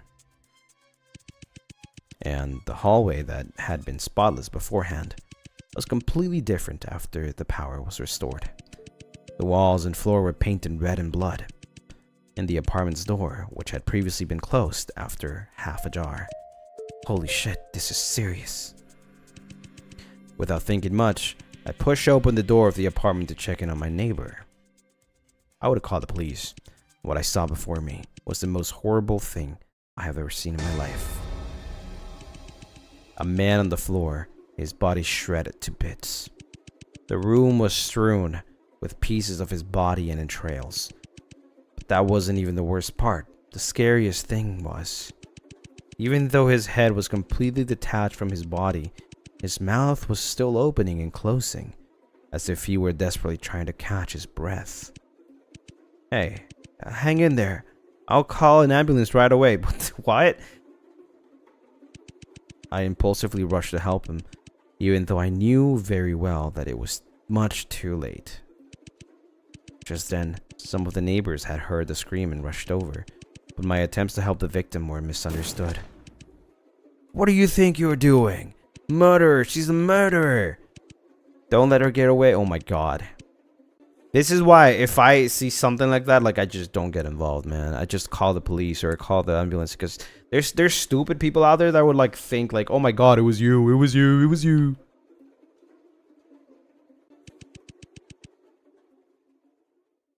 But it was too late for me to say anything. And then, what happened after that? After that? As embarrassing as it sounds, I became G4's most wanted criminal. Although I've managed to escape from the G4 police. It's getting so much harder finding new apartments these days. But please believe me, I really wasn't the one who killed him. I wouldn't even hurt a fly. I believe you, Zalmona. But then, you didn't actually get a good look at him either. You're right. The corridor was completely dark when I met him. I didn't get to see what he looked like either. If that's the case, how can you be so sure that the killer is the same person who is responsible for the recent series of disappearances in G4? Honestly, I can't. But I later learned that the victim, my neighbor, was Dr. Richard Eminem, a former employee of Myers. And, as always, the police found no fingerprints from any suspects at the scene. Of course, except for mine. That's too much of a coincidence, don't you think? So my guess is, the killer was originally going to kidnap Dr. Eminem and murder him somewhere else. But for some reason, he screwed up that time, so he killed Dr. Eminem in a hurry and ran away. And what's even more interesting is, the way Dr. Eminem was murdered was similar to how the core members were killed in the G4 Cyborg incident. They were all ripped to pieces, so it's quite possible that this is the same person who got away with killing the core members. Then the reason you were looking for the Cyborg memory core is... Yes, as I was saying, many of the victims of the recent unexplained disappearances have some connection to Myers. It's hard not to conclude that the murderer has also a very close relationship with Myers. In each of the cyborgs that Myers produces through cloning will have a memory core. Each evidence stores certain memories, giving the cyborgs the personalities they would lack otherwise. Most of these memories are extracted from Myers employees. I understand now. You want to find the real murderer by reading the memories in each memory core, thus proving your innocence. Exactly. Not just for my own sake, but also for the safety of the G4 district. I will keep searching until I find the truth, even if it's Myers Corporation who's behind all of this. Alright, that's all I have to say. Anyway, Thanks again for helping me out. Go ahead and take this key card. I took the key card from the legal department that Salmona handed to me. Thank you. But are you still going to continue your investigation? You know, if you want to get out of here with me right now, that wouldn't be impossible. Huh? But isn't the gate to the lobby closed? I know, but the truth is, I accidentally forgot about this. Salmona took out the watch for her pocket. A watch? Oh, darling. This watch is more than meets the eye. It was originally a gift from an old friend of mine, but I have made a few modifications to it. Just by wearing it, I can teleport myself anywhere. Oh! How did you forget something this important? But the downside is, it can teleport me anywhere. What do you mean? As in, I can't decide where I'll be teleported to. I was once teleported inside a men's bathhouse. Incredibly embarrassing situation. But hey, there's risks with anything. Wouldn't you agree? So, are you gonna come with me? Let's get the hell out of here. I'm sorry, Salmona. I can't leave just yet. There's this person that, even though I can't remember how we're connected or why, he was willing to risk his life for me. And that person is currently trapped in the Myers lobby. I'm worried about him. I see. Do you want me to come with you? No, Salmona. That would be too dangerous. That is my fault. I should have never come here. So it is Doom Yuri after all. I can't get another one of my friends involved. I don't want to see them get hurt. I understand. If that's the case, promise me that you will take care of yourself. I hope we can meet again someday. Maybe then, you'll be able to tell me your real name. I'll see you later, miss. When you get your memories back, be sure to tell me all the stories about your past, alright? Of course. Goodbye, Salmona. She's gone. I wonder where she will be teleported to this time. Well then, it's time for me to push forward as well. Next stop, the legal department. Next stop, the IRS.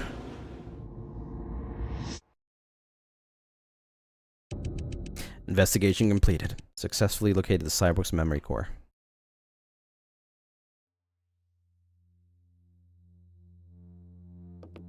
Yeah, guys, we're infiltrating the IRS right now.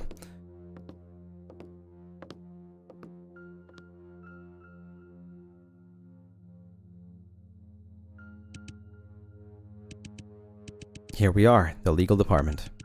It's hard to believe that Vincent used to work here. Wait a second. In the distance, is that an elevator? Salmona had told me the only way to get back to the Myers lobby now is to take the elevator to the basement and then return there from the other side. So it seems that this is what she was talking about. I've come a long way. Shouldn't I investigate this place first?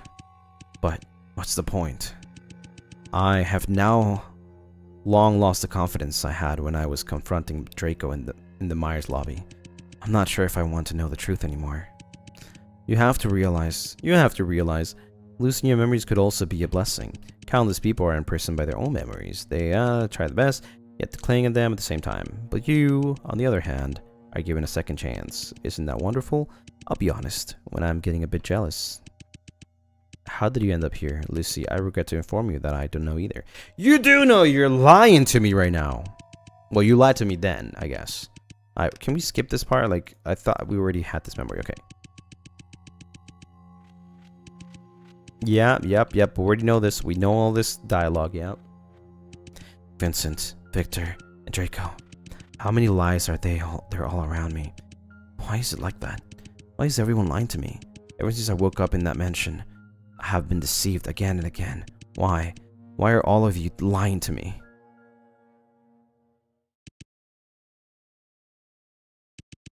What am I doing? I don't have time to think about that right now. Since I am already here, might as well take a look around first. Ugh. More to read. Huh? These documents from the legal department. I really don't understand them at all. Hold on a second. The nameplate on this table. Vincent Edgeworth, Chief Legal Officer. So then, this used to be Vincent's office table. On the table was a note in a glove. The note looked brand new, and therefore seemed out of place compared to the rest of the files here. Someone could have just recently left it here. Was Salmona the one who put it here? I picked up the note from the desk. I can move it. Yippee, yippee, yippee, yippee. Dear my lovely Lucy. Oh! How are you doing? I'm just joking. Of course I know you're not doing well, because you've lost all your memories. So, do you want to get all your memories back? I know you do. In that case, I have left you a small gift. I'm sure it'll help a lot in getting back what you want. An old friend who wishes to remain anonymous. An old friend? A gift for me. It must be referring to the glove next to it. For some reason, I was blasted with a wave of anxiety. Put on the glove. Should I put on the glove? Yes. If I press no, what's the point, bro? The glove fits my hand perfectly. Uh-oh. They know. This person knows. This person knows that I have these powers. Do you remember who you are? All hail Myers, all hail Myers. Do you still remember your purpose? They're trying to override my memories. We all miss you so much. Hurry up and come back home.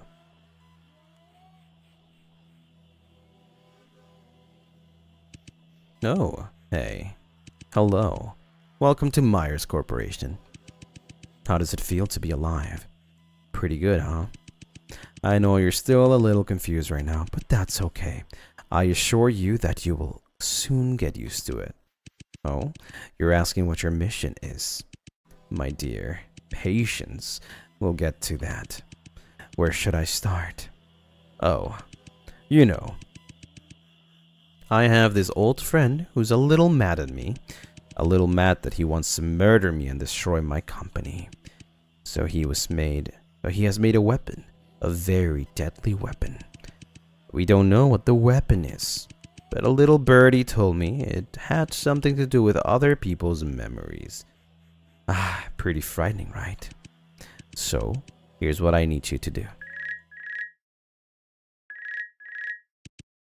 Oh, my apologies. I hope this is about my delivery. Hello? Oh, already? That's awesome. But unfortunately, I'm not at home right now, my friend. Yes, just leave the package at the door. Yes, the entire uniform. Alright, that's great. Thank you so much. Sorry about that. Where was I again? That's right. I need to locate his weapon and then destroy it. And while you're at it, try to figure out what kind of experiments this guy is up to. And your code name will be...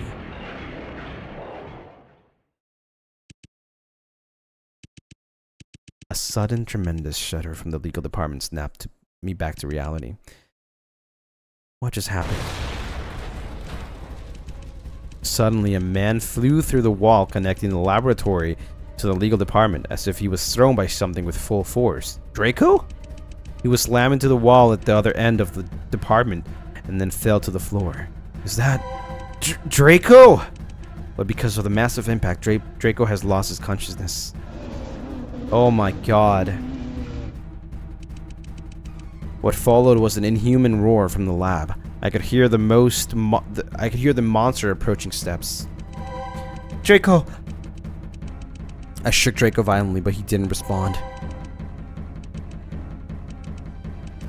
Damn it, what should I do? The basement, quick! I dashed to the elevator and punched the button. Hurry, please be quick. I hurried and dragged Draco into the elevator, then pressed the button, closed the door, and there's a monster. No? I could still feel my heart pounding. that monster doesn't seem to be pursuing us. I think we're safe for now. What exactly was that thing? Lucy? Draco? I'm sorry, Lucy. I couldn't stop him. Slowly, Draco stood up. He sounded very weak. Draco, are you okay? No need to worry about me. It's just a few scratches. Stop acting like a hero at a time like this. Draco froze in the face of my emotional outburst. At that moment, we were both just looking at each other and stuck in silence. Draco, are you serious? Stop it with the act. You have been saying strange, incomprehensible bullshit ever since we met in the lobby. You're badly hurt, yet you're making light of it. You're really starting to piss me off. I don't give a damn how cool you are. And at this point, I really don't care how many lies you've told me. But I do know that. But I'm worried about now is you.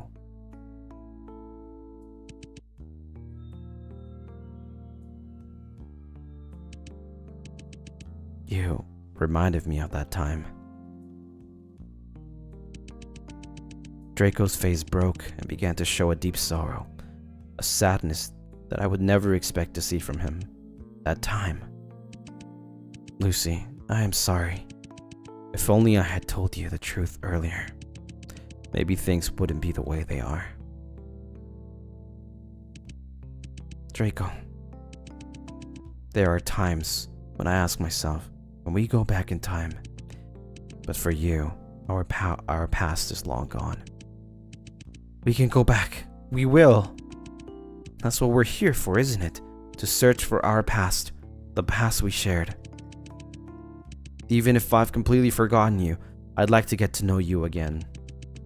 So when we escape from here, please tell me everything about your past, our past. As you wish, Lady Lucy.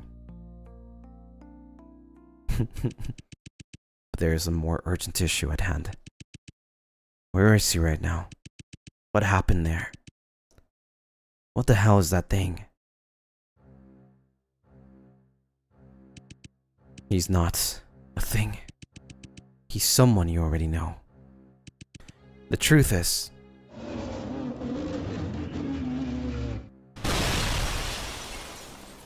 wait, what?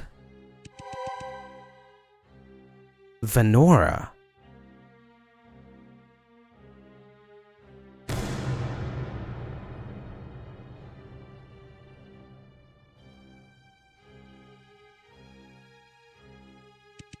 My precious chaser, tell me, is there someone you love?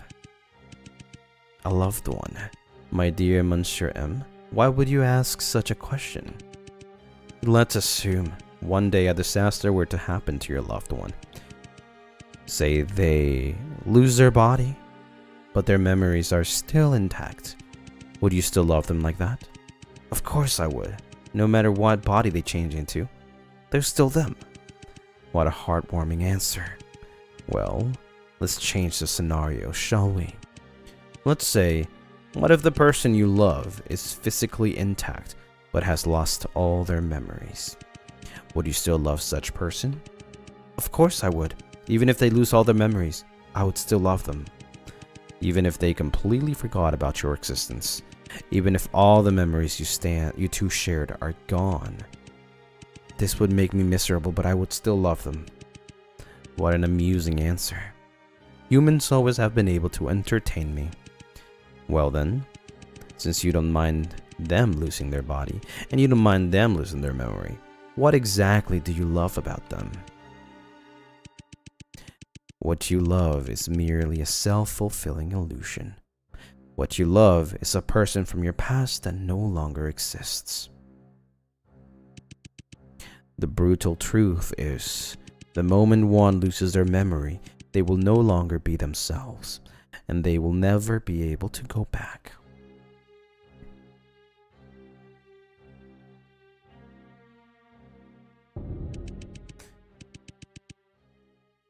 Damn.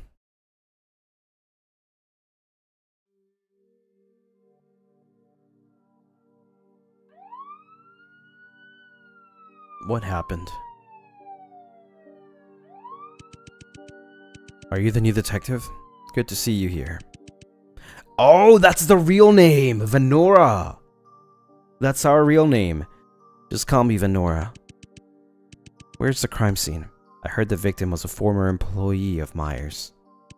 Yes, room 309. Come with me. Oh my god, this is getting deeper. This is getting good. Lucy's a cuter name. Yeah, but that's the name that we were given to ourselves.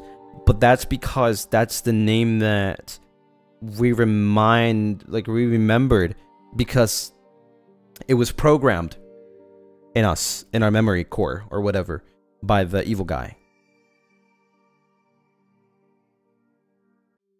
Move along, people. Nothing to see here. And stop interfering with the work of police officers. Right. Here we are. Oh my god, we actually have to... I'll leave the rest to you, Venora. Objective? Survey the crime scene. Holy frick, okay. A trophy. It's stained with blood. Looks like it was used as a weapon of some kind. Did we find fingerprints from any suspects in the trophy? No, we only managed to collect Dr. Eminence's bloodstained trophy. The body has already been cleared. The D4 Investigation Bureau sure is efficient. That's correct. As the victim had been dismembered, we were unable to outline the exact location of the body on the floor. However, the autopsy report from the Investigation Bureau has been released. The cause of death was due to a rapid dismemberment of the body in a short period of time. Is this the case Almona told us about? Yes. So you're saying the murderer dismembered the victim while he was still alive? Yes, it was a very gruesome death. But according to the autopsy reports, the victim's head did show signs of being struck by an object, but it was not fatal. In addition, the body displayed signs of a struggle before death, so it's unlikely that he was unconscious for the ordeal. Struck by an object. Is it the trophy on the floor? Correct. The shape of the wound does correspond to the pointed corner of the trophy. Besides that, there's something else that's strange. Some of the dismembered body parts of the deceased have disappeared. Disappeared? Yes, we couldn't fully reconstruct the victim's body with the pieces left in the room. We searched the entire apartment building, but we couldn't find any of the missing body parts. We did take into the consideration that the perpetrator could be non-human, but the report has made it clear that dismemberment is not a result of the beast attack. Collected evidence, disappearing body parts. What is number 1? I can't click number 1. Unless this is number 1. The door in the apartment. The resident of the apartment building claimed that the murderer eluded them and escaped through here. The suspect's name is Salmona, a resident of this floor. Something worth mentioning is she is a mutant. A mutant? Is she from G3? We're unsure of the moment. Countless tourists visits G3 district every year to receive modifications. We can't draw any conclusions yet. We thoroughly searched her apartment, but strangely enough, we couldn't find any form of identification. For now, it seems that the murderer has escaped. What about the blood stains in the hallway outside the apartment? Before we arrived, Dr. Eminence's screams attracted a lot of curious residents. These guys trample over the entire apartment building, and now there's blood everywhere outside the apartment. Even if there were any useful clues in the hallway, they've probably been trampled them into oblivion by now. Okay. A bloodstained cabinet. Nothing special about it. Some paintings. But the closer you look, the more obvious it is that they're just printouts. Exposed. A bloodstained chair. Nothing special about it. I opened the curtain. It is the only window in this apartment. The lock appears to not be tampered with, so it's unlikely that the murderer entered the room through here. Was the curtain here closed before? Yes, of course. We haven't moved a thing. Interesting.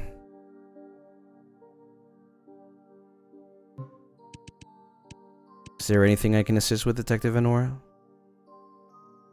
As for information about the victim. Former researcher of Myers Corporation, according to our investigation, although the victim holds a PhD, his position at Myers was rather unremarkable. We don't know much about his current occupation, but judging by the apartment, it's not that hard to deduce that the pay wasn't getting any better. A resident on the same floor claimed to have last seen him in the hallway outside his apartment last night. Allegedly, Dr. Eminent was on the phone at the time and seemed to be talking about some sort of deal. A deal?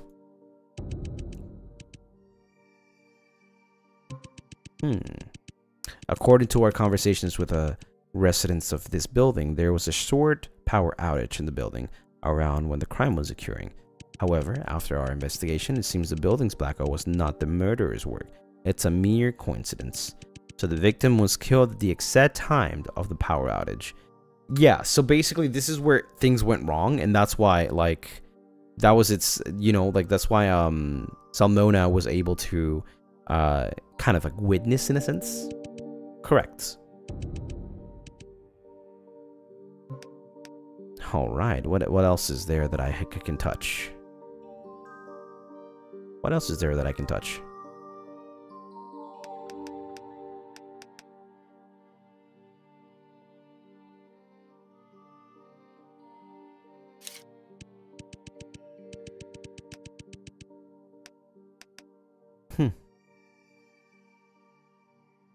Oh, that's 6-6. Got it. It's clear that this murder was premeditated. The perpetrator was planning to kill Dr. Eminent from the very beginning. And since the window lacked any signs of forced entry, it's most probable that the culprit entered the apartment directly through the door. Yes, that means the murderer was invited into the apartment by Dr. Eminent himself. In other words, our murderer is most likely whoever Dr. Eminent was making a deal with. Nonetheless, in the midst of this, a small mishap occurred. The killer intended to kill Dr. Eminent directly by hitting him on the head with the trophy. But the sudden power failure in the apartment made him miss, and he failed to kill Dr. Eminent with a single blow, which is understandable. No one could anticipate a freak blackout. However, if the killer is the same person that's behind the other recent G4 disappearances, then their negligence cannot be attributed to just that. The other victim who went missing disappeared without a trace, as if they had vanished into thin air. But this time, the murderer messed up. The whole apartment had attracted the attention of other residents. If it's really the same perpetrator, there has to be something else that also contributed to such major mistake. In fact, the murderer could very well be very handsome.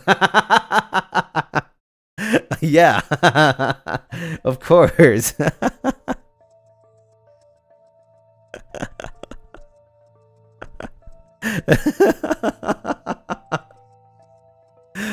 Sir, you deserve to go to prison. You're charged with handsomeness. The murderer might have an extreme fear of the dark. The curtains in the apartment were drawn close at the time, and it would have taken a while for human eyes to adjust to sudden darkness. Down bad. So at the moment of the blackout, Dr. Eminent's apartment was most likely pitch black. Our cold-blooded assassin, who usually manages to keep so calm and careful, completely lost control in this apartment. It is quite possible that the killer has an extreme fear of sudden darkness due to some form of previous trauma. Sudden darkness, I see. I think I understand now. In addition, the manner of Dr. Eminent's death is a major mystery. The killer dismembered him alive after failing to kill him with a single blow. The way they dismembered him reminds me of how all the core members of the Myers Corporation were killed. As far as I know, all of the core members of Myers were also killed in a similar brutal way. Add that to the recent disappearance of the G4 district, leaving many citizens paranoid. I guess many people would think that the killer is the same person who killed all the core members. However, I believe that the real reason why the killer tore Dr. Eminent into pieces was to give Dr. Eminent a painful death, to mimic the murders, to threaten Myers Corporation, to collect Dr. Eminent's body parts. Damn it. I don't want to miss, but I think it's this one. Damn it. I'm gonna guess here, I guess. Maybe mimic the murders of... That's wrong too? How many attempts do I have? Can I just choose anything? There we go. Man, I wanted to be more interesting, man. Like, those two answers were more interesting. I don't know, I'm just saying. Maybe they have nothing to do with the story, but they were more interesting. They'll be like, oh my god, plot twist! You know what I'm saying? The real reason why the killer is his member, Dr. Eminent, in a panic, was to obtain his body parts. In the G4 cyborg incident, Myers Corporation was found to be using the human flesh of ordinary G4 citizens as feed for the cyborgs. But since Dr. Eminent's body did not have any signs of a beast attack, the killer was most likely trying to obtain Dr. Eminent's body parts to use as feed for cyborgs at the later time. But if they were working for Myers, wouldn't it be more likely that they would want to make a cyborg out of Dr. Eminent? Why would they choose to turn him into cyborg feed instead? Detective Honor? Yes? Have you reached any conclusions to who the killer is? Put out a warrant for the arrest of Zelmona. She is undoubtedly the perpetrator we have been trying to search for all along. As you wish, Detective Honor. Holy frick, it was me! It was me who said that. That's crazy. And we were just friends with... Oh my god. If I recover my memories, that's crazy because that is actually doomed Yuri. The warrant has been issued. But Detective Honora, would you mind coming outside with me for a moment? There are some important matters I'd like to discuss with you.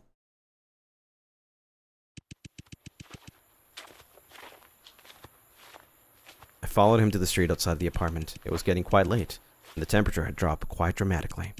But he was just walking in front of me silently, as if the cold weather did not bother him. The cold never bothered him anyway.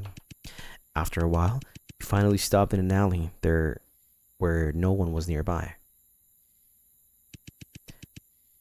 What was that you wanted to discuss? I decided to speak first. Well then, let's hear it. Who is the actual killer? Excuse me? You're called the inspector, yet you don't even realize who I am this whole time. The man in front of me slowly took off his police hat, and what followed was a sight that I couldn't have expected. He suddenly grabbed the corner of his cheek and tore the skin off his head. What was revealed beneath it was his blue skin and white hair. It's you! But him revealing his true form only made me more vigilant. Inspector, it appears that the fact that you still see me as a threat. Believe it or not, I don't have time to play Mr. Triple Agent for that stupid organization from G3. What are you doing here? What else can I be doing here? Our boss gave me clear instructions to make sure you succeeded in your mission. But it seems that you have everything under control. However, you know very well who the actual killer is, don't you? Just, what the hell happened back there? I thought he was good at this. How could he screw up things as badly? Why don't you just go ask him yourself? You're as tough as ever. Suit yourself then. I don't really give a damn about that guy's past. But do we really have to pin it on that woman for the same floor? Each sacrifice is for the future of the company. Each one is necessary. Our boss is really getting to you, isn't he? Company this, company that. That's all he ever talks about. All of us are merely little pawns in his hands. What did you say? No offense, but this is nothing but a job to me. I'm not trying to debate the ethics of what we do, nor I am interested in his great vision.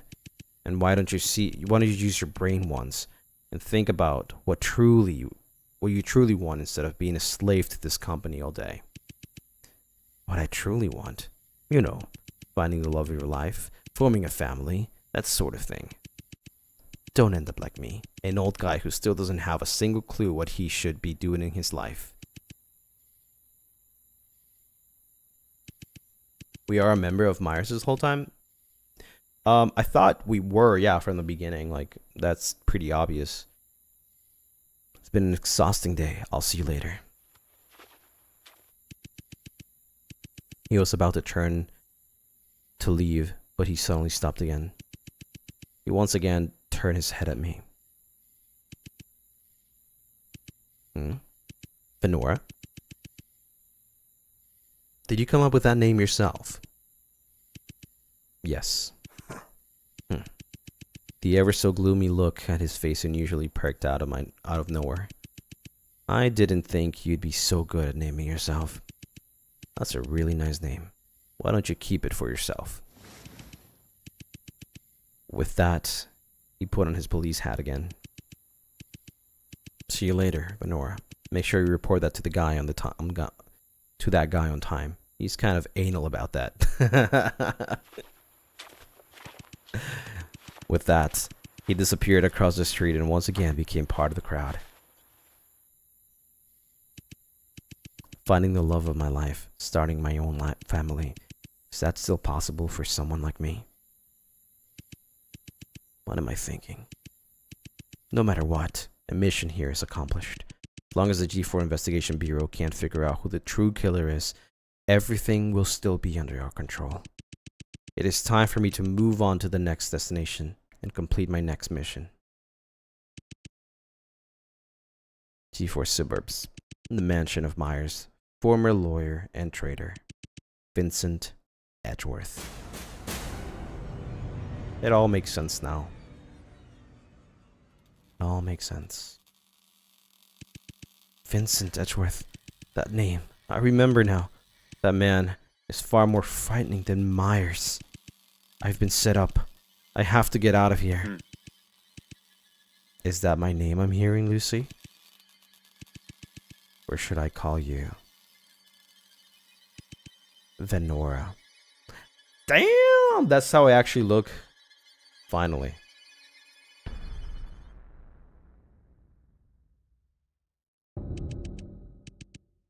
Chapter 3. The end. That was it.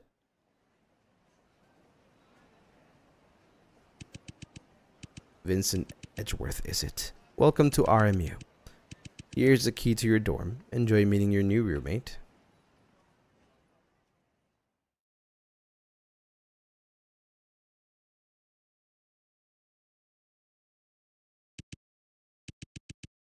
New roommate. Pardon me. Is anyone there?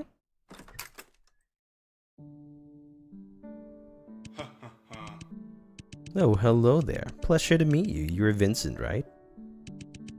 Please allow me to introduce myself. I am your roommate, Victor Blake.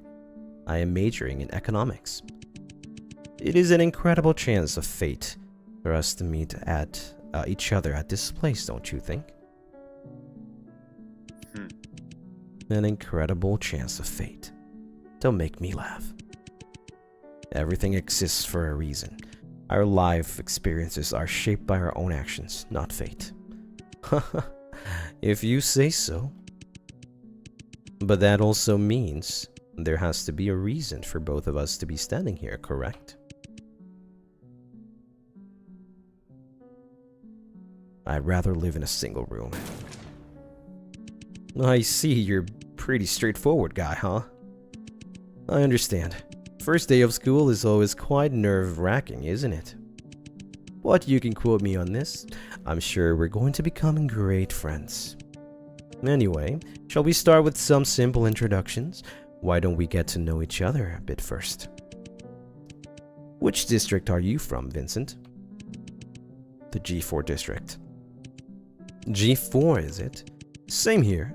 Then it looks like we're both domestic students. What do you like about G4? Where do you usually have to go for fun? I don't really go out much. I see. What about hobbies? What do you like to do in your spare time? I enjoy reading about history and philosophy. Oh, that's exciting. That's it. Is that not it? That's it. Is that not enough? I see.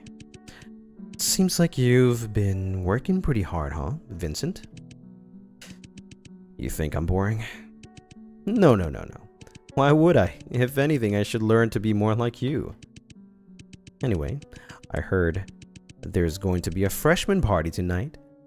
Would you like to come with me, Vincent? Not interested. Okay. What's wrong with making some new friends? Do I look like I'm here to make friends? You have absolutely no clue how much work I've put in over the last few years.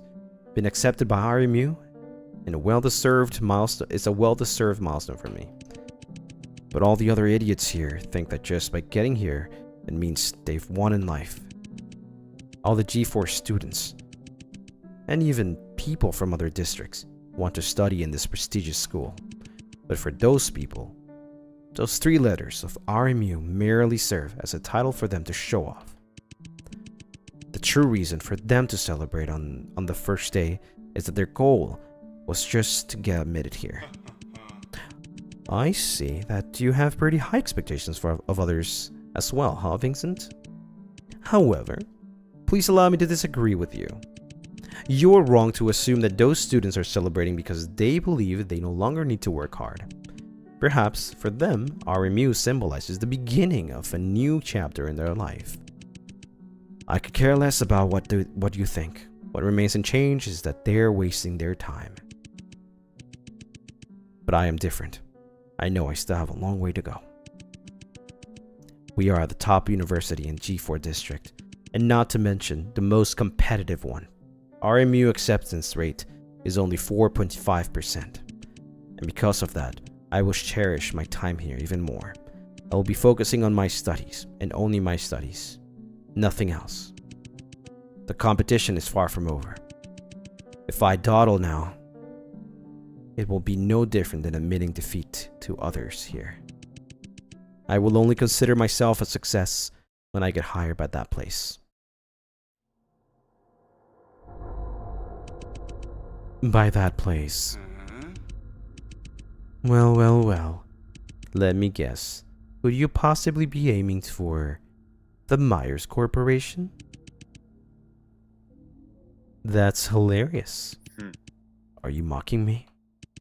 Oh no, don't get me wrong. I just think Vincent's adorable. So adorable that I want to laugh. I was worried for a second that my roommate was going to be boring as hell, but now I see that I was terribly wrong. Every word you say can entertain me all day long. What did you just say? My dear Vincent, do you mind if I ask what your major is? I am a law student. Law student, huh? Indeed. You certainly don't look like an engineering student.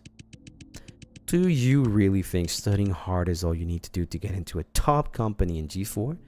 Quit joking around. Pure hard work is not the only thing that matters in the workplace. Socializing is also an integral part of it. This is especially important for your chosen profession. With such a lousy personality, I shudder to think of the lonely life you lead. Even if you do get into Myers Corporation, you will just be ostracized by everyone.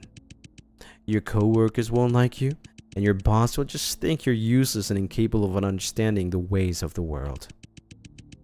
It will be your fate to end up being an outcast and be forced to leave the Myers Corporation because you don't belong there. Oh, wait, or should I say, this will be a life experience shaped by your own actions. But since you've already made up your mind, there's nothing I can do about it. I respect your decision. But if you change your mind at any time, please feel free to join us at the party. I hope to see you at the freshman party, Vincent. We'll catch up later.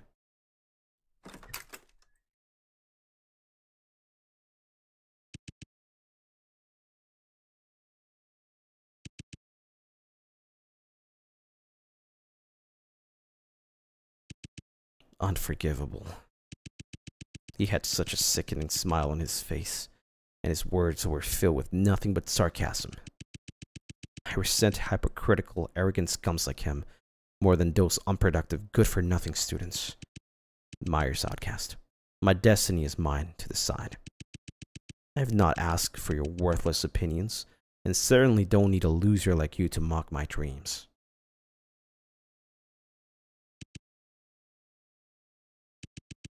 I shouldn't be thinking about these useless matters. Thank God he's left the room. It will give me at least one more night alone. Instead of getting indignant about a guy like that, I might as well use the evening to improve my knowledge furthermore. So, which book should I start with today? Being in Nothingness, Republic, The Birth of Tragedy. Why don't we start with Leviathan today?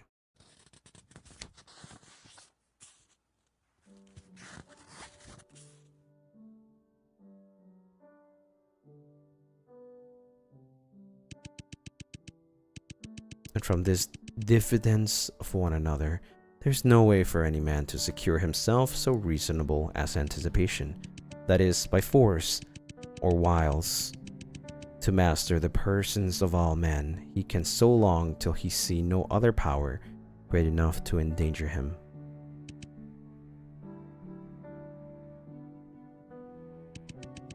Victor Blake was his name, wasn't it? Come to think of it, he was my first roommate and the first person I ever met here. Maybe I shouldn't have given him the cold shoulder on the first day. It wasn't the wisest thing to do. After all, I'll be spending most of my time here in this tiny room with him. No, that's not true. I should be able to move out and live alone next year. I have no reason to put on a smile for this guy, and I'm not in the mood to do that.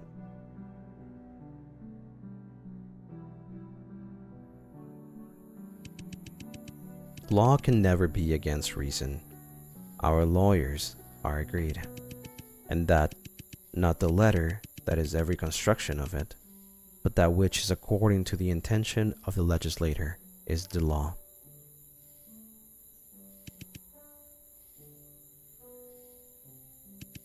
It's 12 o'clock. When is this guy going to return? Why am I thinking about him? His lifestyle is definitely none of my business. It feels as if I am eagerly waiting for him to come back. I don't understand.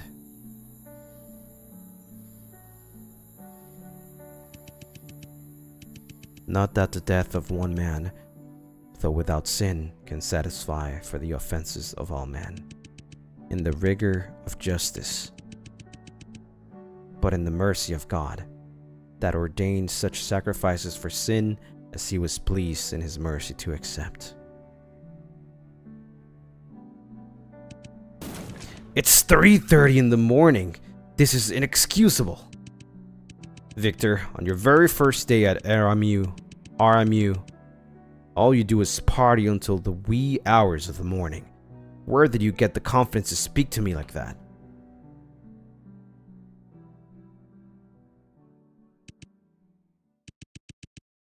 What was I even worried about? After all, I'll be spending this year alone again. But in this room, won't I?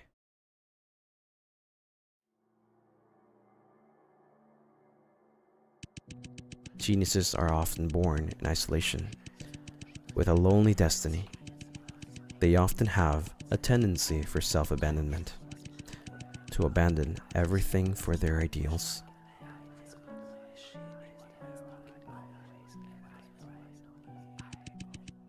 Nothing is predestined in life. I've always believed that, ever since I was a child, a person's destiny can be changed by no one but themselves. Ordinary people obey fate, but the strong ones become rulers of their own destiny. To enter Myers Corporation and become the creme de la creme of the creme de la creme is my goal. But why? Why do I still feel so helpless sometimes in the face of so-called fate?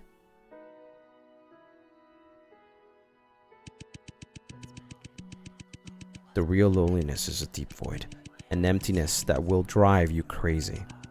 Even in the midst of cheering, you feel nothing but emptiness, melancholy, and frustration inside you. This is really good though. Holy frick. When I stand in the middle of a crowd, I feel even more lonely and out of place than I do when I am alone. I look at all the people drinking and chatting and can only ask myself, why don't I feel the same joy as they do? Have I really abandoned everything that I deserve to pursue my dream? Is the loneliness that I feel a price that I must pay? I know better than anyone else that coming here won't change anything. It's a brand new year. I hope all the misfortunes will go away. I'm going to be an adult soon. Perhaps I'll be more mature then. Or maybe I'll finally be able to make real friends when I go to my new school. Birthdays, New Year's, new schools. I've heard similar prayers all my life. Humans always like to place hopes on useless things like that make them feel like a turnaround will come out of nowhere. They willingly blind themselves and are reluctant to see the truth that many of the changes in their lives need to be done by themselves. What will change the new year if you don't do anything? How will you become more mature if you don't even try to improve yourself? But in the end, I realized I'm really not that different from them. I had hoped that my life would change when I came to our RMU. I had hoped that I would find real friends at RMU.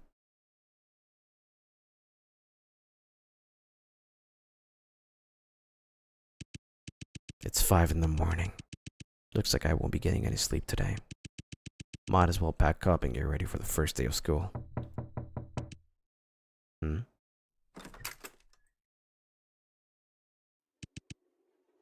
Victor? Vincent, you're still awake? I am not feeling well. I think I might be... Victor? Is he just drunk?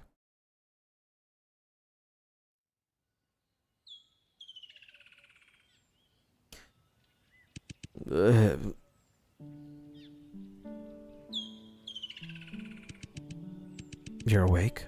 Are you feeling any better?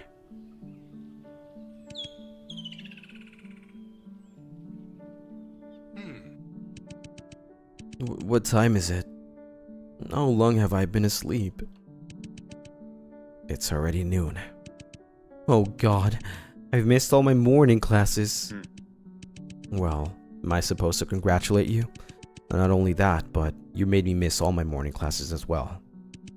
I'm sorry. Perhaps you don't remember, but the doctor from the infirmary has visited here. I was worried that you were seriously ill, but the doctor said that it seemed to be the case of overexhaustion and stress. She said that with some rest, you should be able to recover soon. Is that so? Thank goodness. But if that's the case, why are you still here with me? I guess I just wanted to make sure you were feeling better. When you woke up with my own eyes. I wasn't quite sure what I was supposed to do, so I bought you a cup of hot chocolate. I also asked him to make a foam on top of the shape of a kitten.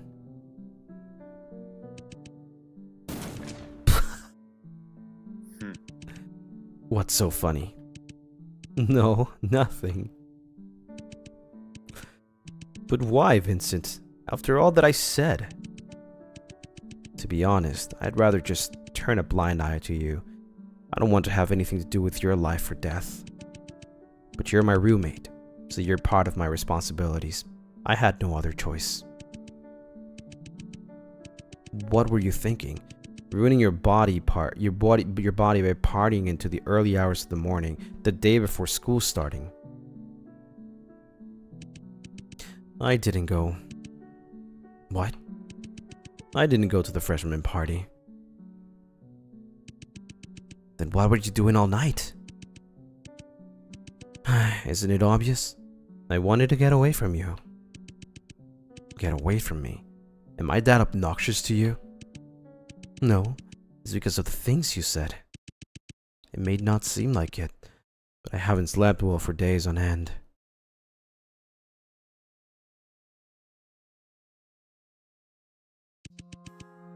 Late into every night, I am plagued by a million thoughts.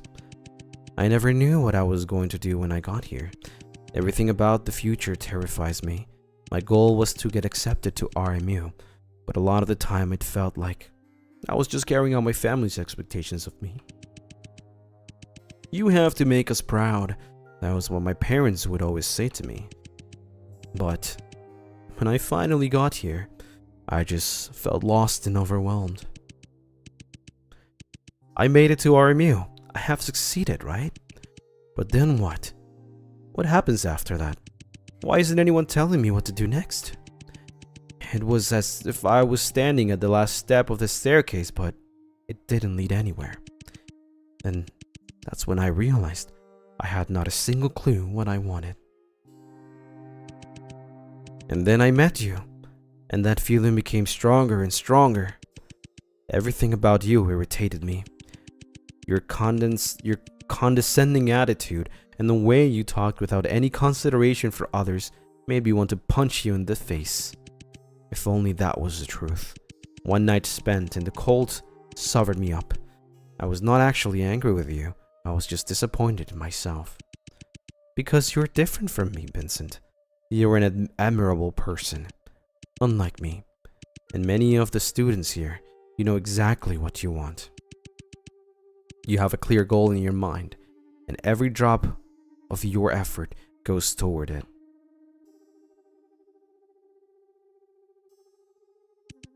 You came here because you wanted to be here, and I came here simply because that was what I had been told to my whole life. Oh, Vincent's blushing. The loss I felt for myself when I heard you say those words had never been stronger. But I was unwilling to face the truth. And I turned into jealousy. I'm sorry, Vincent. I said terrible things to you. Huh? Are you blushing? No. I just didn't expect you to be so honest with me. Is it because I called you an admirable person? You enjoyed being complimented like that, didn't you? I don't know what you're talking about. Come to think of it, you still have classes this afternoon, don't you? There's no point in staying here for me. In that case, I'll take my leave then.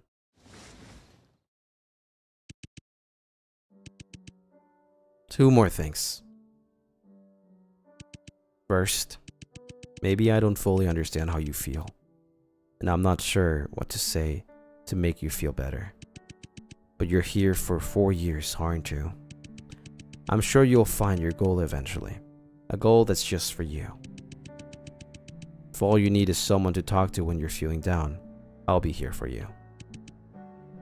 Second, you have the right to be angry with me if I make you upset, and I allow you to do that.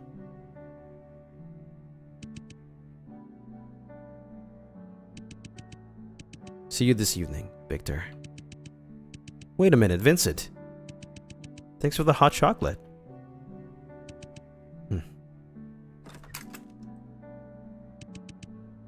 And just like that, they became college roommates for the next 4 years.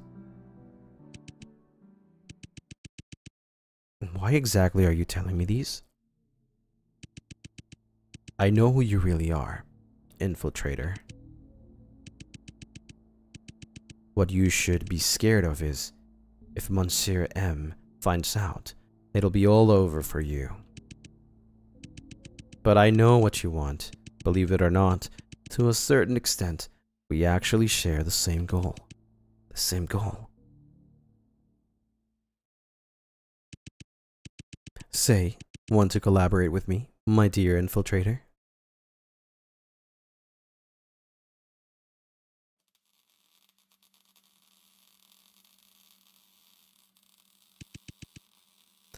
Vincent Edgeworth. It's been a long time, Venora. A long time. Didn't we just meet last night? Indeed, in a sense, we did. But I'm sure you'll agree with that we're all more than just mindless walking corpses, aren't we? Venora, have you ever considered what decides someone's personality? Well, it should be obvious that none of us were born with a fixed personality. A person's character can change based on their living environment, their family upbringing, and how people behave around them. In other words, their life experience forged their personality, or should I say, their memories. Correct.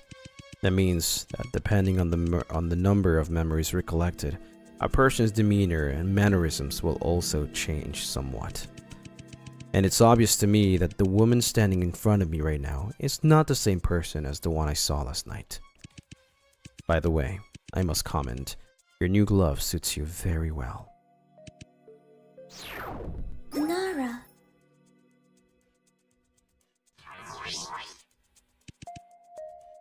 However, what I'm curious to know is how much of your memory has truly come back. Only a bit. I remember that I was a detective from the G4 Investigation Bureau. I remember that I came to your mansion to investigate the case of missing citizens over recent years and the truth behind the G4 Cyborg incident.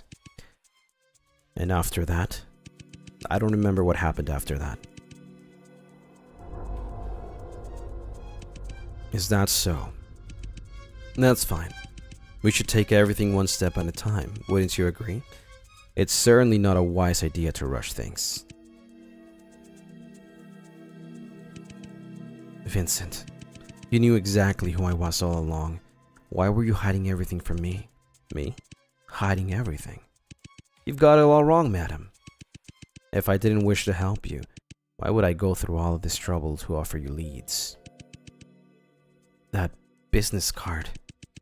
It was your intention to give me that business card to lead me back to Myers Corporation to find my memories?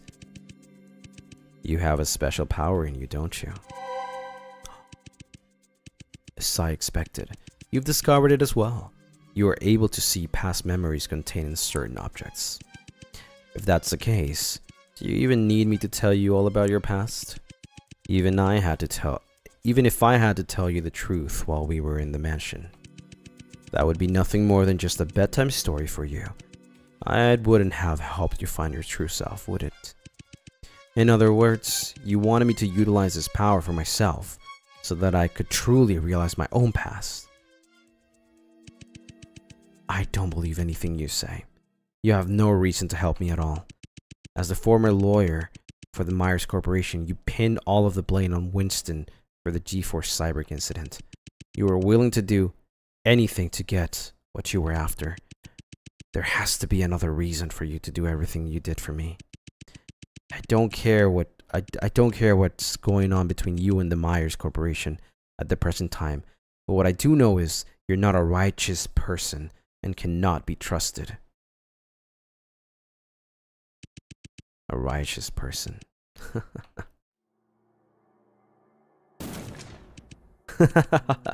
Venora, with all due respect, you're even more humorous without your memory than with it. Have you ever heard of something like this, Venora? Kill one man, and you are a murderer. Kill millions of men, and you're a conqueror. Kill them all, and you're a god. And how would you define a righteous person, Venora? Are you telling me that you think you qualify as one?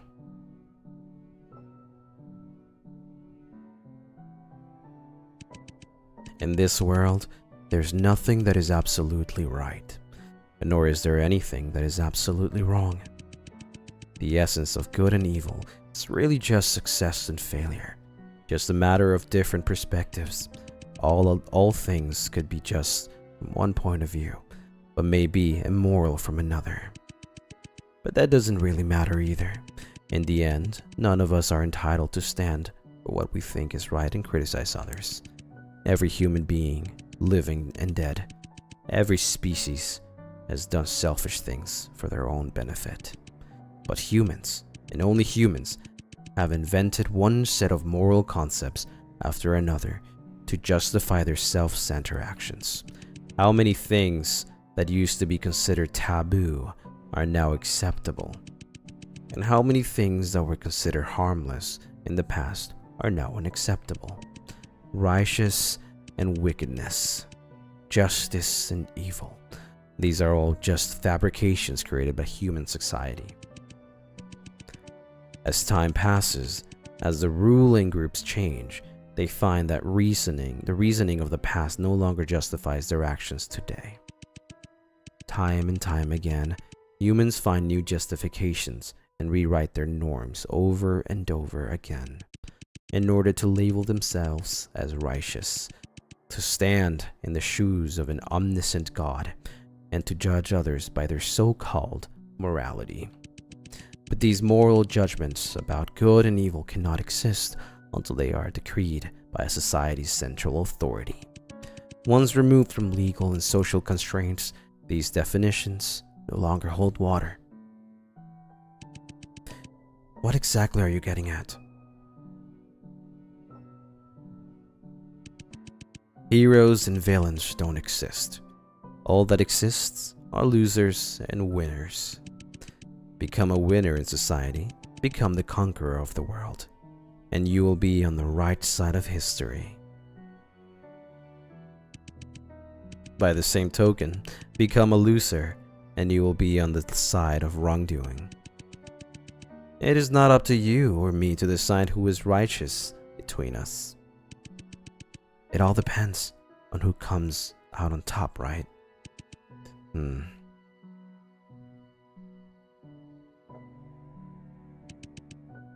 Not only that, but the tip of the iceberg you're remembering now only serves to distort the truth. When you get all your memories back, perhaps you will be enlightened. You will understand why I have done all of those things. But of course, I don't really care about that either. The thought of winning your approval has never crossed my mind once, Venora, nor do I need it at all. I never said that you did was the reason, Vincent. On the contrary, I'm pretty sure that you do have one. Righteous or not, all I want is the truth and only the truth. The truth, is it? I see. In that case, may I offer you a proposition? Why don't we explore that room together? The room filled with truth. Are you saying that's correct? The secret chamber of the G-Force Cyborg incident is hidden somewhere in this room. What do you think, Venora? Why not use your power to solve the mystery here? Oh man. We're not done. We're not done.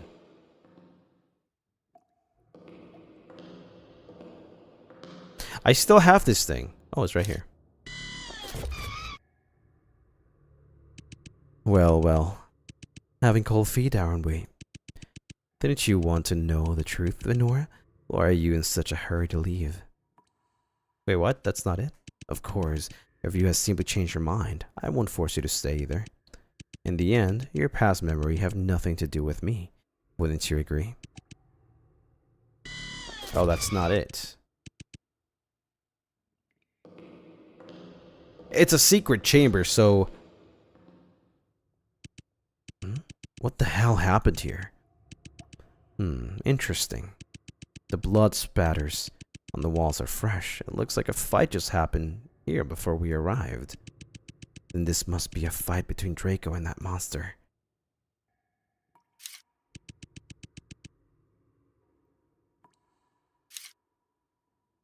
More codes.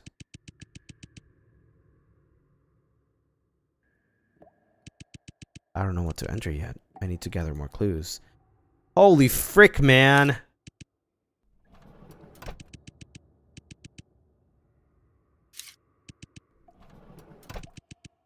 I thought we were done. I thought this was the game. I thought, damn, this game is long.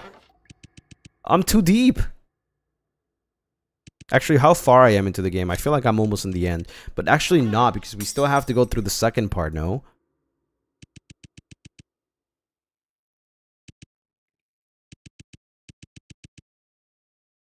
Interesting. Are you mad at me for making the mug, Vincent? Wait, you thought we were gonna stop at chapter 3? That's crazy. I mean, if there's still a lot of game to go, like we can just stop here and then continue. Probably. I thought this game was short. I wouldn't know when we could continue. Hold on.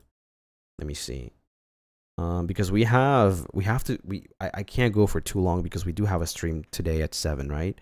So I have to go soon. So I can get some good sleep. But I don't know how far we are. There's 6 chapters. Main story is 2 hours.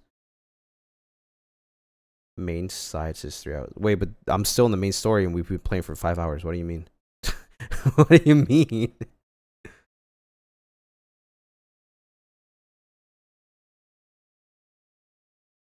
You just said main story is 2 hours, but I've been playing for 5 hours. Is this not the main story?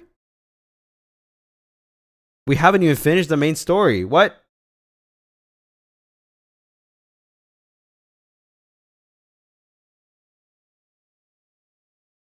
Am I that stupid?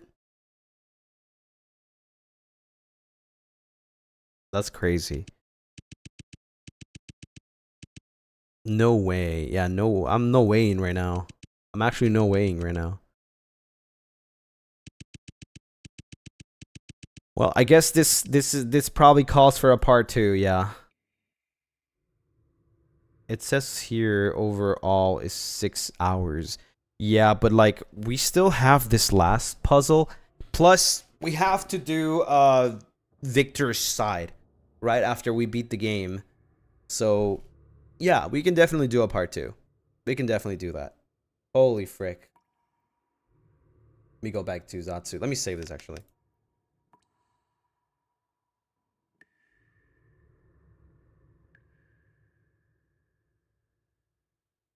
Whew.